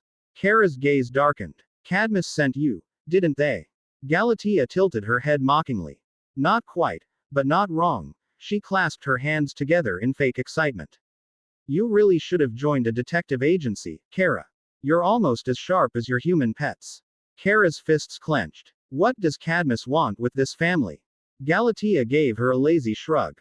Oh, you know how it is. They see something unique, something powerful, and they just have to poke at it. Study it. Maybe even control it. She leaned in slightly, her smirk turning wicked. Kinda like how they made me, better than you. Kara crossed her arms, glaring. Better. That's funny. Galatea laughed. Oh, that's adorable. You think this is about morality, don't you? She took a step closer, her eyes gleaming. Let me ask you something, Kara, what have you really accomplished? You spend your days playing hero, saving people who wouldn't last a second without you, while I was made for something greater. Kara's jaw tightened. You were made to be a weapon. Galatea grinned. Exactly. And I embraced it. She tilted her head mockingly. Meanwhile, you're still pretending to be normal. trying to fit in, like some lost little orphan girl desperate for a home. Kara didn't flinch. I have a home. I have a life. And I made my own choices. Galatia's smile twisted. A life. Or a lie. She leaned in, her voice dropping slightly. You fake being human. I surpass them. That's the difference between us. Kara exhaled slowly, her stance firm.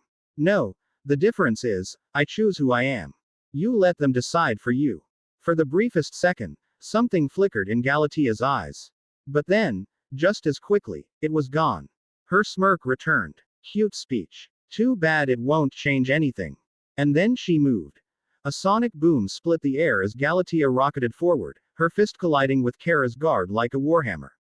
The impact sent a shockwave through the air, rattling the ruined Blackwynd estate below. Kara's feet dug trenches into the dirt, her arms straining as she absorbed the force. Galatia didn't stop. She twisted, her elbow smashing into Kara's ribs, then a brutal knee to the gut, doubling her over. Sloppy. Galatia grabbed Kara by the collar of her suit and launched her like a missile through the trees. Kara twisted in midair, slamming her hands into the dirt, flipping herself upright just as Galatia was on her again. Another punch. Kara blocked. Galatia followed up with a spinning kick to the side of her head. Kara crashed through a massive oak tree, splinters flying like shrapnel. She barely had time to recover before Galatia appeared in front of her, floating just above the ground, arms crossed. Come on, Kara. You're making this too easy. I thought we were supposed to be evenly matched. Kara wiped a streak of blood from her lip. She charged. Faster than a bullet, Kara feinted left, then slammed an uppercut into Galatia's jaw, sending her skyward. The ground beneath them cratered from the sheer force. Kara shot up after her, breaking the sound barrier as she tackled Galatia midair. They spun like a tornado, exchanging brutal punches mid-flight, each strike like thunderclaps shaking the sky. Galatia grinned through the onslaught, finally showing some bite. Too bad it's not enough. She caught Kara's next punch, then twisted her wrist, flipping her over, and plummeted down, slamming Kara into the earth like a meteor. The shockwave ripped trees from their roots, the ground fracturing like glass beneath them. Before Kara could move, Galatia pressed her boot against her chest, pinning her. See, she said smugly, leaning down. No matter how much you fight it, I was made to be better than you. Kara gritted her teeth, her blue eyes blazing. You keep saying that. Her hand shot up, grabbing Galatia's ankle. But I'm still the original. Galatia's smirk faltered, only for a second. And then a crack of air. A fist covered in jagged, bone-like gauntlets smashed into her ribs, sending her careening through the sky like a broken missile. The world blurred around her before she crashed into the earth, carving a trench through stone and soil. The shockwave alone sent debris flying in all directions. She barely had time to process the pain before a massive shadow loomed over her. A second impact. A monstrous fist as large as a car drove into her stomach, embedding her deeper into the rubble. Doom had arrived. Arthur landed with the force of a meteor, standing over her. His ashen white hair flickered in the wind, his blue eyes glowing with an unnatural light. You didn't think I was done after one punch, did you? Galatia barely had time to snarl before Arthur was on her. He moved with precision, efficient, brutal. A lightning-fast elbow to her jaw. A bone-gauntleted uppercut that launched her into the air. She tried to right herself mid-flight, but Arthur appeared above her instantly, his foot driving down onto her back. Crash! She slammed into the ground so hard the terrain caved in. Doom wasn't far behind. As Galatia groaned, struggling to push herself up, a titanic foot met her side, launching her across the battlefield. Arthur was already waiting. He caught her midair with ruler's authority, suspending her for a fraction of a second, just long enough to drive a devastating knee into her spine. She gasped. For the first time, actual pain flashed across her face. Not so smug now, are you? Arthur muttered, grabbing her by the arm. With a flick of his wrist, he hurled her towards Doom. Doom caught her with a thunderous punch, one that echoed across the entire Blackwynd estate. Galatia hit the dirt, coughing, blood on her lip. Before she could react, massive clawed hands grabbed her wrists. Doom held her down, his monstrous strength pressing her into the fractured ground. Arthur stepped forward, his Demon King longsword materializing in his grip. The air hummed with electricity as lightning crackled along its edges. His expression Cold and absolute. He raised the sword, the tip hovering just above her throat. You would be a fine addition to my legion. Galatia's breathing was heavy. She didn't respond immediately. But then her eyes started glowing red. Arthur didn't flinch, he just stood there, sword in hand, watching her. Because he knew exactly what she was about to do. And he didn't care. Chapter 72 Arthur vs Galatea. A sharp hum filled the air. The heat around them spiked. Galatea's crimson gaze intensified, twin beams of energy building at the edge of her irises. The very ground beneath her sizzled as small embers flickered to life, burning the dirt. Doom's grip tightened. A deep, guttural snarl rumbled from his chest. His massive, clawed hands pressed down with enough force to crush steel. But she wasn't struggling. She was testing. You're really not afraid, are you? Galatea murmured, her voice even, but laced with irritation. Arthur's glowing blue eyes remained locked on hers. Unyielding. Unimpressed. Why would I be? His voice was calm. Deadly. The heat in her eyes flared. A warning. One last chance. But Arthur didn't give a damn. Go ahead, he said, voice barely above a whisper. Do it. A flicker of uncertainty, brief, nearly imperceptible, crossed her face. Then, she fired. Twin beams of concentrated destruction erupted from her eyes, screaming toward Arthur's face. At the same instant Arthur moved. A blur of motion. A pivot so fast that the very air cracked in protest. The beams barely grazed Arthur, searing past his shoulder and melting deep scars into the walls far behind him. But before Galatea could fire again, Doom roared. A monstrous, guttural bellow that shook the earth. His massive, clawed hand seized her by the face now, and slammed her into the ground. Boom. The force cratered the battlefield. Then came another. And another. Doom's fists pummeled her relentlessly, one after the other, with enough force to break mountains. Boom. A fist crushed into her ribs. Boom. Her body bounced up only to be caught by another devastating backhand. Boom. Her skull cracked against the earth as Doom grabbed her by the leg and whipped her across the battlefield like a ragdoll. She tried to move, to regain control, but Doom was already there. A hammer-like punch collided with her stomach, burying her deeper into the earth. He wasn't stopping. He was enjoying this. Another roar erupted from Doom as he raised both fists, ready to pulverize her into nothing. But this time Galatea's hand shot up. Galatea's fingers clenched around his massive hand, her biceps flexing as she held him in place.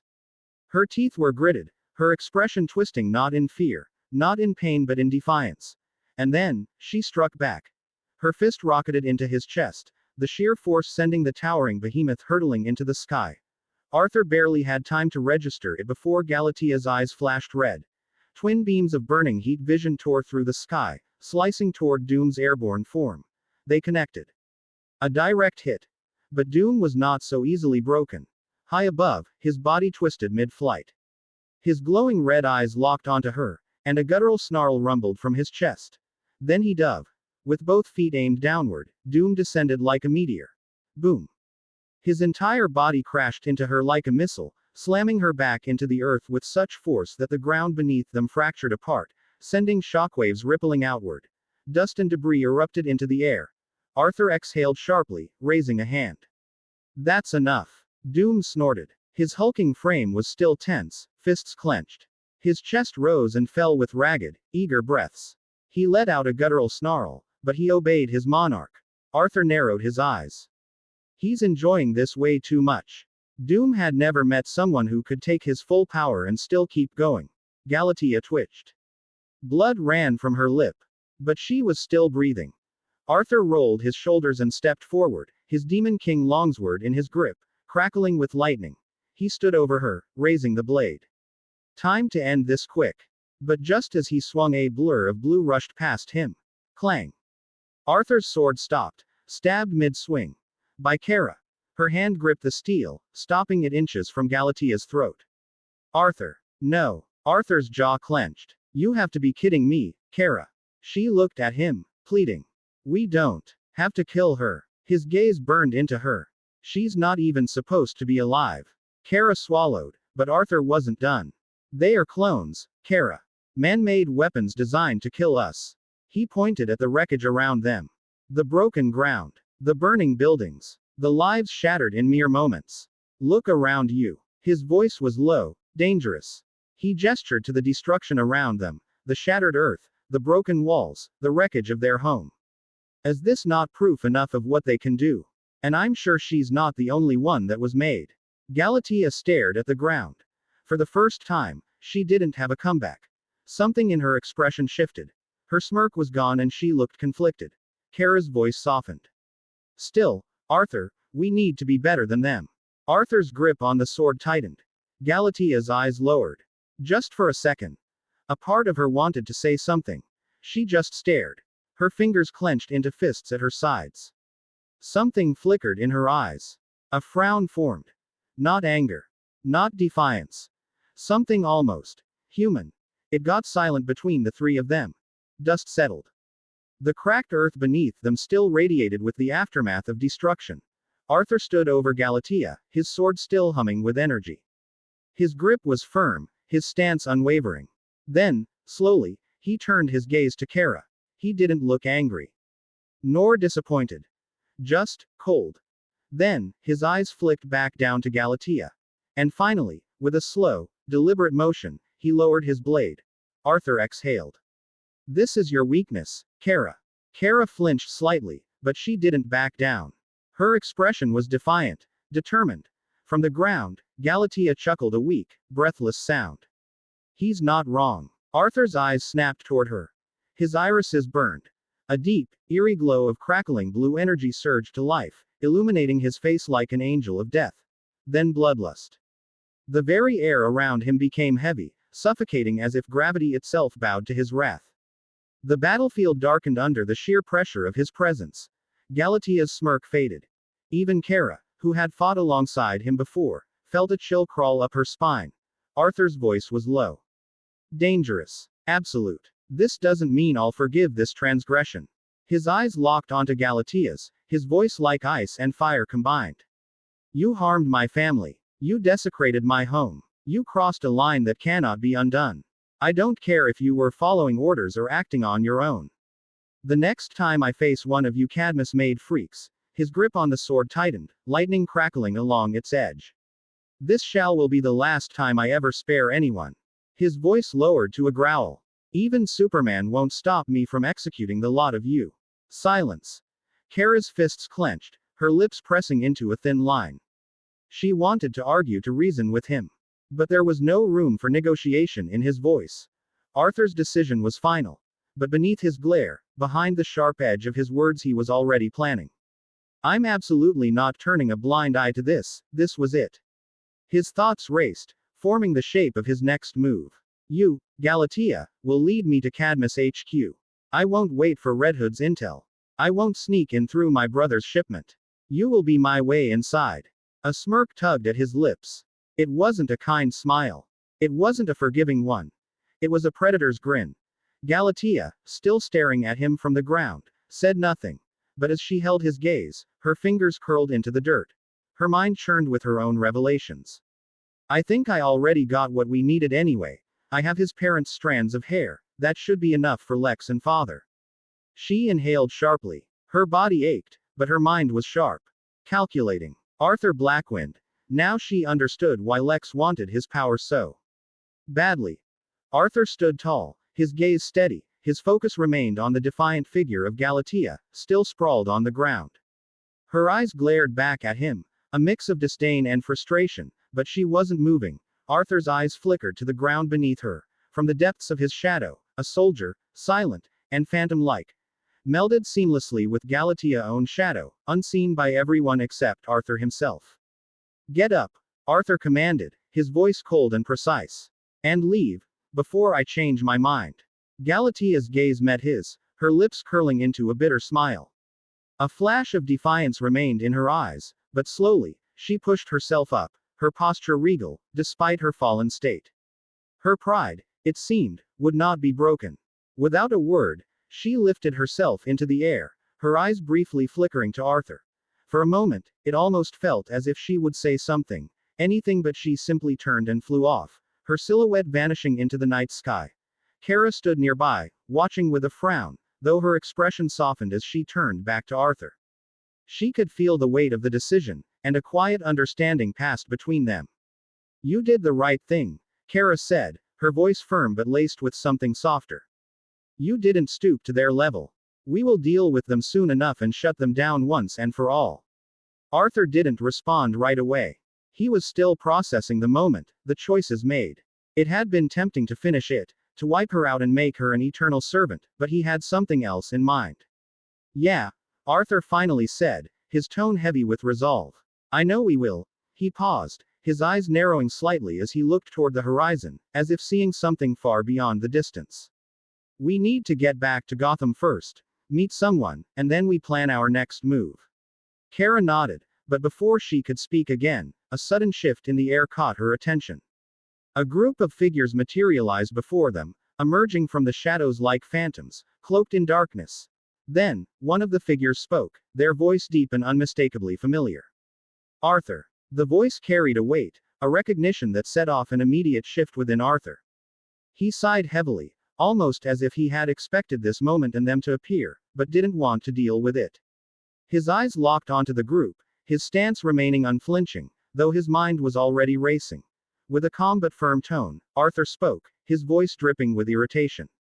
What are you guys doing here? Chapter 73. Striking back. Kara, sensing the tension radiating off Arthur, gently placed a hand on his, her grip firm but reassuring. Wait, it's the Titans. She said softly, her voice calm but urging restraint. Arthur's glowing blue eyes flicked down at her before he exhaled through his nose.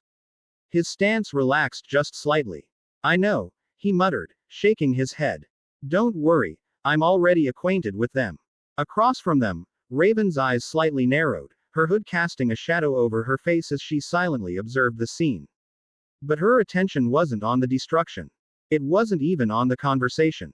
No, what caught her eye was Arthur and Kara's hands touching, the way she reached for him, the way he actually listened. For a moment, something unreadable flickered across her expression before she schooled her features back into neutrality. Meanwhile, the Titans surveyed the battlefield, taking in the cracked earth, the scorched buildings, and the lingering energy in the air. Robin's sharp eyes darted from one destroyed structure to the next before he muttered, what the hell happened here? Arthur ignored him completely. Cyborg frowned, his cybernetic eye scanning the area. A flying object just flew past here not long ago. At that, Raven stepped closer to Arthur, her piercing violet eyes locking onto him.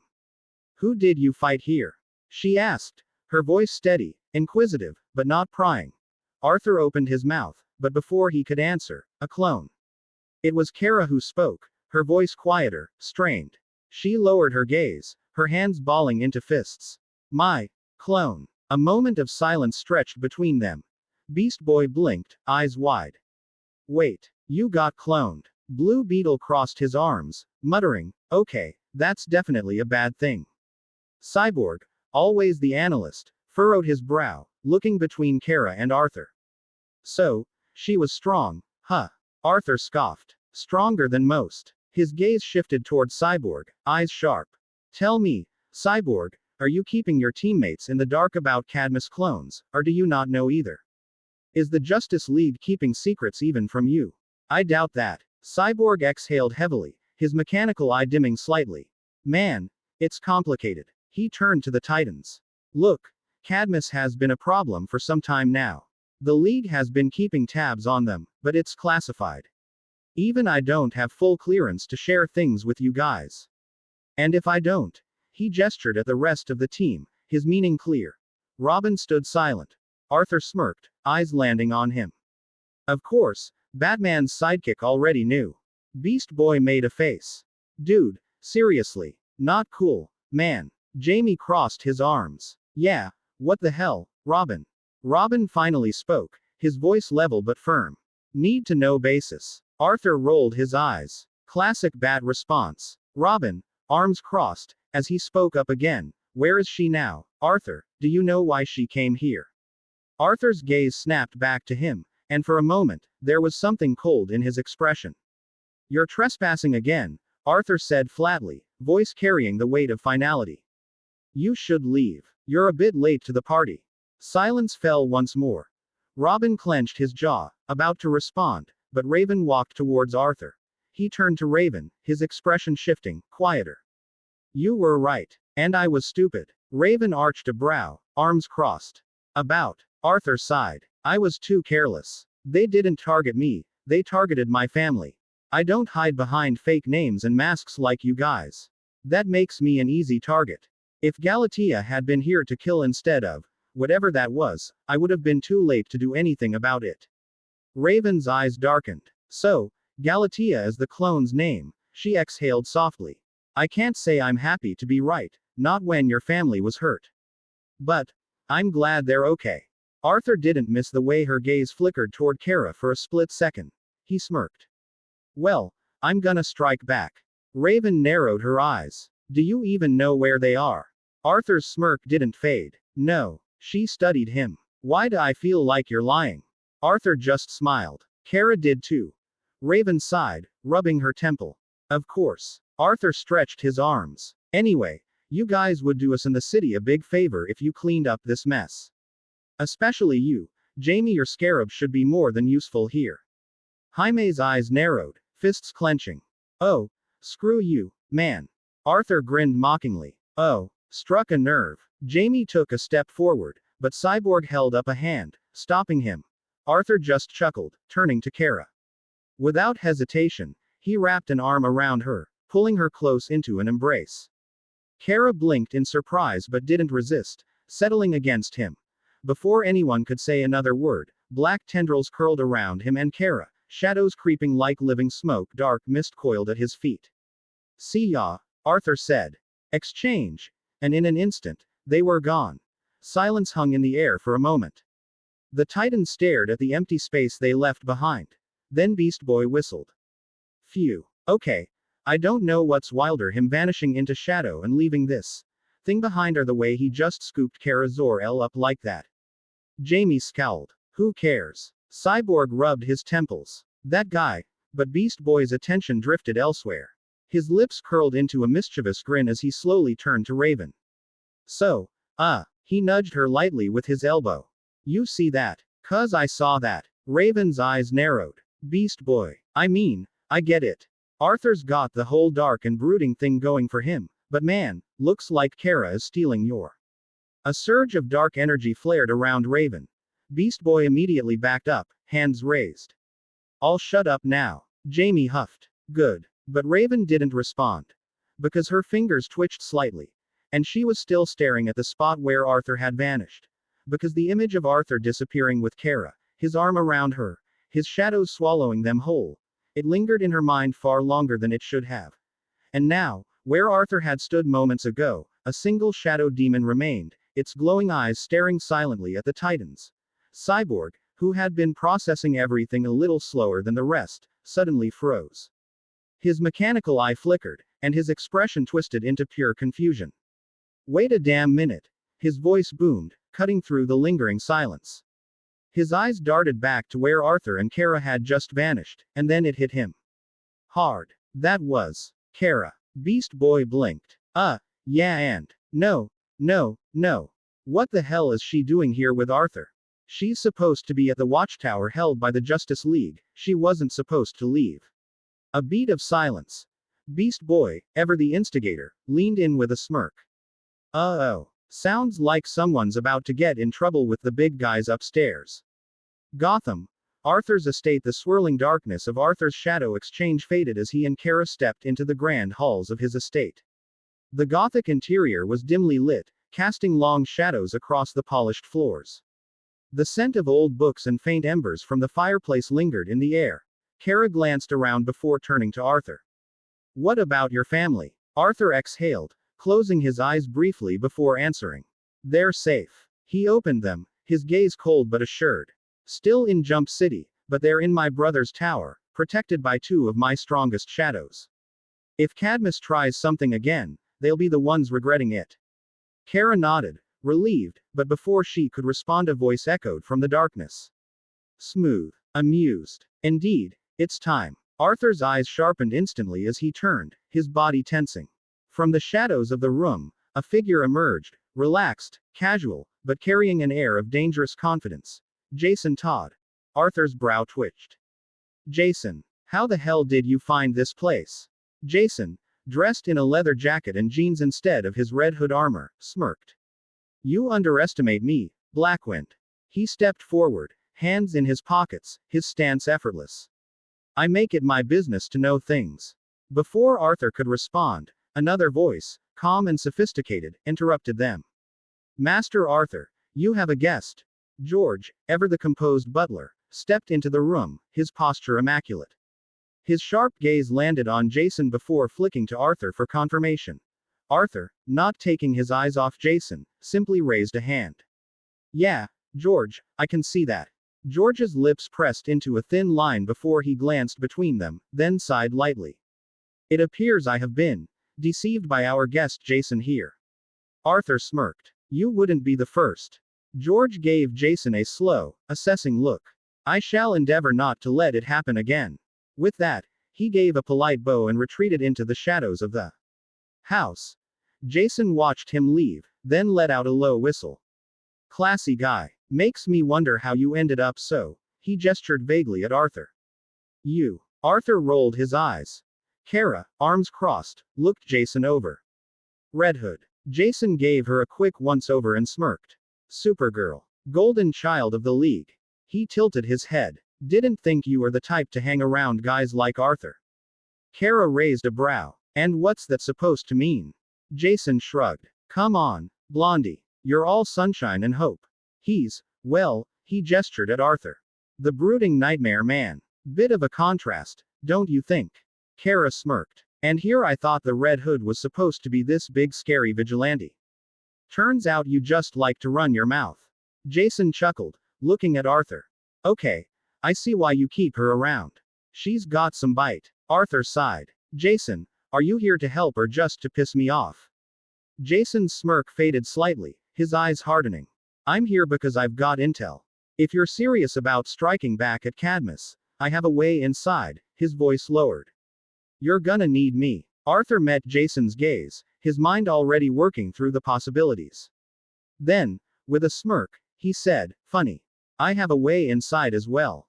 Jason's grin widened, eyes glinting with intrigue. Well then, he said, crossing his arms. Looks like we're about to crash a Cadmus party. He took a step closer, his tone turning serious. We should make a plan. Right now. Chapter 74 Final Preparation. The rich aroma of coffee lingered in the dimly lit study, mixing with the faint scent of old books and burning candle wax.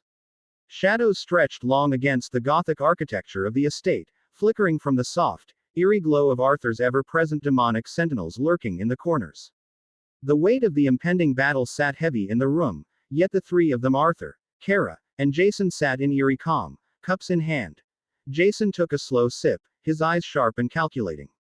Cadmus is in DC, he finally said, setting his mug down.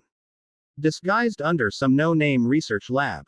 But the real facility, it's deep underground. Arthur tilted his head slightly, impressed. Not bad. Jason smirked. I do my homework. He leaned forward, resting his elbows on the table. So here's my suggestion. I'll have Harley sneak in through your brother's next shipment. She gets inside, creates a distraction, causes chaos, makes noise, whatever the hell she feels like. He exhaled. Which, knowing her, she'll do regardless. Arthur narrowed his eyes. And how exactly did you convince her to tag along? Jason leaned back, giving him a deadpan look. You don't want to know. Arthur and Kara exchanged glances. Neither pushed further. Arthur exhaled, fingers drumming lightly against the table. My way inside is more direct. No sneaking, no waiting. I'll find myself facing Galatea again, head on. He nodded toward Kara. She wants to handle Galatea herself. And that's fine by me. Jason hummed, considering. Then, he gestured toward Kara with his chin. Brilliant plan. But can we trust her? Kara's expression darkened instantly. Her fingers tightened around her cup. What is that supposed to mean? Jason didn't blink. You know what I mean. Before the tension could escalate, Arthur cut in. His voice was calm, yet final. Yes. Either way, we'll end up in trouble with the League. Jason studied him for a moment before scoffing.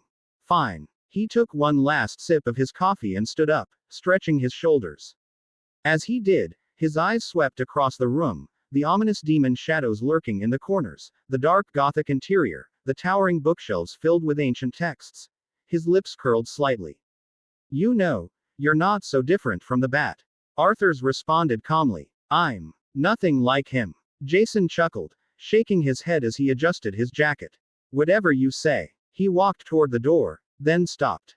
Time to get moving. See you there. With that, he stepped into the night, leaving Arthur and Kara in the darkened estate. Kara sat on the edge of a couch, her fingers laced together, eyes staring at nothing in particular. She had been quiet ever since Jason left. Arthur leaned back in his chair, sipping his drink, watching her. He knew that look, the storm brewing beneath the surface, the weight of unspoken thoughts pressing down. Finally, she exhaled. She's me. Kara's voice was quiet, but firm. Or at least, she thinks she is.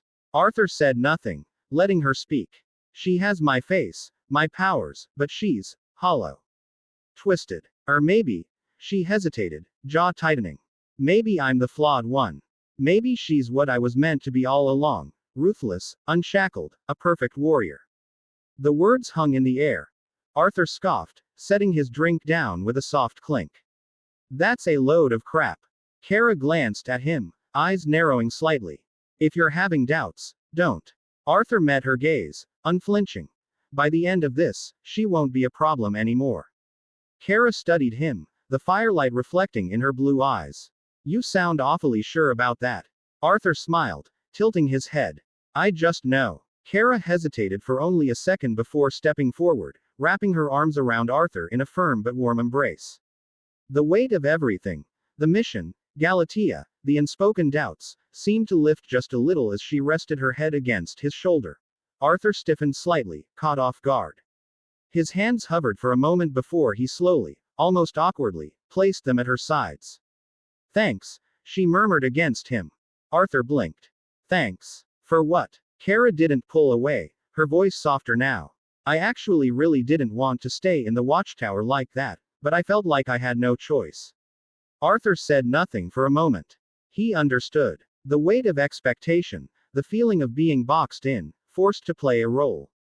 He wasn't the type to say something comforting, so instead, he just stood there, letting her have this moment. Then, after a beat, he exhaled.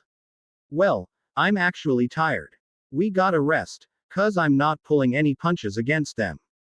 Kara's body tensed. Slowly, she pulled back just enough to look at him, her expression shifting from something almost vulnerable to one of sheer disbelief. She stared at him. Seriously. Arthur met her gaze, completely unfazed. What? Did I say something wrong? Kara just sighed, shaking her head as she pulled away entirely. She didn't answer, but the unimpressed look she shot him said everything. The following day, the golden light of dawn seeped through the grand windows of the estate, casting a soft glow over the lavish interior. The silence of the morning remained undisturbed, until the measured footsteps of George approached the sitting room. With his usual impeccable posture, he cleared his throat. Sir, a shipment has arrived bearing your name. Well, mine, for discretion's sake, but before I proceed. He paused. For perhaps the first time in years, George found himself momentarily at a loss for words. Arthur Blackwynd was sprawled most ungracefully across the estate's fine leather couch. One arm hung limply over the side, his shirt slightly unkempt, and, most curiously, a blanket, clearly not his own, had been lazily thrown over him. But the most intriguing sight was Kara, sleeping soundly beside him in the same ungrateful way. Her golden hair was a tousled mess, her breathing slow and steady as she lay nestled far too comfortably against him. George, taking in this rather interesting sight, arched a refined brow. Forgive my intrusion, sir, but, am I to assume that I have stumbled upon something rather unexpected this morning? Arthur stirred at the sound of George's voice, blinking groggily. His mind still fogged with sleep, he mumbled, George, what's wrong? If this is about breakfast, let me sleep a bit more. Another blink. Then another. And then, realization hit. Wait, why was Kara? How the hell did we end up like this? Arthur's body tensed as his brain caught up to reality. With newfound urgency, he immediately sat up, running a hand through his already messy hair as if that would somehow fix the situation. Kara, on the other hand, remained blissfully asleep, sighing softly as she curled into the couch. George, ever the portrait of restraint, clasped his hands behind his back and continued, Shall I take your silence as an indication that you too, are uncertain as to how this arrangement came to be. Arthur exhaled sharply, rubbing his temples. George. The shipment. George inclined his head, though there was the faintest hint of amusement in his eyes. Ah, yes, quite so. A most urgent delivery, though I must admit, I am beginning to wonder if it is truly the most pressing matter at hand. Arthur ignored that. Standing swiftly, he stretched, shaking off the lingering traces of sleep before walking toward the door. Behind him, Kara shifted slightly but did not wake. George, ever the composed observer, followed at a measured pace. Shall I prepare coffee, sir? You appear to have had an eventful evening. Arthur shot him a look. George merely smiled, ever the refined gentleman, as they proceeded. Arthur and George walked towards a different room, and it became momentarily brighter as the box was placed upon the polished table. Arthur Blackwynd, with his piercing blue eyes and cool demeanor, stared down at the package before him. Its label read, Blackwynd Science Group, the mark of his family's most private enterprise, a name that always seemed to carry with it secrets and intrigue. George, ever the observant butler, stood silently beside him, though his eyes were fixed on the box, clearly recognizing its significance. Arthur's fingers traced the edges of the box before lifting the lid. The air seemed to shudder as a faint green glow illuminated the room, reflecting off Arthur's face, casting ominous shadows and adding an eerie radiance to his features. My. George's voice trailed off, a mix of awe and caution. Inside the box lay a sword, its blade pure, gleaming kryptonite, with a steel so foreign and meticulously forged that it hummed with a silent power. The sword seemed to pulse with an energy all its own, reflecting a foreboding green light that made even the bravest shiver. Arthur raised an eyebrow, studying the weapon carefully, his mind already turning. This is rather impressive work. Not bad, Adam. Kryptonite sword. Rank. His voice was laced with quiet admiration, but underneath it, there was a simmering coldness. Before George could respond, a voice drifted into the room, light but tinged with curiosity. I felt like I slept for days. Arthur. Kara entered, stepping into the room with that same confident, graceful stride, her brow furrowed in slight confusion as she looked around. Her eyes soon landed on Arthur, who instinctively hid the kryptonite sword behind him with a quick motion. Kara's eyes, sharp as ever, narrowed. You know I can still see that, right? Arthur gave a half-hearted shrug, his tone casual yet purposeful. It's kryptonite. Best not to get too close. His hand tightened slightly around the hilt of the sword, a silent warning for anyone who dared approach it. Kara, unimpressed, stepped closer, giving him a sideways glance. Nice sword. There was a hint of admiration in her voice, though her curiosity was evident. Arthur, with a sly smile, leaned against the table, eyes glinting with a dark humor. Well, it's for your cousin's potential clones, that I might find. His lips curled into a knowing smirk as he met her gaze. Kara looked at him for a moment, eyes flickering between the sword and his face. It will definitely be useful then. He straightened, his expression darkening as his voice grew more resolute. Get ready. I'm waiting for Jason to be in DC. Once I get his signal, we move. No more time to waste. Arthur exhaled slowly, his eyes lingering on the weapon once more. He turned to Kara. You ready? Kara's gaze was unflinching as she nodded, her fists tightening at her sides. Ready as I'll ever be. Chapter 75 Cadmus under attack. Cadmus. Some time ago the hum of machines filled the Cadmus facility, casting a cold glow over the reinforced chamber. In the center of the room, a cloning tube stood tall, filled with bubbling suspension fluid. Inside, an ashen-haired boy floated, his body eerily still. The monitors tracking his vitals beeped in slow, rhythmic pulses. Lex Luthor, clad in an immaculate black suit, stepped forward, his sharp gaze flickering between the subject in the tube and the woman standing before him.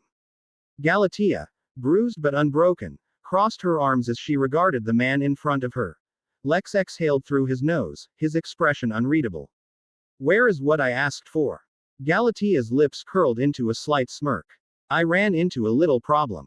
She turned, gesturing towards the clone floating in the tube, a near-perfect replication of their target. Not the original, but close. Lex let out a long, controlled sigh, his fingers pressing together in a steeple. I expected that sort of hindrance. His voice was calm, yet tinged with the irritation of a man who did not appreciate this sort of things to happen. But then, Galatea extended her hand, revealing several strands of hair. She held them between her fingers like a peace offering. This should be enough, she stated firmly. Lex studied the strands, his mind already racing with calculations, possibilities, contingencies. Then, after a moment, he plucked them from her grasp. It must. His words carried an unspoken weight, a command, a demand, and an expectation. Behind him, drive. Emil Hamilton, the lead scientist of Cadmus and perhaps the only man whose intellect Lex truly respected, adjusted his glasses and stepped closer. His eyes flicked over the sample before nodding in approval. It should be, Emil confirmed. No need for the whole person. This will be sufficient for our task. You did well, Galatea. For the first time, Galatea's usually sharp, battle-hardened expression softened just a fraction. Thank you, Father. Her voice carried something rare, genuine warmth. Lex, however, had already turned away, uninterested in sentiment. Prepare the test batch immediately, he ordered, striding toward the exit. Emil hesitated for a moment before following, but Galatea placed a hand on his arm, stopping him. That person, she said, her voice quieter now, almost introspective. He's strong. I understand why Lex wants that power so badly. Emil exhaled, rubbing the bridge of his nose as if trying to fend off a headache. Then, without looking at her, he murmured, No, Galatea. I'm afraid this isn't about wanting power anymore. It's an obsession. Galatea said nothing. After a beat, Emil adjusted his glasses and sighed. Go rest. She simply nodded, her gaze lingering on the clone in the tube. As she turned to leave, she clenched her fists. Visibly bothered by something. Gotham, the city stretched below them, an endless sea of flickering lights and restless motion. Gotham at night was a living thing, cold, unforgiving, and ever watchful. Arthur Blackwynd sat at the very edge of a towering building, the wind tugging at his cloak, his jet black clothes blending into the darkness. The neon signs below flickered, reflecting in his silver-white hair as he focused on the glowing blue interface only he could see. Lines of text hovered before him, his status shifting and evolving as he finished allocating his latest ability points. Status bar name. Arthur Blackwynd job. Necromancer title. Bane of the Unworthy plus 20% attack against those who harbor evil intent level. 88 right pointing arrow 99 fatigue. 0 HP. 7600 megapixels. 9250 strength. 180 right pointing arrow 200 health. 150 right pointing arrow 161 agility. 150 right pointing arrow 169 intelligence. 180 right pointing arrow 191 sense. 113 right pointing arrow 140 available ability points. 33 right pointing arrow 0 passive skill. Tenacity level 1 Insanity's Gambit. New. Grants immunity to mind control, fear, and sanity-based debuffs job-specific skill. Shadow Extraction Shadow Exchange Monarch's domain skills. Bloodlust level 2 Ruler's Authority Mutilation Sword Rush. Equipment. Omega Hardened Hide Abyssforge Necklace Inventory. Doomsday's Bone Gauntlets Abyssforge Necklace Azeroth Knight Armor Set Greatsword of the Lowborn Prometheum Sword Anti-Kryptonian Blood Vial Epic Shattered Bolt Demon King Longsword Kryptonite Sword Tower of Fate Key Legacy Shadow Legion Dungeon Key. A slow exhale left him as he dismissed the interface with a mere thought. He flexed his fingers, feeling raw power hum through his veins. His body felt sharper, faster, more attuned to the darkness within him. You've been daydreaming for a while now, a familiar voice broke through the night. Arthur glanced to his side. Kara stood beside him, arms crossed, her golden hair swaying slightly in the wind. She was clad in her classic Supergirl suit, red and blue with the unmistakable S gleaming on her chest. The moonlight caught on her silhouette, giving her an almost ethereal presence. Arthur leaned back slightly, tilting his head. No, I'm just mentally preparing myself, that's all. Kara arched a brow, smirking. HMPH. That's what all guys say when they're caught staring at something for too long, you know. Like at this, for example. Kara gestured towards her suit with glowing eyes full of enthusiasm. Arthur rolled his eyes. Sure. Okay, that's a nice suit. I guess. His gaze flickered over her suit before he could stop himself. Noticing, Kara placed her hands on her hips. What? You don't like it? Arthur blinked. No, that's not what I meant. Kara leaned forward slightly, an amused glint in her eyes. Uh-huh. Then what did you mean? Arthur let out a breath. It's just very bright. She scoffed. It's called looking heroic. You know the S on my suit means. Arthur said calmly. Hope. He returned his gaze to the skyline, eyes narrowing as if watching something in the distance. The storm was coming, and they both knew it. After a beat, Kara spoke again. Yes, she then added. Shouldn't you use a mask or something? You're kind of noticeable. Arthur let out a low chuckle, shaking his head. I'm afraid it's a bit too late for that. Then, his phone buzzed. He didn't even need to check the caller. It was time. Flipping it open, he brought it to his ear. It's time. Jason's voice came through, steady and controlled. Harley's in. She'll do what she does best. I'm going in as well. Arthur closed his eyes for a moment before exhaling. Very well. With a click, he ended the call, sliding the phone back into his coat. Then, he pushed himself up, stretching his arms as though shaking off the weight of hesitation. His blue eyes gleamed under the moonlight as he turned toward Kara. She stood there, arms crossed, her blue and red uniform standing out against Gotham's darkness. Her expression was unreadable, but her eyes, those piercing blue eyes, held something deeper. Determination and conflict. A fire that refused to go out. Arthur met her gaze and extended a hand. You can back out now if you want. I won't force you to do anything. Kara's eyes narrowed slightly, her jaw tightening. No, I'll go with you guys. I need to get this over with as well. Arthur studied her for a moment, then nodded. All right, then. Without another word, Kara stepped forward and wrapped her arms around him. A firm, unwavering grip. Arthur felt her heartbeat steady, strong. He could tell she wasn't afraid. His fingers flexed as dark energy coiled around them, the very fabric of reality bending to his will. Exchange. The rooftop was engulfed in shadows. A pulse of abyssal power. In an instant, Arthur and Kara vanished, replaced by a monstrous, hulking shadow demon. Cadmus. The underground corridors of Cadmus Labs were quiet, filled with the hum of computers and the occasional chatter of scientists. Security personnel patrolled in perfect formation, scanning for anything out of place. Nothing ever was. Until now. A shipment had just arrived, a standard routine, passing security checks with no issue. The crates, stamped with the official insignia of Blackwynd Science Group, were rolled into storage without a second thought. And then boom. The lid of one exploded off, flying across the room and smashing into a security terminal. From within the box, a figure popped out like a deranged Jack in the Box, dressed in her usual attire. Surprise, ya eggheads. Harley Quinn grinned wildly as she hopped out of the crate, stretching like she'd just woken from a nap. Boy, that was a tight squeeze. Thought I was gonna get a cramp sittin' in there like a freakin' sardine. A security guard barely had time to react before she cracked him across the face with her mallet, sending him flying into a desk. Alarms blared. Scientists scrambled for cover. Cadmus was officially in chaos.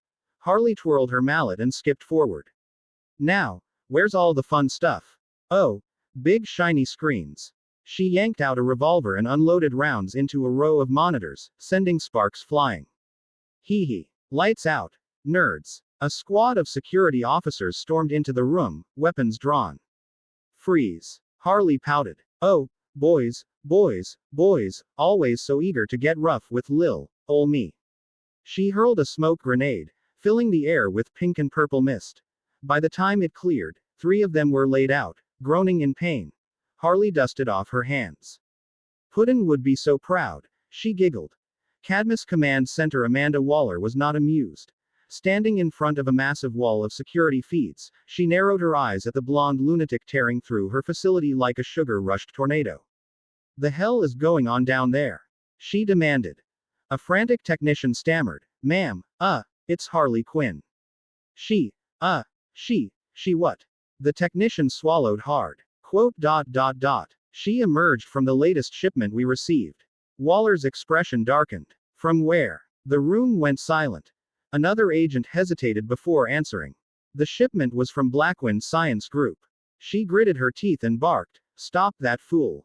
I want a full containment team on her. Now. Another call came from another agent. We need help. Someone or something is leaving a trail of beaten up guards. We can't see a thing. Waller's gaze sharpened instantly. How? Security forces mobilized instantly, armed to the teeth and rushing toward the chaos. Meanwhile, Waller turned her attention back to the monitors, her mind racing. This wasn't just some random break-in. And she knew it. Galatea stood before a series of glowing monitors, her arms crossed as she reviewed the latest developments. Scientists scurried around her like nervous rodents, adjusting data and refining Lex's latest obsession. Then something shifted. A subtle distortion crept along the floor beneath her, barely noticeable at first. But then her shadow twisted unnaturally, warping and splitting away from her own body like ink dissolving in water. Her instincts flared. Something else was inside the room. And then they emerged. A black mist coiled into existence, swallowing the space beside her before unraveling into two figures. Arthur Blackwynd stepped forward, his eyes razor sharp, his presence imposing, the shadows flickering around him. Beside him, Kara Zor-El, clad in her iconic Supergirl uniform, stood tall, the bold S emblem burning like a challenge. Galatea's eyes widened. She hadn't expected this. Arthur parted his lips to speak, but before he could, Kara stepped forward, her blue eyes blazing with something more than just determination. This wasn't just about stopping an enemy. This was personal. Kara clenched her fists, the fabric of her gloves tightening against her knuckles. Her voice was calm but sharp, carrying a weight that shook the air itself. This ends now, Galatea. Cadmus, Luther, all of it. We're shutting you down. The room shook from the sheer force of her conviction. Galatea's lips curled into a smirk, masking the brief flicker of unease in her expression. Big words. Her fists clenched. Arthur exhaled, rolling his shoulders as a shadowy aura swirled around him like tendrils of midnight. He cracked his knuckles, his tone effortlessly cold. You have no idea what's coming. Another tale fades into the silence. But here, in the fantasy audiobook library, stories never sleep. Subscribe, and return when your heart seeks adventure. We'll be waiting.